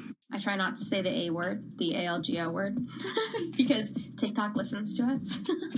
The algorithm does impact how you feel. You know, you do notice which videos do better versus which videos do worse. How do you catch someone's attention in less than 60 seconds? And how do you make it something that they're like, I need this in my life? Nearly impossible to do that in 60 seconds. But the people who perfect it are the people that you're going to watch and going to stick around. And where people are sticking around? Reddit. And its nearly countless subreddits about finance. And by far the biggest one of those is Wall Street Bets. There's a lot of social media platforms out there, but Reddit is like the social media platform for finance. Places like Wall Street Bets is where it all goes down. Started in January 2012, it wasn't long before Wall Street Bets adopted a 4chan-like etiquette, leading to their tagline, like 4chan found a Bloomberg terminal. We had all these unexplained stock moves, and we would be grasping for why stock XYZ jumped 20% in a day. And you would look at Wall Street Bets, and you would see people there talking about buying options in that stock, and it sort of, squared the circle, so to speak, and started making sense. And it was at that point that it was like, wow, we have to start paying attention to this. Some people on the platform really spend tons of time, and others are just looking for entertainment and to have a little bit of fun, effectively gambling or looking for an outlet, trying to make a little bit of money. Then on top of all of that, there were stimulus checks. Now, clearly this money is going to people who need to use that to eat, to live, but there's a lot of people who use this money to invest in the stock market. And it's not just stock tips. People quote-unquote YOLO their entire life savings or stimulus checks on a single stock.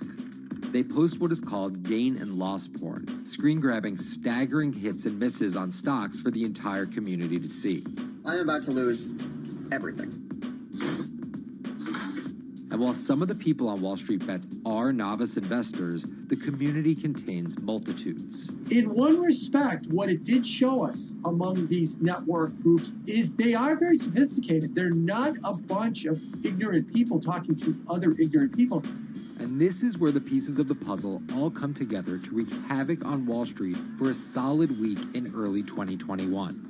It's pretty clear that the combination of more people having retail brokerage accounts and trading apps and more people being stuck at home looking for some kind of entertainment and some kind of community online came together in this very singular way.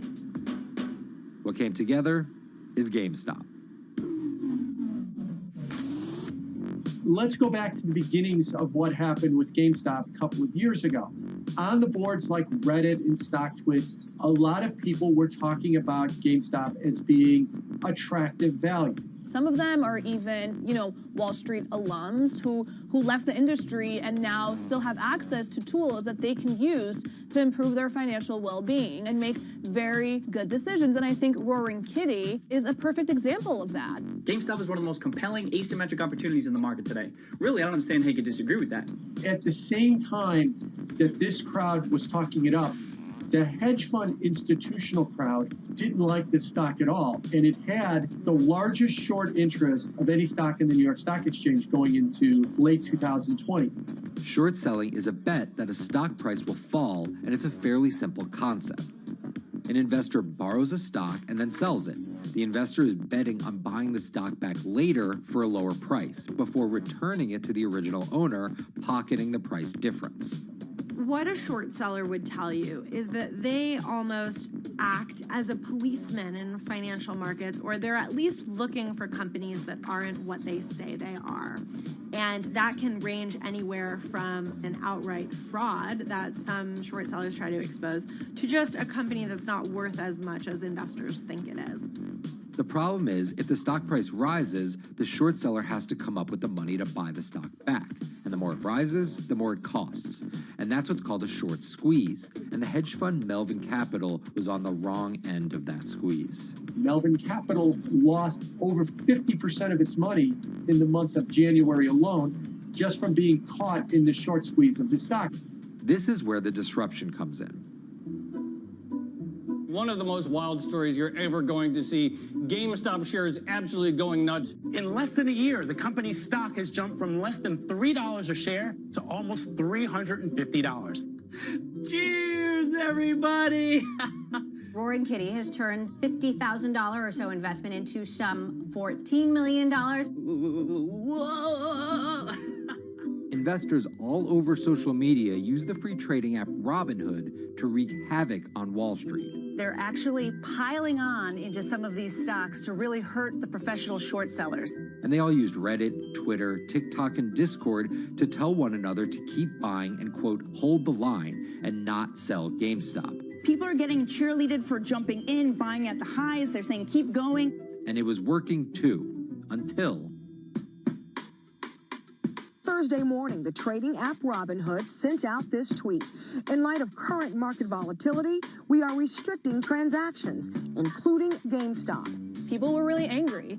Robinhood was supposed to allow the regular people to play the same game these big boys are playing. But instead, we were all taken for schmucks, and they screwed us.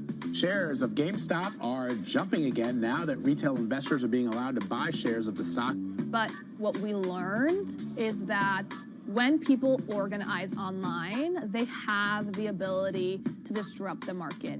And it was a big sign. The ivory walls of the institution aren't as powerful as maybe the institutions thought them to be.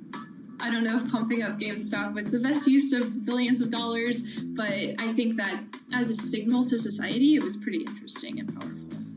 The GameStop saga was so impactful that both Vlad Tenev and Roaring Kitty were called in to testify before Congress to clarify each of their roles in the saga.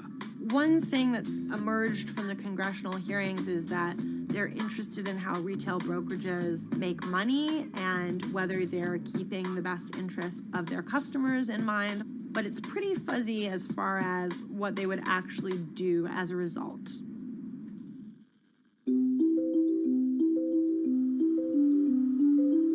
While the frenzy around GameStop eventually subsided, it didn't take long for retail investors to find other areas to invest their money. Take a look at Bitcoin going bananas over the weekend. Bitcoin forms a brand new all-time high. It was after GameStop started to drop that we saw Bitcoin really go up to over 60,000. How much further does this rally have to run? It's compelling to say that money shifted from one venue to the other. While correlation doesn't equal causation, there's a chart out there showing an inverse correlation on meme stocks going down and cryptocurrencies going up. There's definitely an aspect where people are making money on stocks and then moving, they're agnostic, they're not hedge funds. They can invest wherever the hell they want. It's a classic sort of momentum trade. They're going to wherever the winners are and they're willing to jump on and, ride it. So whether it's meme stocks like GameStop, meme coins like Dogecoin, or entirely new ways to invest in art like NFTs, the new kind of retail investor is making its presence known. Over the next 10, maybe 15 years, you're going to continue to see, whether by choice or by force, that baton go from older generations to younger generations. I don't think any single app is going to be the thing that disrupts. I think people are the disruptors. How people get ideas about what to invest in has become increasingly entwined with social media. And as social media companies govern more and more of our lives, the fact that now they're tied in more intimately to people's wallets is something that we might want to understand better. Usually what disruption, I think, means is technology comes in, whether it's blogs to the newspapers or online retailing to brick and mortar. They come in and they're in the same business, but they just do it in such a gigantic cost savings that it causes everybody to switch. Well, that's the risk that happens here, is that it's so much cheaper to just manage your own money. We're not there yet, but costs and conveniences are moving in that direction. So I'd say, Wall Street, you haven't been disrupted yet, but you could be in the coming years, and that the final chapter on this story hasn't been written.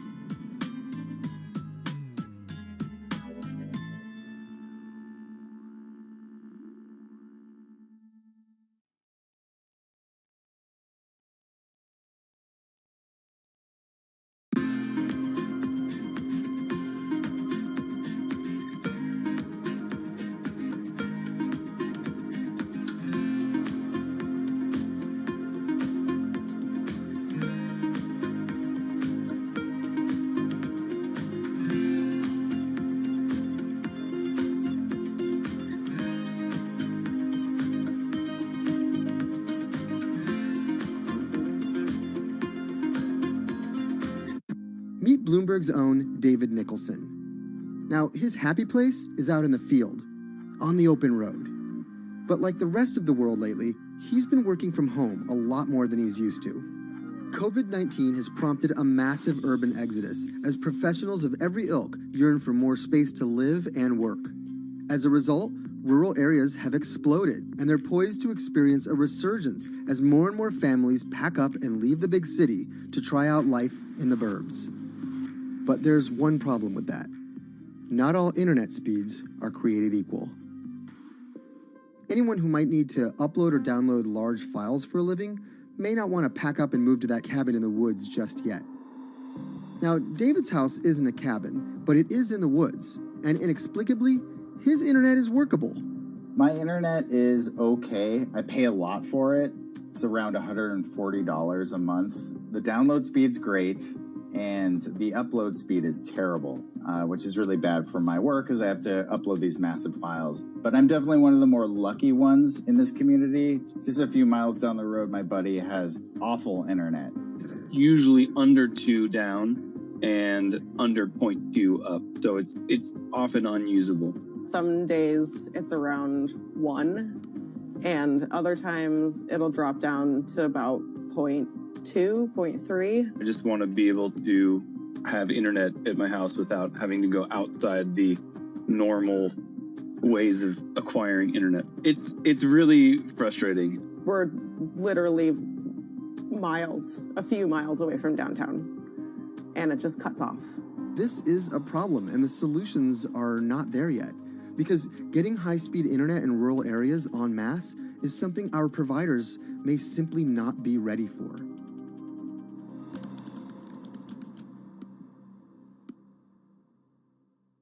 If your internet service doesn't have fast download and upload speeds, then you don't have high-speed Harmony. You have. Americans on average pay about $70 a month for internet at home. But in rural areas, it could cost a lot more for a lot less service. So the pricing for a fixed wireless provider here can be something between $80 and $150 for about 25 megabits per second. However, gigabit service, which is 1,000 megabits per second and symmetrical, is running at about $119 a month or $130 a month. That's John Paul. He co-owns Spiral Fiber, an internet service provider here in Nevada County, California. And for the past 10 years, he's been trying to bring an affordable fiber optic network to town. It all started when he applied to be part of the pilot program for Google's fiber service. Across the country, civic boosters have been going to extremes, chanting, singing, Google in the morning, and marching, trying to get the search engine giant to look at their town. The internet these days is crucial to be in the world, to be a part of the world, and to be connected to your community. Google ultimately went with Kansas City, Missouri, which left Paul on a mission to get funding to lay out fiber optic networks for gigabit service. Over the next several years, he would attend conferences and pitch venture capitalists and apply for grants to make his vision come to life. One of the biggest roadblocks to building infrastructure for the internet here in the United States are the existing large providers. They have their land staked out. They would prefer that nobody come in and compete against them. In 2013, we applied for a grant. We went down and met with the commissioners at the California Public Utilities Commission. It was an arduous process to get funded, but we finally did against all odds. We got a $16 million grant, and then we went out to seek venture capital. Then, in March of 2020, the pandemic hit the world. Everybody got locked down, and everybody came home, and everybody started using the internet. And I remember seeing on one of the local fixed wireless providers' websites, they've said, hey, we know you're all staying home, but please don't use too much video, and please don't use too much bandwidth. And I thought, that doesn't work. The U.S. connectivity gap is far greater compared to countries that are considered its peers economically. Some developing nations actually have better internet than rural America, like in Kenya, which has a state-of-the-art fiber optic network fed in from their coastline. The American connectivity gap does largely affect rural areas that are either outside of service coverage or simply prohibitively expensive. This is Rebecca. She and her family moved to Nevada County just a couple miles down the road from David. They took for granted that high-speed internet would just exist in the area, and it's not something they even bothered to check on before buying their house. Turns out, all they got was dial-up. We wanted to move where we had a little more space, room for the kids to run around, just be out in the mountains a little bit more. Having come from a bigger city area where Wi-Fi is pretty readily available, we hadn't really considered that in our purchasing of the house, whether that would be an option or not. When school started, and now that we are remote learning with our children and we're doing everything from home, we didn't have the option to do that at our house. So every day when school would start, we'd have to pack the kids up and we'd go to my in-laws' home. They have a little cabin up in this area that does have Wi-Fi already. Rebecca's situation is the norm in rural America. According to data from the Federal Communications Commission, just 4% of urban Americans lack access to broadband internet. That's compared to almost 40% of people who live in rural areas. But while that was the case, there were also racial and socioeconomic divides in terms of who had that access. In addition to that geographic difference, low-income African-American students, Latino students, and first-generation college students were more likely than others to have only one device at home that's shared among multiple siblings and or lack access to that actual connection. For most American towns, there's also a lack of competition, forcing internet prices up. And large providers like AT&T and Comcast aren't incentivized to expand service to these rural communities. This is how Xfinity makes life simple, easy, awesome. So in our area, we have a small imprint of Comcast, but they're not going to go out to the more rural areas. It's just not cost effective for them to do it as a large company. In order to lay fiber cable, you're actually physically digging trenches into the ground. And for internet service providers, they're primarily focused on maximizing their profits. And so the fewer customers you have, in any square mile and the more fiber you have to lay, that's just kind of harder to pencil out from a purely economic standpoint. AT&T released a statement on the matter, expressing the need and desire for government assistance to fund fiber optic expansion to areas deemed unprofitable. Comcast released a similar statement encouraging more public-private collaboration on this effort. Federal agencies do offer grants to help communities build broadband networks, but many have argued that there's not enough flexibility on how to use these funds. The COVID-19 relief package passed by Congress in March and signed by President Donald Trump awarded $43.3 million to 51 projects on the East Coast alone. But it also stipulated that these projects needed to be up and running by December 30th. For contractors who plan projects months and years in advance, it's a scramble to rearrange their schedules to meet that deadline. So what we've been asking the federal government to consider is at least have, as long as the projects are getting started, knowing the projects are being put into place to expand both remote learning, working from home, and opportunities like that that are truly driven from COVID. We're moving as fast as we can regardless, but hopefully they'll give us some more time. Talking to John Paul, it's clear that he believes broadband is something that can transform a community and should be considered a public good. One of the first communities to come on in the United States with full-on gigabit service was Chattanooga, Tennessee. Now, they're a bigger city, but they're a city that was economically in a downturn. In the last 15 years, the city of Chattanooga has turned around in an amazing way. It's a nexus for young people to move to. It's a place where technology happens. It's not just about logging on to Zoom, to connect with your colleagues who might be in New York City. It's also your ability as a small business, operating in the town of Nevada City or wherever it may be to, quickly upload your payroll documents or something onto the cloud, or to quickly, swipe a customer's credit card. There's just some really basic business functions and mechanics that I think people in big cities really take for granted, and that are just going to be a much bigger challenge for small business owners in rural areas.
Historically, the marginalized people, you call them as untouchables or Dalits, they have been kept away from the center of the knowledge. Once you are born into a caste, it is very difficult for you to grow beyond that. You are stuck in that identity.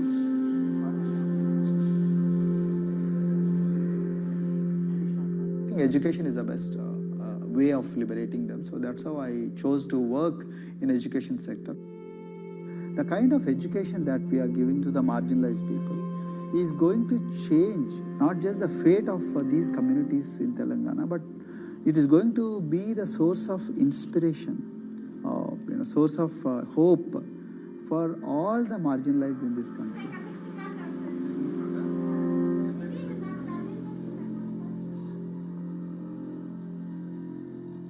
Greatest blight in India is the system of caste. For generations of Indians, the social code known as the caste system has defined how people earn a living and whom they marry. Although outlawed 7 decades ago, castes remain a significant factor in deciding everything, from family ties and cultural traditions to educational and economic opportunities. Dalits, people who are on the lowest rung of the caste system, constitute almost 1/5 of India's population of 1.3 billion. Not able to afford the high tuition of private schools, many are forced to attend government-funded institutions, which in the past have suffered from poor infrastructure, lower education standards, and high student-to-teacher ratios. But Dr. Praveen Kumar is trying to change that.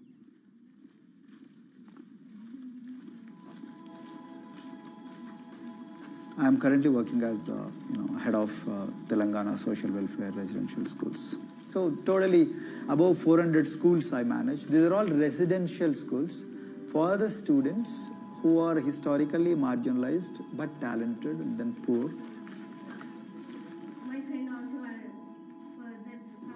Of them, 60% are girls and then 40% are boys, because girls are more marginalized among the marginalized. Their voices are always suppressed. My approach to improve the conditions in the schools has been put your eyes and ears on the ground always. Talk to the parents, talk to the teachers, talk to the students, stay in the schools and then understand their problems, their challenges, both in classrooms and then the corridors and the dorms. Then go to the dining halls and see what kind of food they are eating, and then go to their homes and then what kind of food they are getting and what kind of challenges the parents have. One of the important changes that I brought in after I took over was to complete the transformation of mother tongue to English medium, because English medium, as I said, English is the language of emancipation, a language that connects you to the whole body of knowledge in the world. So we had to train a lot of teachers. refer to the dictionary also, okay, and find out the new meanings.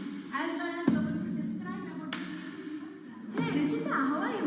Hi, Sindhu. Fine, thank you. And how about you? I'm fine too. It's been a long time. Identity is extremely important.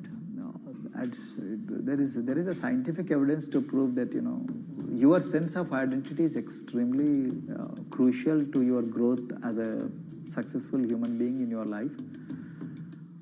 If you accept an identity which is very humiliating, which reminds you of very painful past, I think that identity will not help you to grow. I'm not saying that you should forget your past. I'm not saying that, but that should not be the bubble in which you must live always.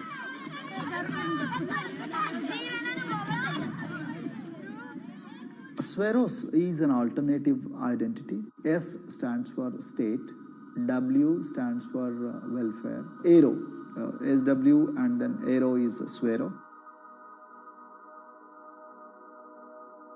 So the idea is your dreams have to be skybound. So that is what we are trying to achieve by changing the identities. Like, you say, I'm a Swero and I aim to be a doctor. I am a Swero, I aim to be a top-notch engineer. I am a Swero, I aim to be a top bureaucrat of this country. I'm a Swero, I want to be a very good actor or a musician in this world. So these are the positive images that are associated with the identity.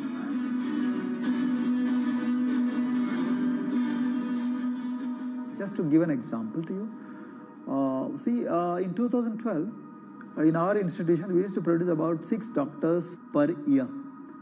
But because of our, this self-liberating ideology of Sveroism, we have, this year, we have produced about 189 doctors. This is phenomenal for any poorest of the poor people. You know how difficult it is to get into medical colleges in this country.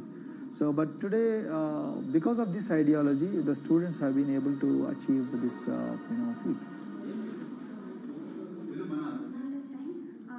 Pujita has been a farm laborer, and her parents themselves are agricultural laborers. And then this girl used to sell vegetables, but thanks to the residential education institutions, She came to the Gauli Doddi campus and then she toiled very hard for 1 year despite many problems.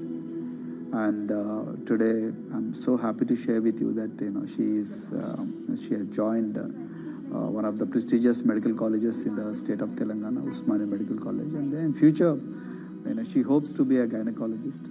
So this is the journey our children are hoping for. Similarly, the Mount Everest expedition. At Mount Everest expedition, we are very fortunate enough to place the youngest ever female in the history of this world on the peak of Mount Everest.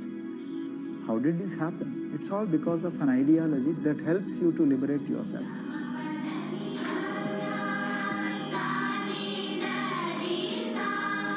We got a lot of extracurricular activities and most of them got institutionalized now. So for example, music. Similarly, the games. We have so many coaching academy. We have boxing academy, we have wrestling academy, we have handball academy. So we have, kabaddi, the traditional Indian sport. We have golf. We have introduced the golf also. Like golf is generally played by so-called rich people, but today even poorest of the poor people also are being trained in golf in our schools. Wow. So our intention has been to give all 360 degrees, type of opportunities to the students, so that whoever is interested in whatever activity, they can go and then do it. Break the barriers, break the fence, at least mentally, because poor people have been programmed to be victims, programmed to be subjugated, programmed to be on the margins, always, programmed to feel inferior. We wanted to change all that. There are certain games which are exclusive to rich people. There are certain languages which are exclusive to middle class and upper middle class in this country. To put it in one word, the sole aim of introducing all these co-curricular activities is to break the stereotypes which are recklessly imposed on these people. Their stereotypes Dr. Kumar knows all too well. Born a Dalit, his grandparents were labourers and access to the village well was restricted. Dr. Kumar credits his parents' belief in the power of education with helping him realise his aspirations. He went on to join the Indian Police Service, attended Harvard University, and then began pursuing educational reforms back home. I attribute whatever I am today, it's to my mother primarily.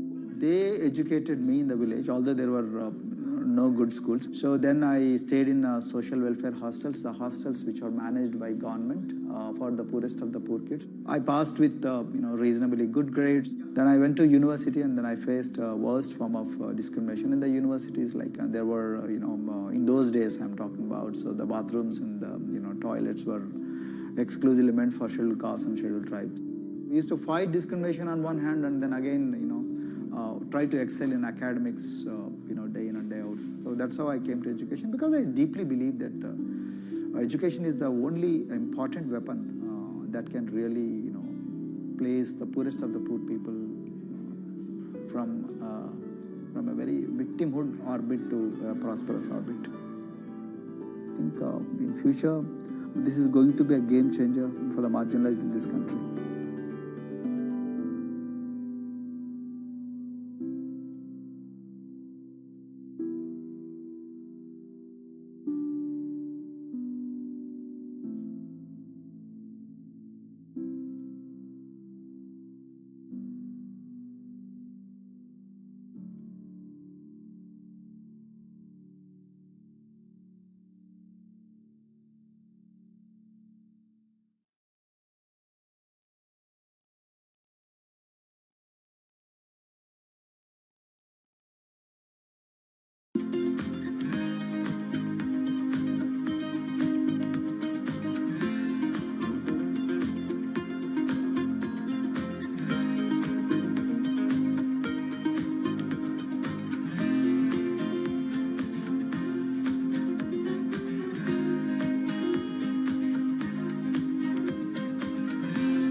If you look at a thermal image of a city and then compare that to a map of vegetation, you'll find that where there's greenery, the temperature is lower.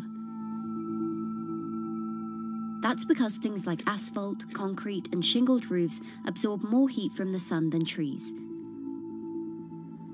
This is the urban heat island effect, and it accounts for higher temperatures in cities, often by several degrees compared with their surroundings.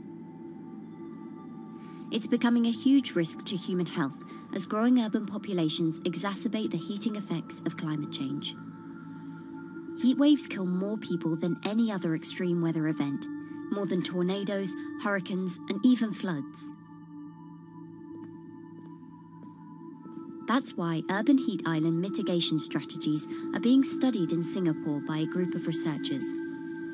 The government-backed project called Cooling Singapore is now in the process of combining everything they've learned to create a digital tool that can help cities all over the world, starting with Singapore.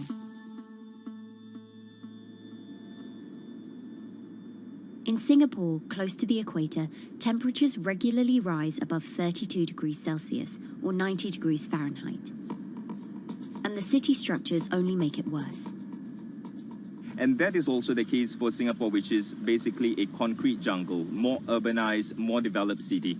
And even in Singapore, what you have is a situation whereby there's a temperature difference of 7 degrees Celsius between the more urbanized and the more rural areas. The government has taken drastic steps to keep temperatures down. This is Gardens by the Bay, an award-winning park, and inside this greenhouse is a pleasant 24 degrees. That's because the dome, along with 24 nearby towers full of thousands of people, is chilled by what's probably the world's largest underground district cooling system. It uses a large central plant that cools water and then pipes it into banks, residential towers, an exhibition centre, shopping malls, and the city's iconic Marina Bay Sands hotel and casino complex. So one of the biggest perks of using this system for the buildings is that they can save 40% in terms of electricity usage compared to your traditional air conditioners. And with Singapore relying on natural gas for most of its power, this new system means emission savings equivalent to removing 10,000 cars from the city's roads. That has big implications for the rest of the world. If things stay as they are, more than a third of the world's electricity could end up being used to cool buildings and vehicles by 2050. As the world gets hotter, gets warmer, there is a greater need for air conditioning and as well as refrigerators, for instance. And the more people are buying these household appliances, the more energy usage they use, and they release heat more, and that then exacerbates climate change. It's a vicious circle. And so since 2017, researchers at Cooling Singapore have been identifying design solutions that reduce our need for so much cool air in the first place.